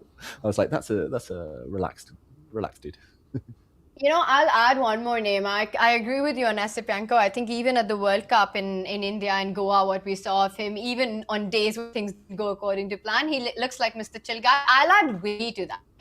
I think regardless of anything that is happening, Wei for me is just a picture of chillness. It's just way to chill. Exactly. He's one cool cat, one cool customer. I loved his interviews last year in Norway Chess, where he beat Magnus, he beat Hikaru in Armageddons, and then he came out. He was like, "Yeah, I didn't expect it to happen, but that's life." As if beating the top players in the world in speed chess is just an everyday thing. So big Wei fan. In the meantime, the bar is sky high, 98% accuracy almost for Fabiano. That's impressive, Tanya. Yeah, it almost is screaming as though there is some knockout blow in the position. But this last move by Matthias, making sure that things don't open up in front of the Black King. Still eyeing that 5 decisive game day here. Let me remind chat, David thought it would be 3, John thought it would be 4. I picked 5 for the win here. John, are you sticking with your decision as you join us again that we're looking at a 4 decisive result day in Cyprus? I think I'm sticking with it. I would still like to see more than 3. I have every confidence that we're going to get 4. If we manage to get 5 and I'm wrong though, Tanya, and you are spot on with the 5, that would make me absolutely ecstatic, but we'll have to wait and see. Folks, Hikaru Nakamura's game against Sindarov has indeed concluded. Sindarov 4.5 points now. Absolutely incredible stuff. We are going to a break now, but before we do, let's go ahead and take a look at our interview after the, oh no, I beg your pardon. We'll get the interview with Sindarov after the break. I have been told we have got one coming up, so hold tight. We should be able to get that in front of you guys. That'll be ready in just a couple of minutes. So in order to go to that, let's take a couple of minutes to grab ourselves a fresh drink. While we do that, don't forget, we are not only supporting all of the players here at the Candidates, we are thrilled to support fellow game changer ChessUp. While we are on this broadcast as well, they're taking the chess world by storm with their new and improved ChessUp 2. It's a physical electronic board that syncs directly to your chess.com account, and it lets you play rated games, which you can then save and analyze on chess.com. So it's got built-in Wi-Fi, a touchscreen, and touch-sensitive pieces as well. It works for you no matter what your level is, and over 1 million chess.com games have already been played on the ChessUp 2. We're now hooking you up with 10% off when you use the code CHESS, so go to playchessup.com or use !ChessUp in chat to unlock this limited time offer. Right, let's be quick about it because we're going to a very short break, and when we come back from that, we'll be interviewing Sindarov. See you in a sec.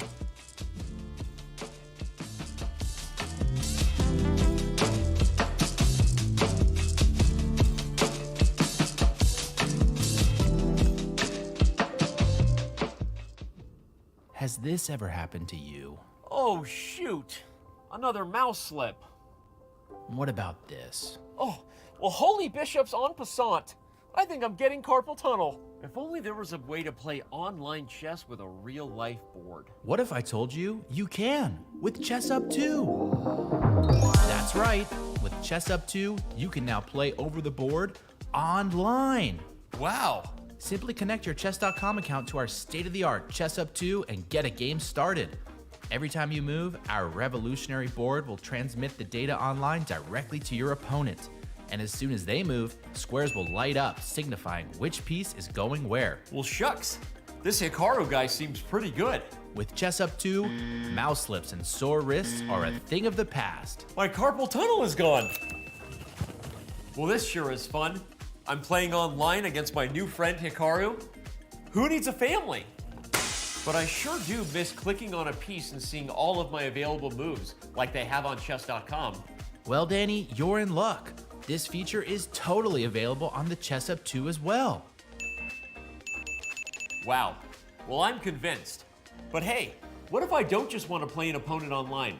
What if I want to use one of chess.com's other great tools? I thought you'd never ask. With ChessUp 2, you can fully take advantage of the chess.com integration by playing bots, analyzing your offline games, and even using our optional AI assistants to visualize the quality of moves with color-coded hints. Well, holy ChessUp, you did it. You made IRL chess cool again. You got it, Danny. And how do you know my name?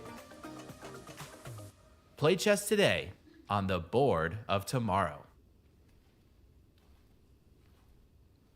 Okay, Fabi, you are the most experienced candidates player here and the only one who has won one of these candidates. What do you draw from that win in 2018 that you think will help you here at this candidates? Well, I think I can maybe learn a bit from each candidates that I played, the ones also that didn't go so well, the ones that almost went well, but didn't, you know, due to some minor moments in some games, which obviously make a very big impact, but they're like some kind of solitary, they feel like some solitary moments.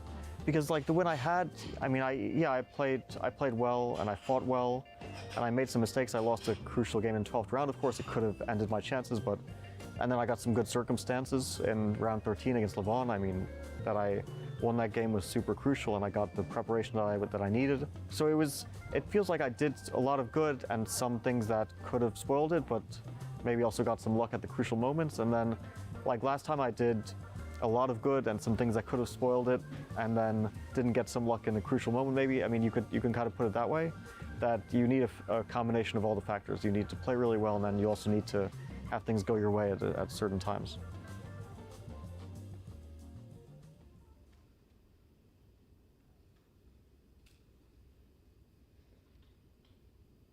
In Toronto, you had a crazy event, at one point losing 4 in a row, but then winning 5 in a row. Can you identify something that changed in the middle of the tournament? Yeah, I was having this losing streak, and my 4th loss in the streak was I lost to Tan in 20 moves. It's probably the shortest game in the tournament. It was very embarrassing, honestly, like, to play such high-level tournament, not just with the losses, but the way I played. I felt so bad, like I felt like I shouldn't be playing chess like this. Yeah, this change in mindset, I just wanted to play good game. Yeah, I didn't think about result or standings or rating, whatever. I stopped caring about all those things, and having said that, the next game against Nurgila was completely... I played a good game until some point, but I played few bad moves, and then I got into lost position. I was totally lucky to win that point. But again, in the last 4 games, I think my game quality clearly improved from how it was, and in the end, everything went well. Absolutely. You just needed a few more rounds and you would have won the tournament, huh? You had the most wins last time, 6 wins, and this tournament is essentially winner take all. Do you feel like you play more aggressively at the candidates because of the nature of the format? No, I think this is my playing style in general also. Like, to have more decisive games, that's how I play since my childhood. So, last time, like, I had only 3 draws. I had the most decisive games, and let's see how it will be this time. So, because you said that, does the candidates suit a player like you better because you're playing for wins in every game? Yeah, it's just how I play chess, I think. A lot of things happening on the board, and that ends in some decisive results. So.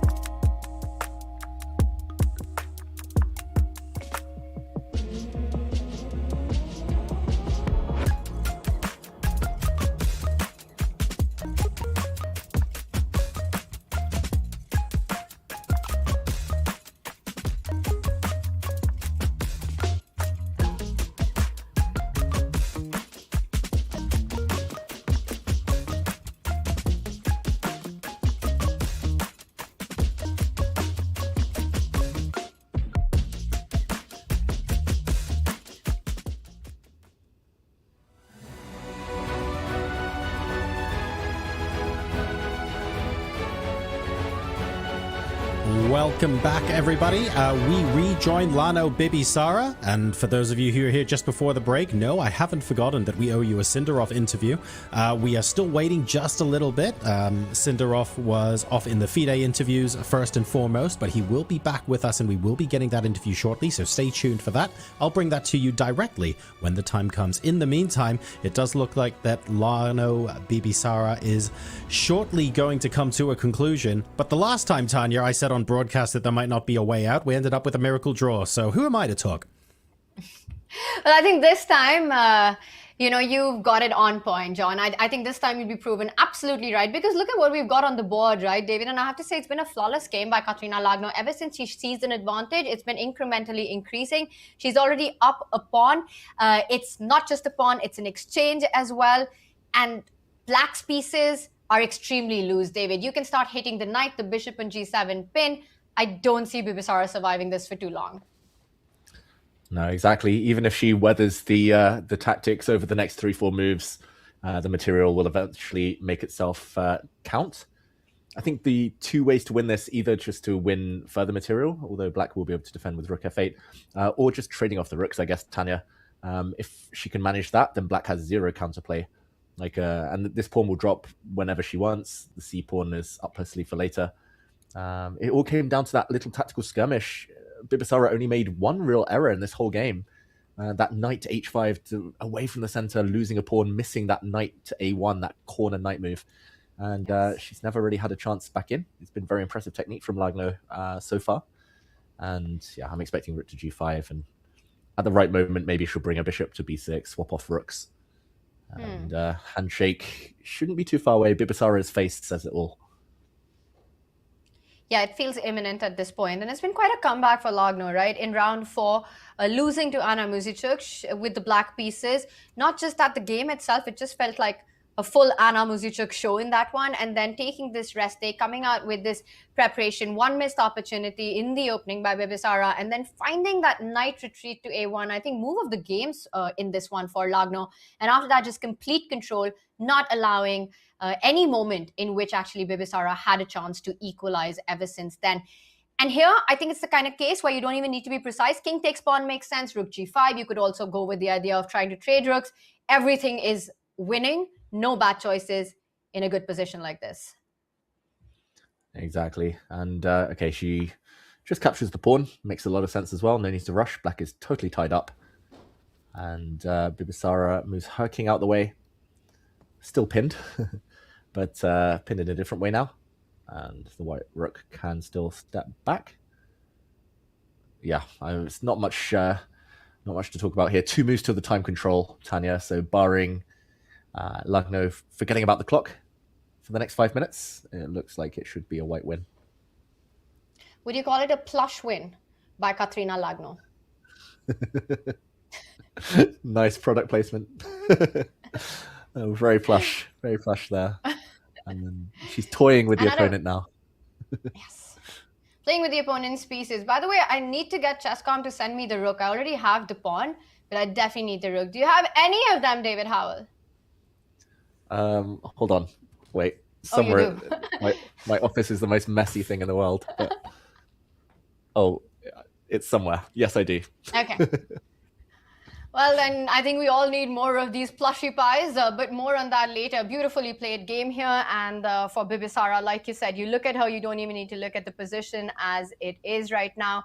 For Lagno, this puts her straight into the mix, losing to Anna Muzichuk, but taking down the co-leader in round 5. The rook under attack, it can move back with a counter-attack on the knight. I think you could move the rook anywhere, David, and you'd still have a winning position, but rook g5 feels like the most forcing. Rook f6, slightly more fancy. Yeah, don't need to be fancy here, but just as you say, everything wins, Tanya, and this would be a good way to kick the knight to a bad square. You could also just bring the rook away and promote the c pawn slowly but surely. Yeah, Bibisara, it's been a very good start to the tournament. I don't think she should lose too much heart. We kind of jinxed her earlier, Tanya. We were saying how confident she looked, in form, tactically sharp, and then she missed a tactic and never got a second chance. But yeah, long way ahead for her. As we see rook f6 from Lagno. There we go. She just wants to double up the rook on f7 next. First question, what are you doing about the knight? If you're black here, you move that knight. No good squares, no happy squares firstly. The only one you don't lose on the spot is h6. And then bishop can march over to e3, keep putting pressure on that knight. You might end up losing an entire piece soon. I think Bibisara just resigns here. She goes knight h6. Oof. Yeah, that's a sad move to have to play. Exchange down, normally you need counterplay, but this is the most passive black minor pieces ever. I love your bishop e3 move there, Tanya. Just no respite for black's pieces, and that just looks like it's over. As you say, rook takes knight threatened. Maybe black should play rook g8 here just to shorten the suffering. Rook takes knight would be checkmate, but it's handshakes. Lagno gets the win. Katrina Lagno back in the mix. So with a resounding victory with the white pieces, finding some beautiful moves along the way, including a very special knight retreat. Reminds me of Fabi's knight retreat against Wei. Stunning stuff if you missed it. And then a flawless finish. And that puts her right in the race. Katrina Lagno taking down Bibisara. So that's 2 decisive results so far. If we look at our scoreline here, we've got 4 games that have already ended. 4 are still on, David. 2 have ended in a draw. Praggnanandhaa versus Esipienko. We didn't catch the end of it, but I can see the position on the board and it felt like it was still a lot to play for. Are you slightly surprised with how quickly that ended in a draw. They probably found a repetition. Yeah, I'm very surprised actually. I think we should give credit to the players though. They both did try, especially Yesipenko. I'm very impressed by how he held his nerve. We'll just recap the last few moves, Tanya. Maybe from this position, a few moves before, because it looked like White had a lot of pressure on these central files, but now some committal moves by Prag. He played f4, something you mentioned earlier, trying to maybe launch a pawn storm. Yesipenko just did not flinch.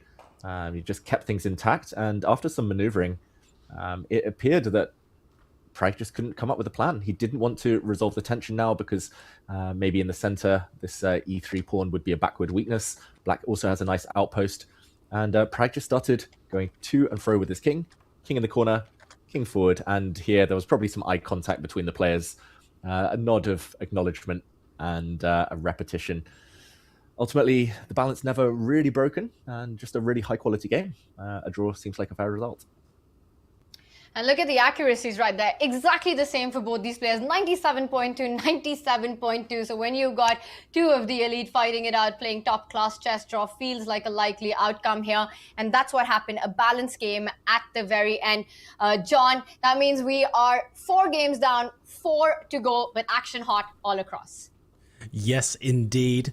And hopefully we will get ridiculous fireworks in the remaining games as well. Today has been a real treat for us, but we have kept you long enough. We've managed to get Mike Klein's interview with Sindarov. He talks about as well some games that outside of chess, maybe he's not so good at. Have a look at this.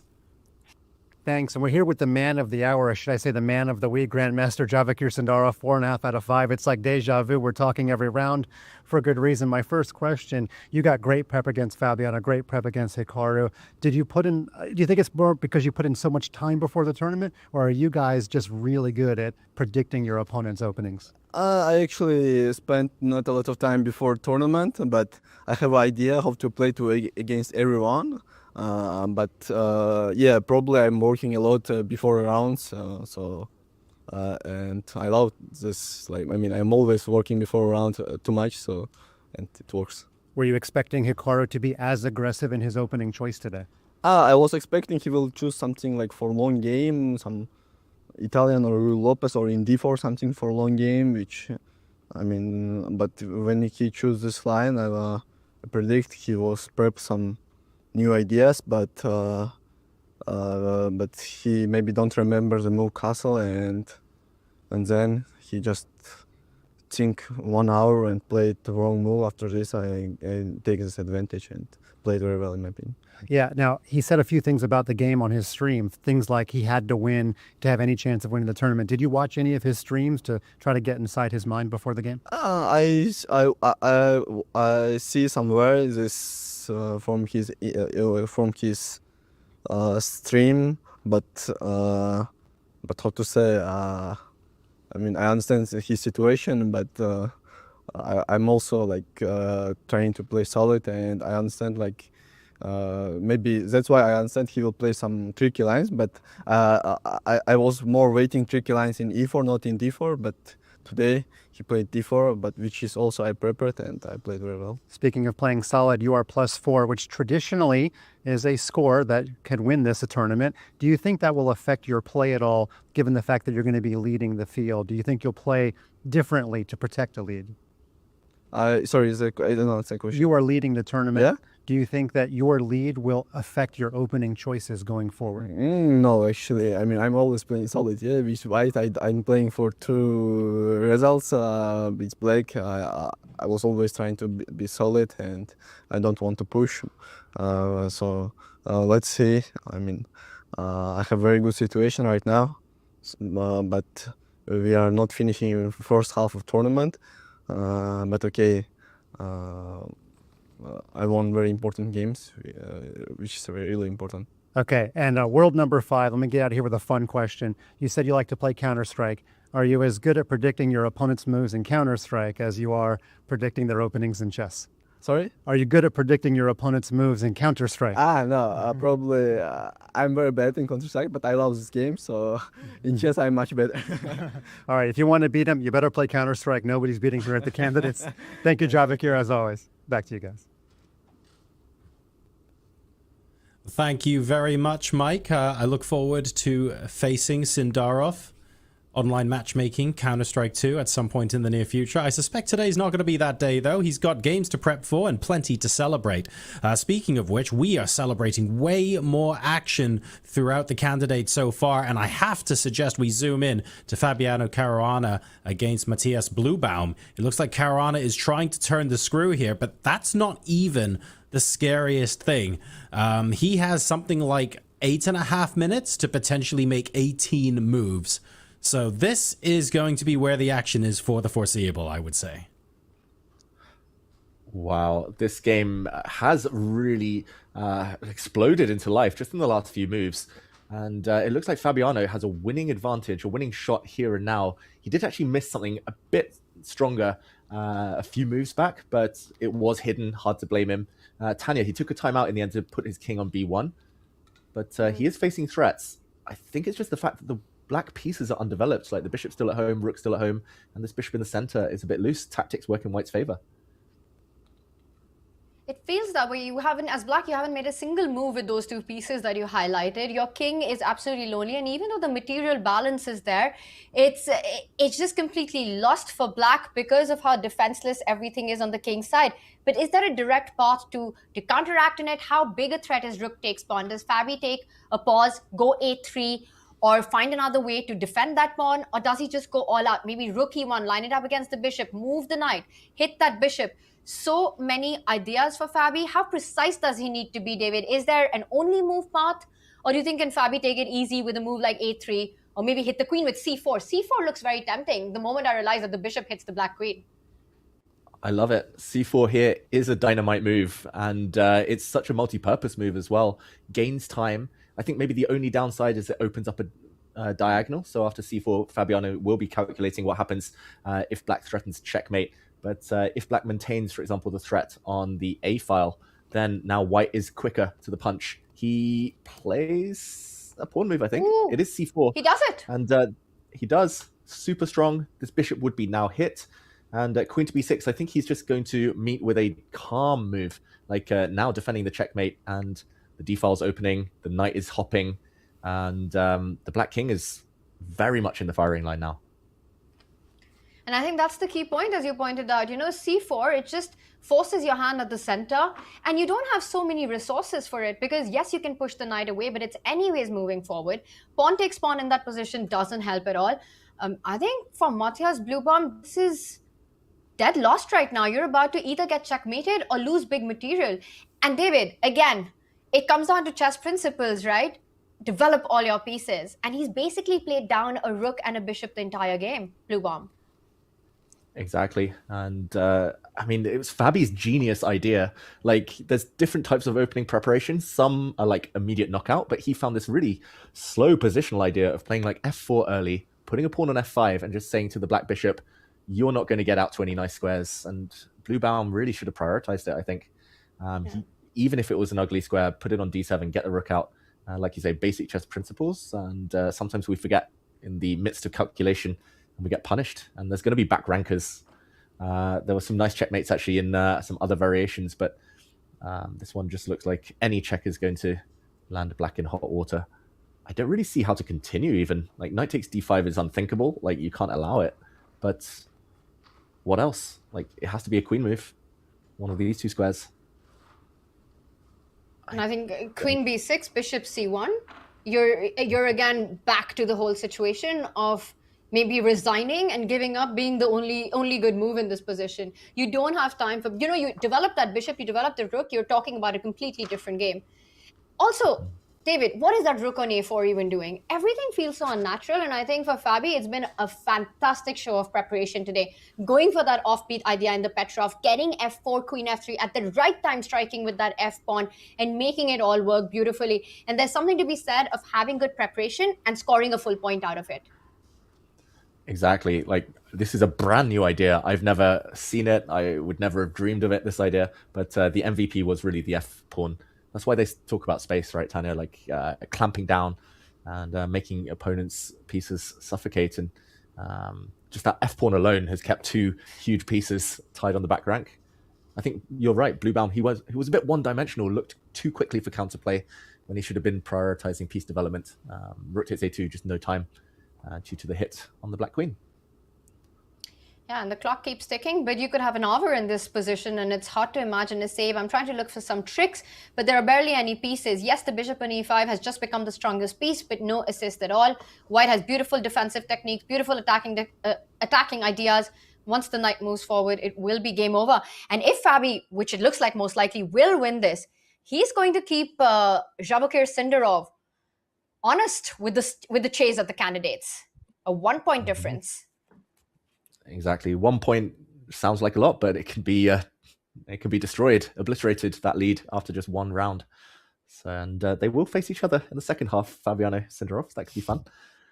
It does look like he's odds on now. And Bluebaum, the great streak, it will end, unfortunately. All right, well, for Fabi, really quite a moment this one is. John, you've got some big news for us. What's up? Yeah, nothing to tear us away from the excitement on this board, I will admit. But Anish Giri, Wei Yi has just ended in a draw. Back to you. As expected, Tanya. It looked drawn for a long time, even if Anish did try to put some pressure on. But a really important result as well at the same time. I think for Wei Yi, he is winless right now, but after having one loss in the tournament, he sort of had all draws, if I'm not wrong. 4 draws right there and 1 loss so far for Wei Yi. Anish did score his first win right before the rest day, and this one, a very even, balanced game from the start. We didn't miss much action in that one. David, our top 2 boards giving all the action for today, and Fabiano looking to do exactly what Vachier did. And this might be the day when Matthias the blue bomb streak might come to an end. And we talked about Fabi's time trouble. It's even more dramatic for Bluebaum. 5 minutes and how many moves? 18 moves in a lost position. Physically, it's hard to make 18 moves in 5 minutes, let alone in such a tricky tactical labyrinth like this. David, you say 18 moves. I don't see this position surviving the next 5 moves. With all the threats that are on the board, once the E line opens up, all of Black's pieces offside, you know, that weird pawn on G5, this one's not lasting too long. Yeah, it's just funny because like both kings feel like they're under heat, but White has enough defenders around. White hasn't pushed any pawns in front of the king. Black's king a bit more airy because some pawns have moved. Black has no defenders around. And we have moves. It's queen to a6, knight takes. The bishop was hit in the center, so Black didn't have time to take on a2. Defends it with f6. That's a clever one, at least. But Tanya, at the very minimum, there'll be moves like pawn to a3, just to... Oh, I say minimum. I don't know if Black can take that. How is Fabi here going to just consolidate and remove any remaining risk?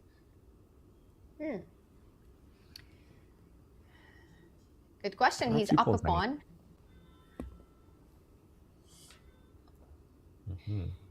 Well, one idea to fight both threats that you're pointing out, you know, you marked the arrow just the moment I was about to say this move with the knight coming back to b4, David. So I'm glad that, you know, I'm happy. I'll take any moment where our minds are synced with how to play in a position.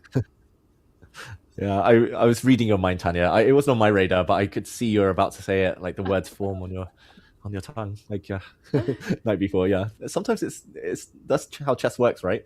You see your opponent's threats. Rook takes pawn, queen takes c4. Stop them both. Logical. Exactly. One move, many grooves. You defend c4, you defend a2. This d line is next opening up. There are threats of the bishop moving, and Fabi does take a decision. He moves the bishop instantly. He says, I don't care about the a2 pawn. It's just a pawn. On a1, it's just a check. Not more than that. But is he on the money right now? Rook takes pawn. How dangerous is that? Ooh, I mean, if it's not rook takes pawn, then Bluebaum can just resign. He's a pawn down, and White's queen is about to get in along the e-file. Rook takes pawn. Let's say Fabi just continues. Bishop takes bishop.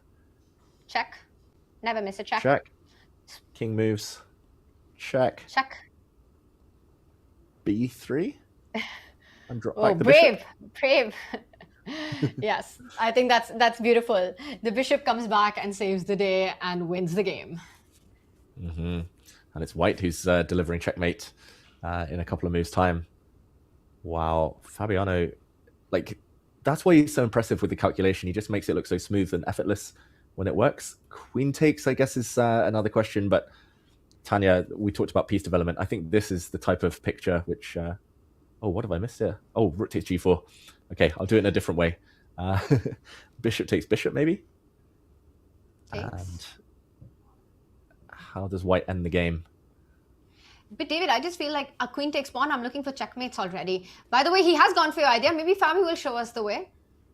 If he goes for an endgame, a winning endgame, or is there something stronger? In a position like this, you're kind of hoping for something stronger. He moves up. He switches the move order to your line. He starts with knight takes pawn. Clever. Way stronger. Way better. And we're going to see checkmate on the board. Here we go, Tanya. Game ending. Oh, beautiful.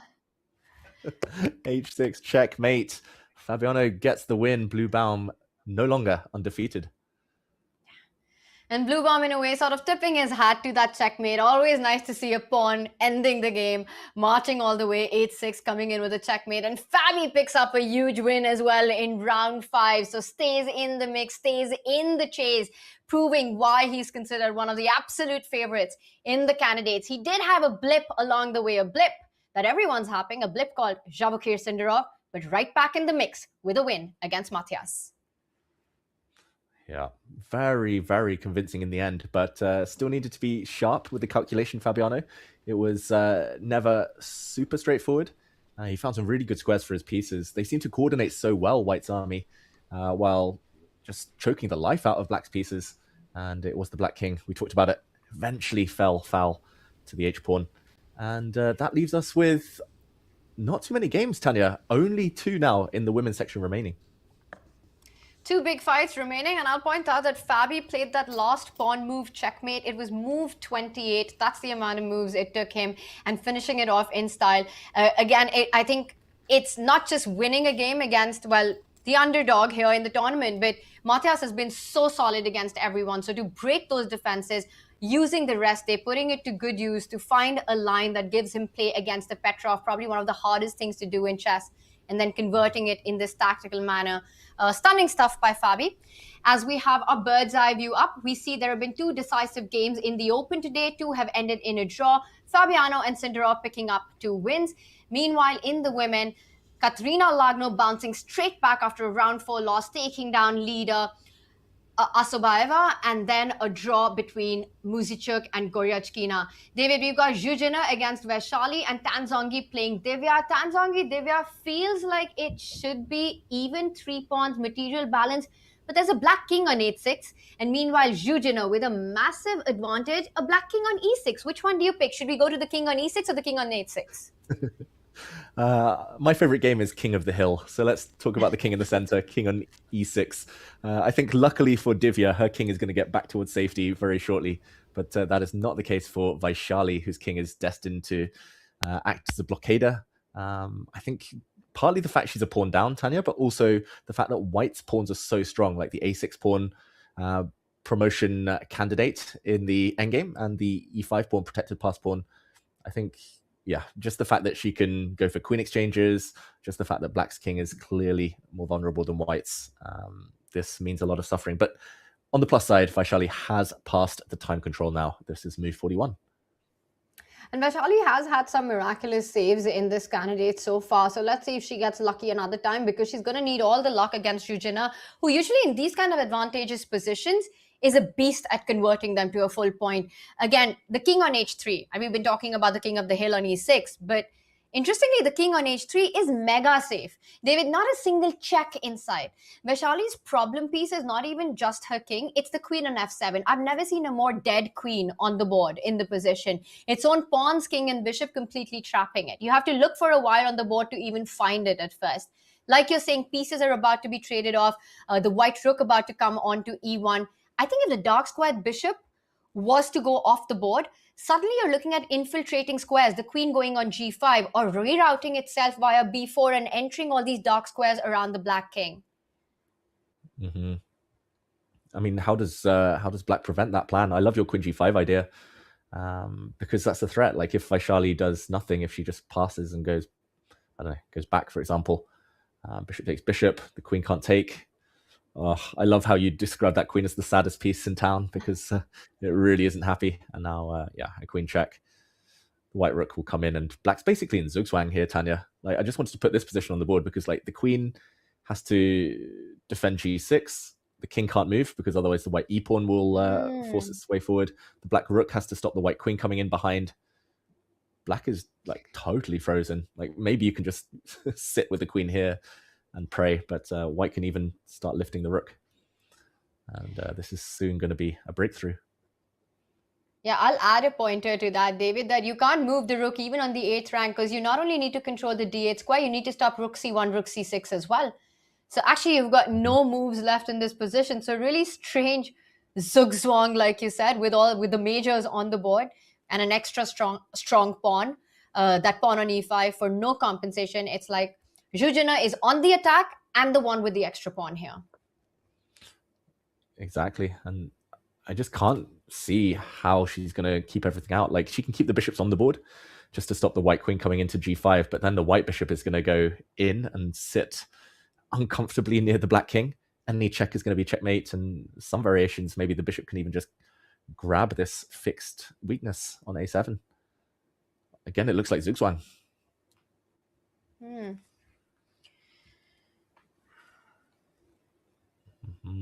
Suffering. I think that's all we can say about Vachier-Lagrave's position. Zhu Jin had like great strategic understanding to just put pawns on good squares, knowing that they'll do the hard work later. Yeah, and for Jin, it's been an interesting first part of the candidates, right? Because she had quite a few winning position and quite a few winning chances, including, I want to say, against Lagno before she allowed some sacrifices in a very important game. And she sort of let those chances slip. She had one win against Divya, and maybe that's exactly what she needed for her confidence to ride straight back. She had a fantastic 2025 with some incredible tournament runs. I think a bunch of leagues that she played, she gained a lot of points. The Fujairah Masters was an absolute breakout event for Zhu Jin. She climbed up the ratings and the rankings to world number 2. And this game also flawlessly played by her, moments away, I think, from clinching her second victory. Vaishali is the kind of player who could survive a position like this as long as there are tactics available, there are tricks available. She's somebody who thrives on that. You know, she's looking for complications. She sometimes often goes into slightly worse positions, but just because they're complicated. Vaishali, as a person, just hates her position right now. She hates the fact that the queen is not playing, the bishop's not playing. The rook is on c2, but it has absolutely no targets. Yeah, that's great. Like, that's kind of a great testament to Zhu Jin's strategy. She's played against the opponent as well as the position, not allowed any activity at all. And yeah, it's China versus India on the 2 remaining boards. There's just this conveyor belt of talent. It's so impressive. Both China and India are creating like world-class players, and yeah, it does feel like maybe China the slight favorite on this board, but maybe we just check out the other one just for completeness, Tanya. The other board does look like it's much more balanced. And here we go. Ooh. That is a balanced position, David. This is a very balanced position. I don't know what's happened. I've just I've lost all moves. We'll go back to the other one. Maybe we bring up. All right. Oh, no. But I do have we do have the bird's eye view as well, where I can see the position indeed is in balance right now. And I wouldn't be surprised if this one does end in a draw. And right here, we see the queen trade is being offered by Divya. And even though her king is on 8-6 with no assist to the white queen, that is the bottom left board, Tanzongi really cannot make much of the attack. Tanzongi, and there it is, just as we were about to go into it, handshakes right there, draw agreed. This one ends peacefully, and I think the position demanded it. 2 players who played quite a strong game from both sides, in the balance for the most part. And this one ends in a draw. Only 1 game remaining, David. Yeah, and again, commentators curse just as we were about to jump in. The players do agree. I think a fair result. We'll just show the final position. We'll show the final few moves, actually, because there was a brief moment of tactics towards the end. It had been a very stodgy Queen's Gambit declined. Carlsbad pawn structure.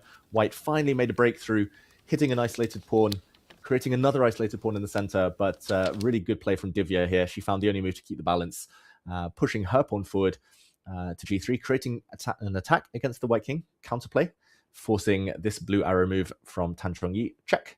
This is why the king ended up on the edge of the board, king h6. We see some exchanges here, but now, most importantly, the white king is so open with this pawn especially important that it forces some retreats. And Tanya, we talked about how this was looking balanced. Black was about to get her king back. She played the move rook to c3, and probably this game would have ended in a draw in multiple ways. But for example, queen takes queen, and maybe this rook move, or maybe just defending the pawn with the king. Totally balanced endgame. 98% accuracy from both players.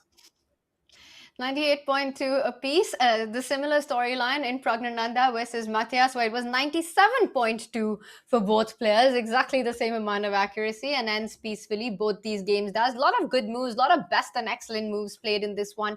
Eventually ends in a balance.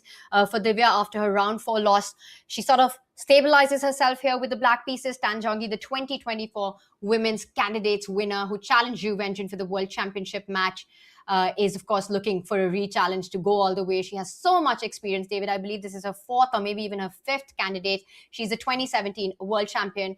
So I think for Divya, it's a good hold to draw against Tanzongi with the black pieces. But Tanzongi hungry for her first win in the tournament.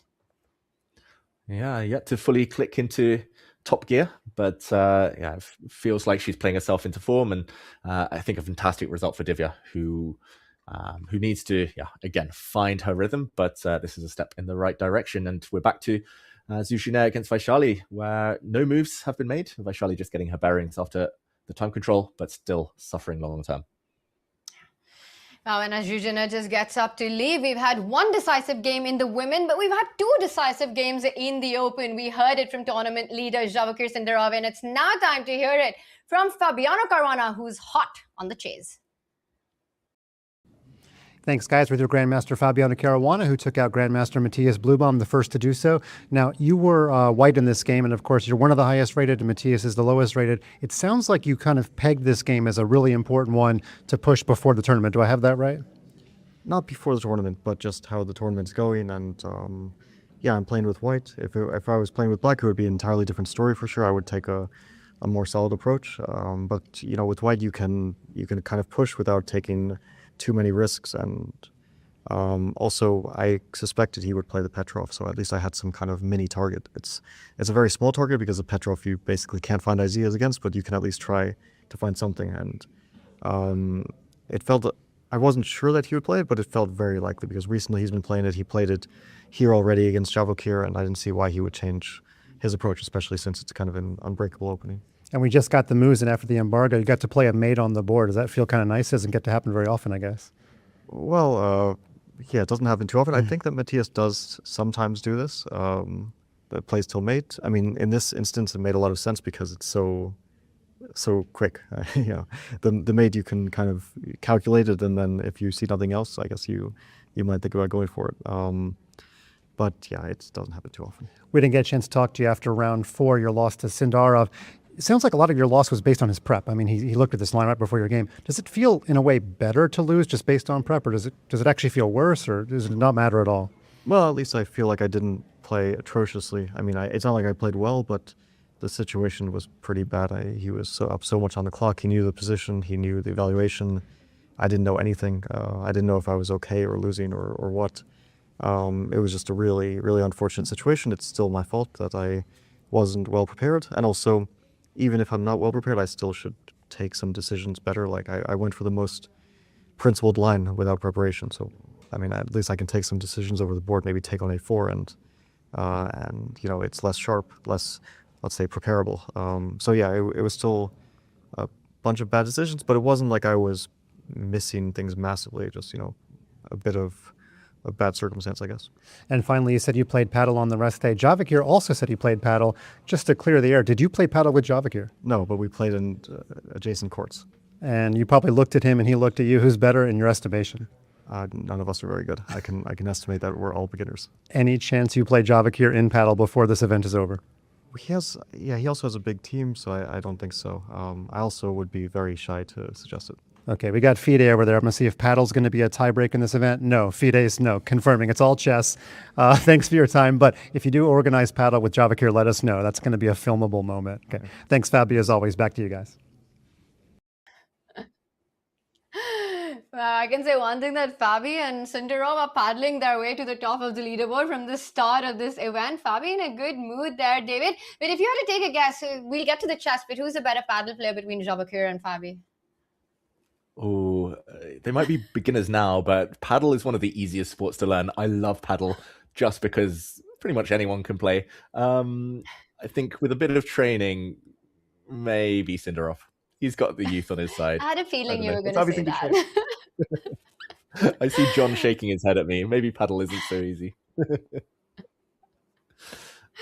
Okay. Maybe there will be a world championship where paddle may or may not be a tiebreaker. For now, FIDE confirming none of that. And Fabi talking about his preparation there, getting a good one in today, getting the win in today. Very, very important for him because, David, he sort of keeps that chase on. He makes sure that Sindarov isn't running away or getting too lazy with his lead right now. But still, I have to say 4.5 out of 5 for Sindarov, 3.5 out of 5 for Fabi. 1 point ahead in the field for Vachier at this stage. Reaching almost the halfway mark is huge. It is huge. And just before we totally forget about paddle, Tanya, there was actually a paddle chess tournament in Norway recently where the players in pairs played paddle first and then played like pairs chess, and you can kind of combine the scores. So maybe there's something out there for whoever doesn't win the candidates if they want to pass their time later this year.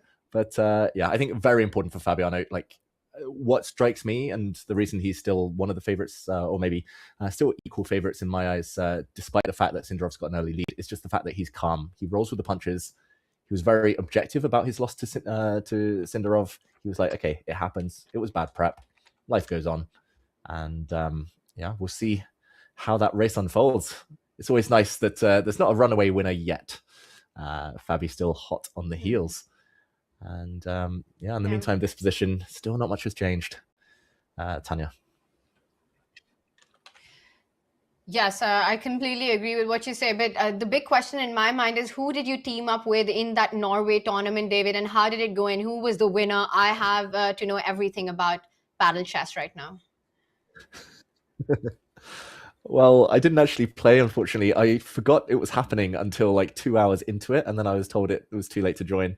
I couldn't find a teammate. Nobody wanted to team up with me. But I used to play a lot of paddle with Magnus, actually. He was a very good paddle player. He's got a very strong backhand. He's got a very good spin on the ball. But yeah, I think it was won, that tournament, by players who were better at paddle than they were at chess. Like there's chess boxing where like sometimes it favors the chess player more than the boxing. But this time it was the paddle players who came out on top. And maybe not surprisingly. You know, we need to check out. Apparently now, chess boxing, we can very happily box our opponents because there is some new feature on chess.com, I hear, where you have to press B on the web and then it goes around boxing the pieces on the board. I haven't tried it yet, but I'm super excited to try it. What do you think will happen if you were to do that on the analysis board? Do you think it'll come up? Could we box the pieces down? I can try. I wouldn't want to face you in a game, Tanya. I think you'd knock me out in no time. You know, David, we've had a few battles over the board. Let me remind you of that. Didn't happen, if anyone asks. Tanya, you've got a great score against me in I don't think we've ever played an official game, have we? But friendly games, you keep crushing me. Yeah, I do. I mean, honestly, best memories, David. And then I always wonder, I'm like, where is Chess-Based India cameras when you need it the most? Exactly. I don't bring my A game until the cameras come on, until they turn on. Then it's like all business for me. You know, that's it doesn't count if it didn't happen on camera, especially with that's when your superstar energy comes out. Exactly.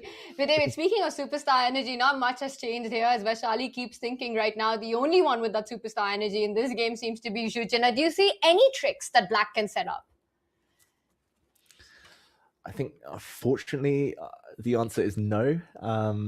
I mean, probably I would start by getting the bishops off. I just think one more passive piece can't help Black. So like putting the bishop on a square, it's totally stalemated, is not a great start. So I think she should be trading off these bishops.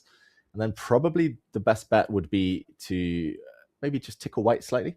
And the reason I want to do this is because a check might be annoying. And if the white king goes back, then later on, it's more possible that the h-pawn might become vulnerable. Then I would probably start by trying to remind white of some weaknesses.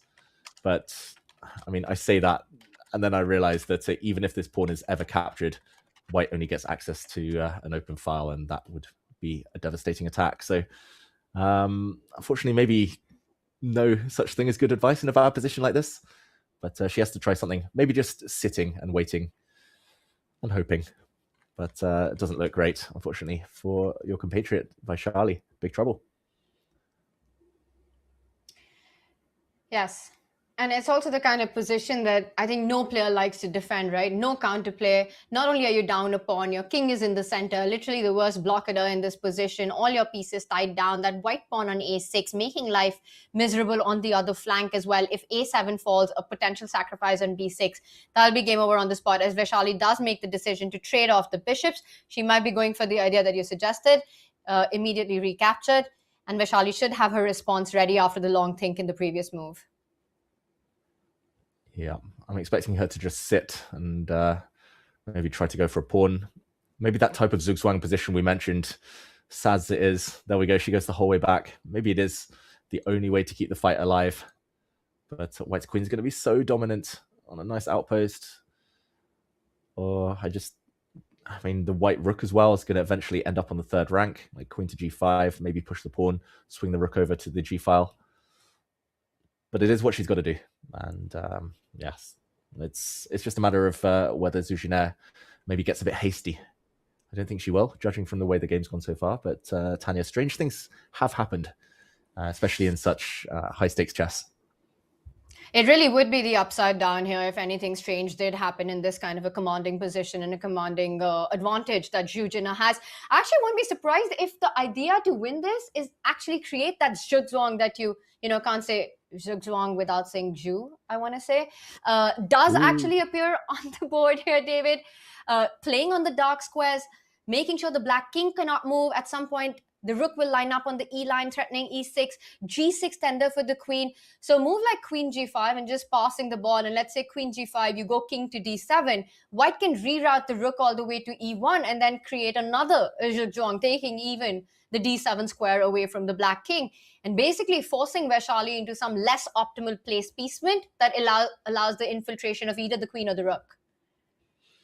Yeah, you're right. And I was wondering actually whether the queen would be a better blockader than the king, but I don't think it's going to be the case for too long. Now the white queen, as you said, can sneak in behind. Still this idea of the rook coming to the third rank. And Tanya, I haven't mentioned this idea of black pushing the pawn to d4 just to stop the white rook coming forward. But not only are there other avenues, but maybe now the white queen can do a little dance back and new diagonals have opened up. Yeah, this one, I don't want to be a predictor of doom, but it does look almost hopeless now for Vachier-Lagrave. Yeah, when David Howell says almost hopeless, that has to be completely lost. I mean, you're one who just never wants to make these hot takes and big statements. So one can only understand how dire the situation must be for the black pieces right now. But David, I think we all agree with that things are not only looking bad, they're looking completely busted if you're black in this position.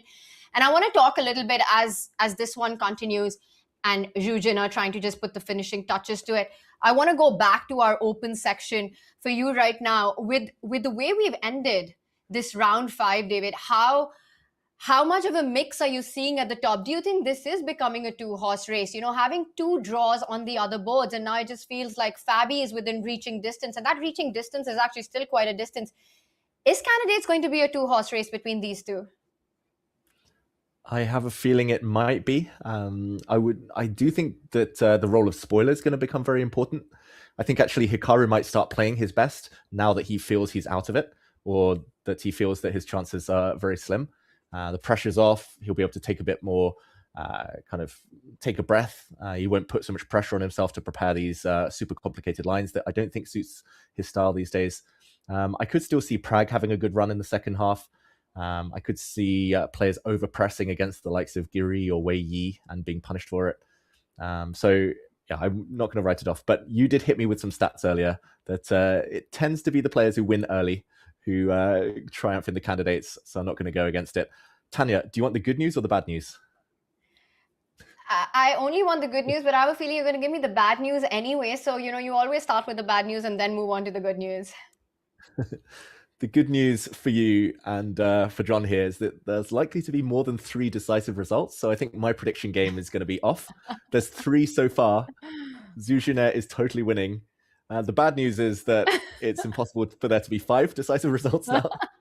But it's very, very good news if your name is John Sargent, because it looks like he's whipped out that crystal ball and he looks correct. Yeah. Dear John, you're always right. On record.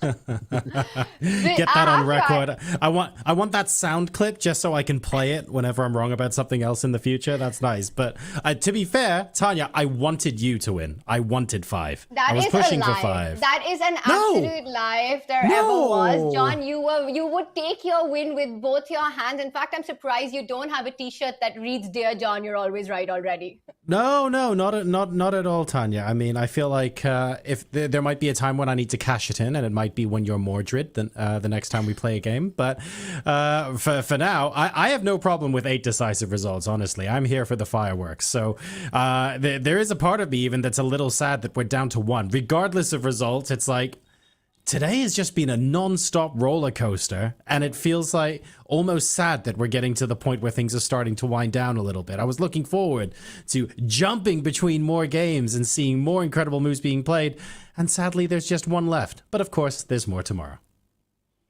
But I want to add something to this, and David, I want your thoughts on this, that because of the way the tournament is shaped up, especially in the open section, I think we're almost guaranteed a result every day, a decisive game every day, because people need to start taking risks to try to catch up with Fabi or with Sindarov.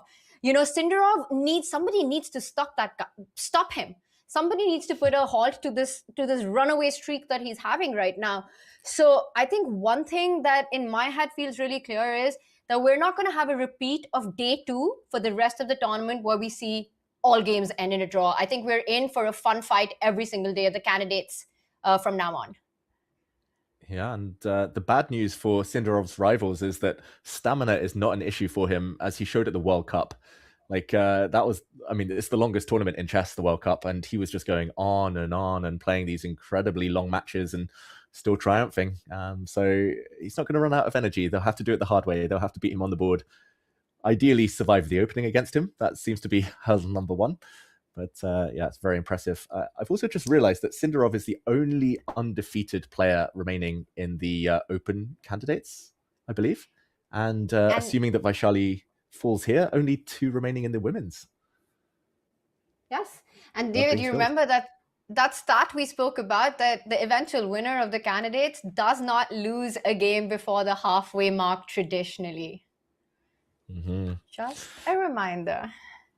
Ooh, does that mean it's guaranteed Sindarov? Earlier on in the tournament, there was a moment where I was ready with the stats, where there were several times a player with 2.5 out of 3 did not go on to win. I think 2013 and 2018. However, once we start getting to 3.5 out of 4, 4.5 out of 5, I'm afraid my stats pack goes out the window.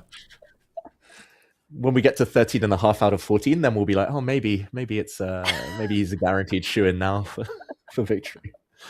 But John, I want to ask you, like, the women's candidates feels way more open. Like the maybe because Sindarov's running away and Caruana's also up there, but the women's, it feels like anything could happen. Who has impressed you so far the most? For me personally, I don't know if this is a head and heart decision thing, but I think Muzichuk has really grown into the tournament very, very well. I think she's playing good chess, and the fact that she wasn't expecting to be here until the week before means that I think she's like the dark horse, if you will, and I'm really keen to see her progress. The way the women's candidates is also shaped up is more in line with what we would traditionally expect, if that makes sense, where things were kind of cagey to begin with, the players were feeling each other out, and then we started to see blood drawn over the board. The open section has just been no holds barred, round 1 knockouts, absolutely going for it, and it's a lot harder to predict as a result. Mm-hmm.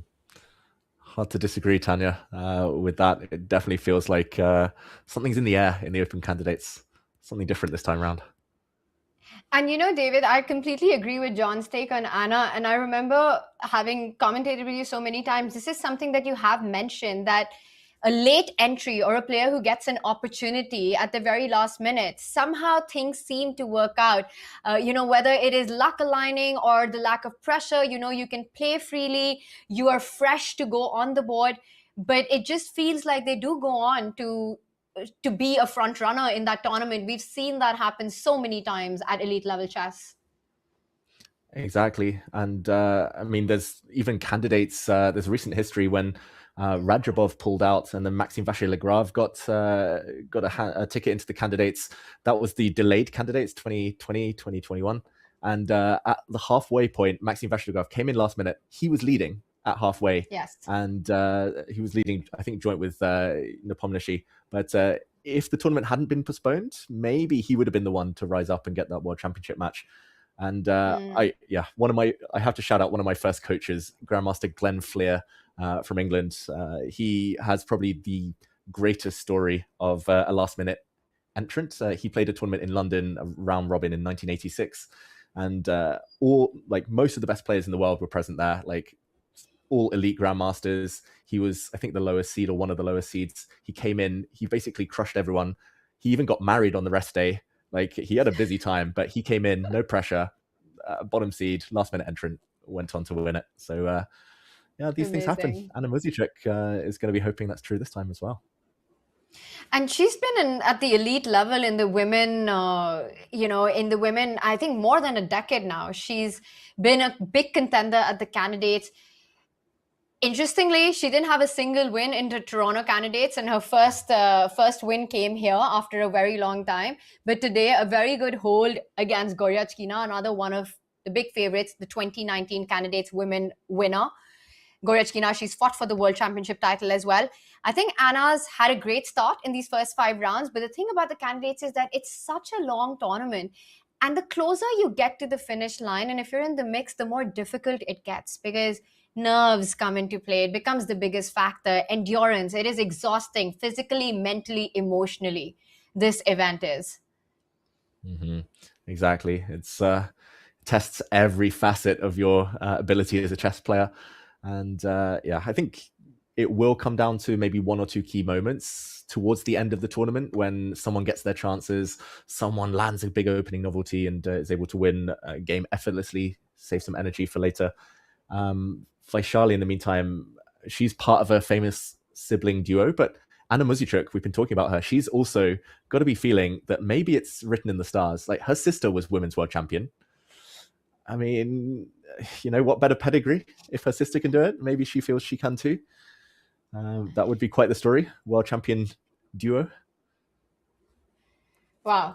A long way to go, but Anna Muzychuk doing all the right things so far. David, this last move by d4, I just noticed that actually if Vaishali wants, she can force a queen trade in this position. Queen to e7, we've been talking about that non-queen that exists for black. I do see our evaluation bar seems to not care at all and say that it's dead lost regardless of what it is. But to me, queen e7 would feel like a trade that at least would let me breathe if I'm playing with the black pieces. Mm-hmm. Yeah, that's a very good point. And maybe it's the best bet rather than just sit and suffer. She's reaching out, Vaishali. She doesn't have much time now. 5 minutes. I quite like it because, she moves her rook away. That's a passive square, but now white gets full dominance. Does she want a rook exchange, maybe? Tanya, we should investigate your idea. Queen to e7 could have been played. I was actually going to go for the cheapo rook to c1, hoping that white swings the rook to the 3rd rank, across the 3rd rank, hitting the pawn and oops, checkmate. But yeah, nice. Probably unlikely to happen. But your queen e7, what would white even do here? Rook to g3 maybe? If it's going to happen, then on white's terms? Okay, and then you trade and say that I'm just going to hold, and maybe it just doesn't hold. Maybe it's just a lost endgame, rook g8. Yeah, and I kind of want to play g4, but no. Yeah. This is... I know what you want g4 and then either h5 or f5 at the right moment and then striking and crashing through with the pawns. A beautiful idea, and the computer does approve of that. David, meanwhile, after rook g8, which was the move of choice, Jina does capture. the C line, rook c6 coming in next. Feels like it's going from bad to worse. Yeah, I mean, she either resigns here or she plays rook c8. Like, she cannot allow rook to c6, rook in, and that is just total invasion and no way out of it. So, yeah, I'm surprised. She's quite a dynamic player. I'm surprised she's gone this passive. You know, I think what Vaishali is saying is that she's just going to copycat and mirror white's rook. Rook c8, if rook g3, rook g8. If rook to e3, with the idea of e6, rook to e8. Wherever the white rook goes, the black rook follows. That could be a defensive plan in this position. Okay. It has to be the plan, but she's not played rook c8 yet. I mean, there's literally nothing to think about here.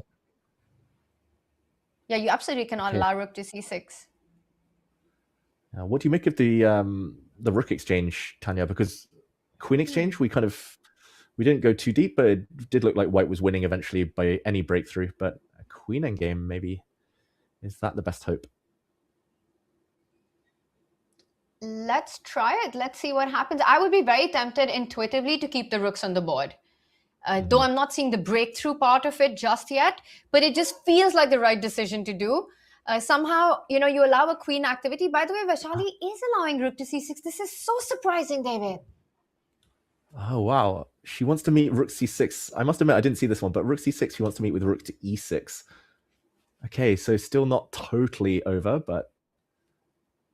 Oh, that's a good spot. It's hanging by a thread. But it still feels to hold. The thread feels like it's just holding things together so far. And again, the amount of advantage that's being shown by the bar, it's massive, right? But you have to still win it. You have to show, you have to prove that. And it's not super clear how Zhu Jin is doing it. And I'll also point out, you come lower on the clock as white, crazy things can happen. That is true. That is true. 14 minutes for now, so she's got time to think. Let's just quickly investigate the pure queen endgame if the rooks disappear. Queen and pawns, and the bar does drop slightly. I don't want to take with the king because of queen d8. And this is definitely over with an invasion. So queen takes? Yes. Okay, she's arguing that, okay, she's just going to keep the queen out like this, I guess. But David, we might be in time after queen takes rook to grab the c file. So if we just come back, because your queen isn't finding a way into the only open line in the position, and I see that's already messing up a big chunk of my advantage, but I wanted to place it on c3 next. I mean, the computer's correcting itself, though. It's not 100% sure. Is this a fortress? Like, this is weird. The most insane fortress I've ever seen. But actually, where is the breakthrough here? It's a great question, right? Where are you? And king d7. Let's just queen d7. I thought king to d7. Yeah. That's a better one. And now what? What is white doing next? Let's just make a waiting move. Actually, let's just wait. Let's play the waiting game. What's black's next move? Just king d8, king d7, king d8. Then maybe I go queen b4. I go queen b4 and I infiltrate via the dark squares. Oh, gosh. Yeah, I don't know. Where's the breakthrough? I mean, yeah, probably not queen e7 here, but I'm going to ask our chat. That this is a draw. Wow, a king pawn ending down a pawn ending in a draw just simply because white's king has no inroads in it. I'm going to leave this to our chat, maybe at a very deep depth and with a very strong engine. Chat, maybe you can tell us if this is indeed a fortress. By the way, Zhu Jin just makes a king move. What is Vaishali's waiting move here is the first question. Or does she go rook c8 now? That is a very clever move. Just throwing the ball back to her opponent and saying, you've got 4 minutes. Good luck. Maybe, David, the point is, for example, a move like rook e6.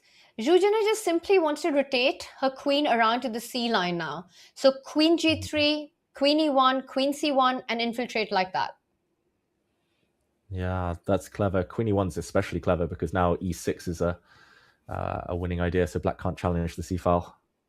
I love it, Tanya. That's very important. So what happens if black does try to get the rooks off? If if we think there might be fortress ideas, she needs to do it sooner or later. Very interesting.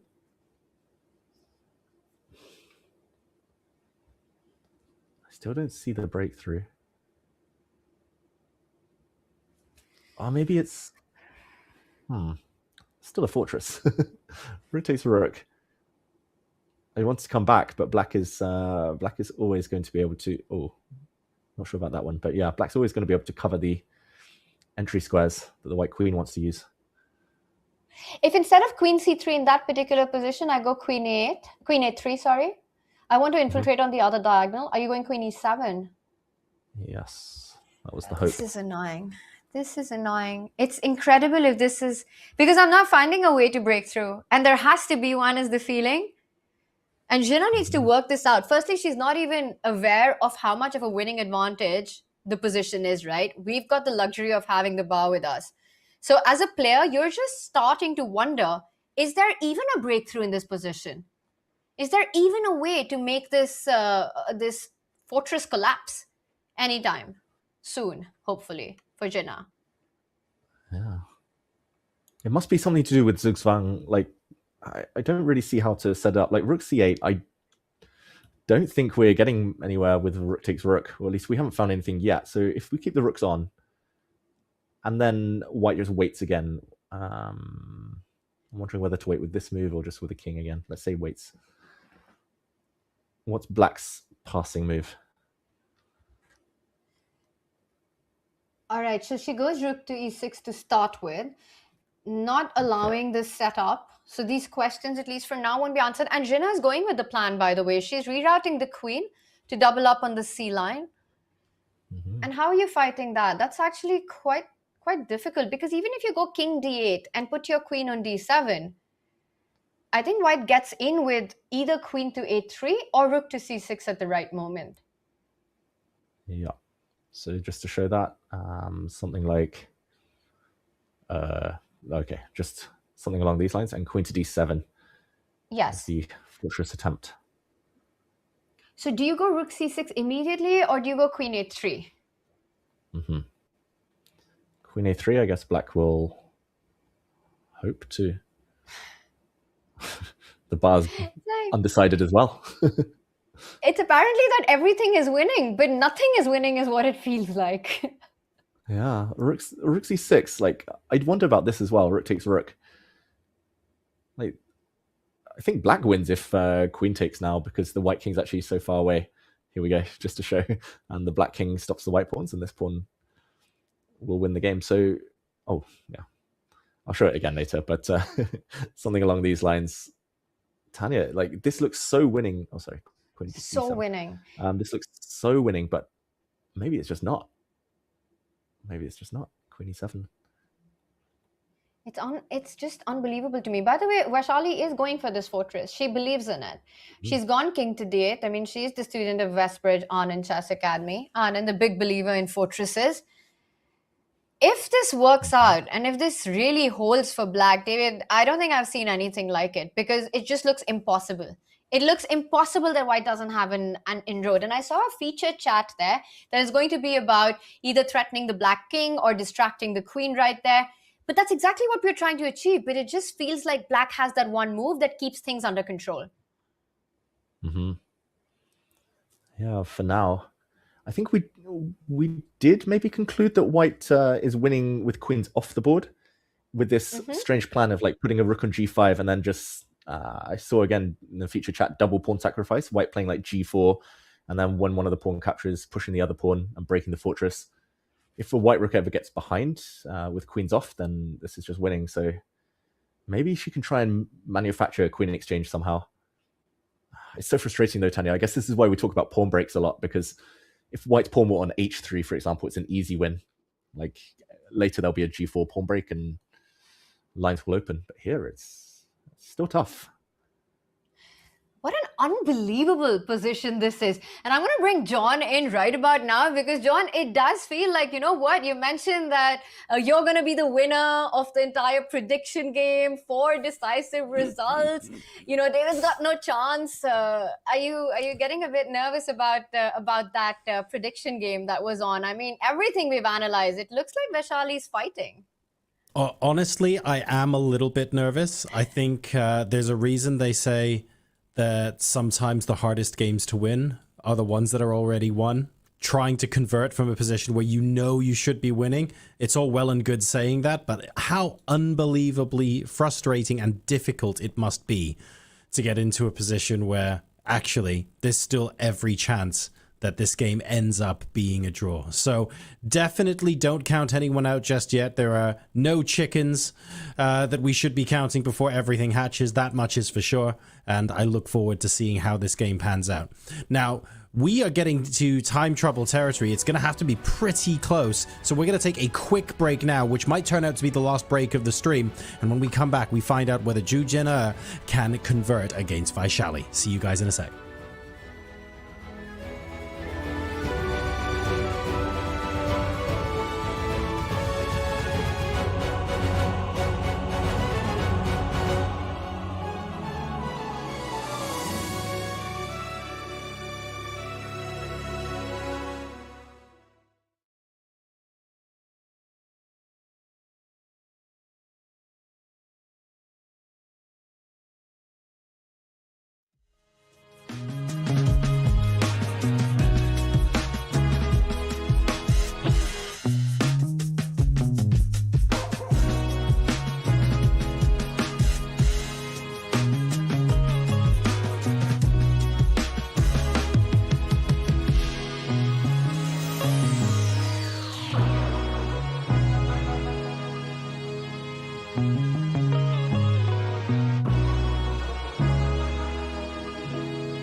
Welcome back to the 2026 FIDE Candidates. This is the final game of the day in round number 5. Dutiner is looking for a way through to break the defenses of Vachier-Lagrave. And even though the eval bar is saying it's overwhelming, we're having some difficulty trying to figure out where the critical breakthrough might take place, or if indeed will it take place. Let's go ahead and dive back into the position, see if we can figure out what White's route forward is. And even if we can see it at home, we still need Ju to be able to see it over the board. So Tanya, David, over to you. Wow, Tanya, John, I'm still sorry. struggling. And the fact that you're struggling and we've been struggling, you know, talking about this even during our break and failing to find an inroad in what optically appears to be a dead loss position for Black is so fascinating. You're down a pawn. You have the worst majors ever seen in the history of the game. The queen, rook, and king, what are they even doing? White has got super active pieces controlling a diagonal, controlling the rook, but there are no entry points. We saw many times that you trade the queen and the rook, king pawn endings, or a draw here. You trade the two rooks, White still has work to do. I'm not sure how it is, and I wonder how much Zhuzhina is struggling to find it, because she's been moving, shuffling the pieces around. And for the first time, I feel like there is something to be said of the setup that she's taken. For example, if queen d7, suddenly queen c8. And rook pawn endings, there's definitely an inroad there. Mm-hmm. Rook and pawn endgames are the one that are almost guaranteed one. So, okay, makes sense. Vachier-Lagrave's last move, she prevents any inroads. And now, the question, I guess, Tanya, is always, what is Black's next move? Like, if White waits, like king to g3 or rook to c1, what is Black playing next? The rook can't move due to a check. The king can't move due to the queen coming in. So queen to b8 maybe is the only one. She does wait. Zhuzhina, the immortal waiting game, continues.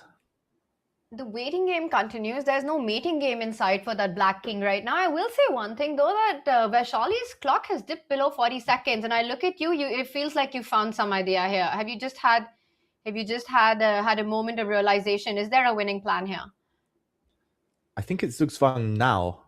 Like I said, queen to b8 was maybe one move, but okay, she's reaching out to make a move. She's got no time, so she does play that one, the most logical. But now I think this is a knockout.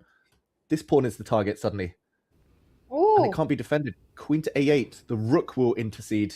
And it's over. And she finds it. Zhuzhina confidently just maneuvered her pieces to understand combining the c line with the d5 weakness. And rook c6, she plays it, that'll be it. You can't take the rook because of the intermediate, the in-betweener queen takes pawn coming in with a check. Rook c6, game over. Yeah, that's it. And I actually think she can even be super smart about it. And after rook takes, queen takes pawn check, the king moves not to take back the rook immediately. We might even see that variation play out. She's just double checking her calculations. Tanya, just to put it on the board, rook c6, rook takes, otherwise the pawn drops anyway. Rook takes, queen takes. If the king moves, I think maybe not even taking this rook, but first a check. And I just wanted to show this. I mean, there's going to be a skewer on the back rank winning the Black queen, so the king has to go here. But now White can win in any way she wants, maybe even just taking, and she doesn't do it, David. She doesn't go for rook c6. She misses that opportunity. I think she's just playing for Zugzwang. She's saying, I don't need to rush with this, and maybe there's something to be said for that, because Black is out of moves here. That is super smart right now. The queen needs to stay guarded to the d5 pawn. You have to stay connected to that. The queen can't move. The rook goes anywhere. Rook c6 wins even more convincingly. The king goes away, and then rook c7 check. And if king d8, your idea, rook c6 now, even more powerful. Yeah, that is a nice finesse. It also helps that the king is nearer, because in some king and pawn endgames, if Black, after rook c6, if Black gets a b pawn, then the White king is slightly nearer. Of course, not essential, but why not? Why not torture the opponent a little longer? It's a bit sadistic, king g3. Agree. She definitely sees, she definitely sees rook c6, Zhuzhina does. She just delays it one move, really squeezing it out here. The pleasure of being in this position. She goes back king to e8. The only piece that could move around, shuffle around is the king. All right, rook c6 now is not really a possibility. So rook c7, I'm expecting her to go all the way in.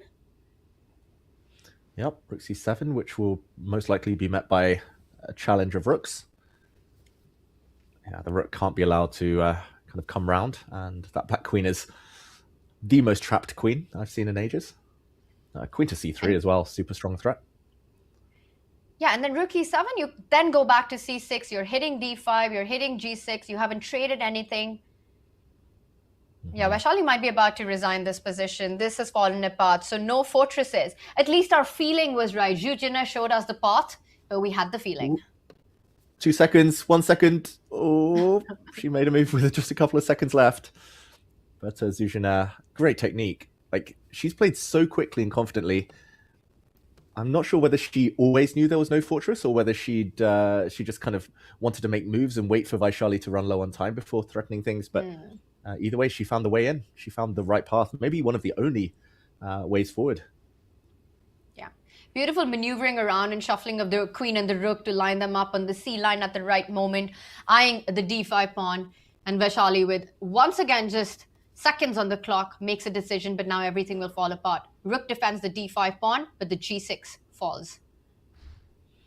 Yeah, g6 falls, and with it, the whole king side. The white rook can even step back to pick up pawns. The white queens always got angles in. Yeah, this is just a demonstration. It's like in soccer, football, when it's attack versus defense. It's pure passivity for black. She doesn't even want the g6 pawn, Tanya. She does. So self-controlled. She wants more.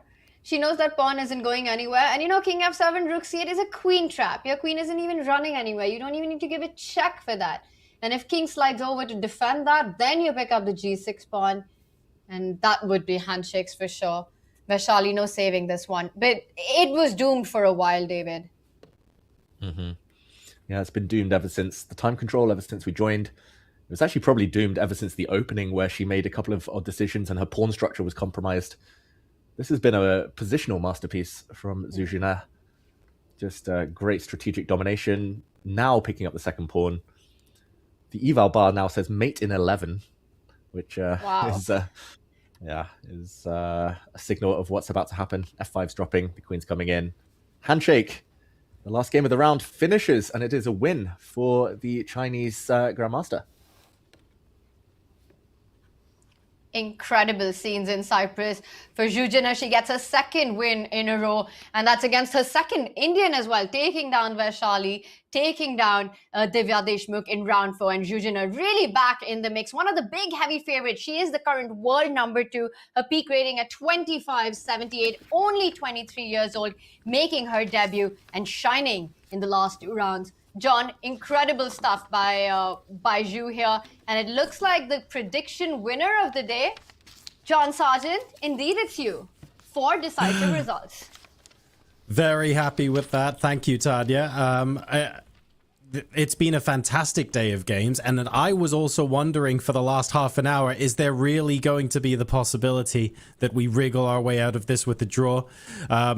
We've seen that happen once already on the broadcast, let's be honest, but it doesn't look like that's what's happened today. So 2 decisive results in the women's candidates, 2 decisive results in the open. David, let's start with the women's section. Round us off for today. What did we see? What are we going to be replaying in our heads rent-free later? What happened? Plenty happened in round 5 in the women's candidates. We saw some cagey play in the openings. It didn't look like anyone obtained a big advantage. Maybe the most dramatic opening was between Katerina Lagno and Bibisara Asarbayeva. But it was Bibisara missing a tactic. She had a very promising continuation. She actually blundered on that very same move. Never really got a chance. And Lagno just took the material, capitalized, and 2 very stable draws. Other than that, and eventually the long grind that was Zhu Jin's win, and she joins the lead with Lagno thanks to that win. Exactly. 3 joint leaders now, but still a very tight pack, Tanya, in the women's candidates. But Zhu Jin has got to be emerging as someone the rest of the pack are going to be fearing quite a lot. It's really neck to neck in the women's standing. I mean, a half-point margin separating the three players at the top, with Goria China, who's already won a Candidates and played a World Championship match, and Bebe Sarasubayeva, who's also at 2.5, has had a win in this tournament, has had a fantastic year coming into the event as well. And look at that, just the fact that Tan Zongi, who is the 2024 Candidates winner, currently finds herself half a point behind that pack of chasers, goes on to show how difficult and tricky it is. I don't think anyone's out of the race. With a 1-point margin separating the top of the leaderboard to the bottom, this is a Candidates wide open. Now, Tanya, let's stay with you and take a look at the results today in the Open. The story here is crystallizing just a little bit more than it is in the women's section. And of course, that is because of a fantastic win with the black pieces from Vachier Sindarov against Hikaru Nakamura. An absolutely incredible game. And I think it's fair to say a lot of drama today. Very dramatic, but the only one having main character energy in any of these blockbusters, it was Vachier Sindarov and Fabiano Caruana. Just fantastic games from start to finish, played by both. You know, John, to me, it is becoming a little concerning that this might actually end up being a two-horse race between these two players. I did mention at the start of the stream that I'm expecting Fabi to garner some wins in these next 3 rounds before the next rest day. He starts with 1 today, and what he has ahead of himself and the kind of show he put up today against the very solid, extremely solid Matthias Blubaum, I think Fabi might be looking at another win before the rest day sets in. For Vachier, he's the man to beat, but is there a man who can beat him in Cyprus? Oh, and that's the question on everyone's lips, isn't it? I mean, David, I feel like the return match between Fabiano and Vachier is, as things currently stand anyway, looks pretty pivotal to the tournament, and I cannot wait for that specific matchup. I think that's going to be a wild one. Yeah, that is already going to be circled on the calendar of those two players, but of course for most chess fans as well. Bad day for Hikaru Nakamura. He's now 3 points off the lead. Hard to see him bouncing back, but tomorrow's going to be very important. Fabiano gets another white, double white for him, and Sindarov gets a double black, another black for him. So it's still plenty to play for, and it might be a case of just jockeying for position before those final few rounds, deciding it all. It's still hard to call. Brilliant. Well, yeah, Tanya, any closing words before we finish the stream? Lots of stuff to talk through today. Sorry, John, just wanted to add to what David just said, that, you know, the two different storylines of the women's and the Open Candidates. We saw the 1-point difference in the women's from first position to Divya at the bottom of the leaderboard. And in the men's, it's 4.5 points for Vachier at the top and 1.5 for the players at the bottom. There's a 3-point difference. And that tells you all you need to know about who's the frontliner, who's the headliner in Cyprus right now. Incredible scenes. And I think the next 2 rounds before the next rest day will really shape up the tournament and tell us, will there even be a fight in the Open section? Well, that's going to be the question. Are we going to see Sindarov run away with it and potentially get a second win on the trot with black? Can anyone possibly catch him? Still looking for the big breakout in the women's candidates as well. The entire field separated by a single point. It is anybody's tournament still. Plenty of action still to come. We hope you will join us as we continue our coverage of the 2026 FIDE Candidates. We'll be back here on this stream, same time, same place tomorrow. For now, though, thank you very much to all of you for watching. Thank you to everyone behind the scenes for making these broadcasts possible, and a huge thank you to the players for providing us with the incredible entertainment. We will see you back here tomorrow, folks. Stay safe wherever you are. Good night.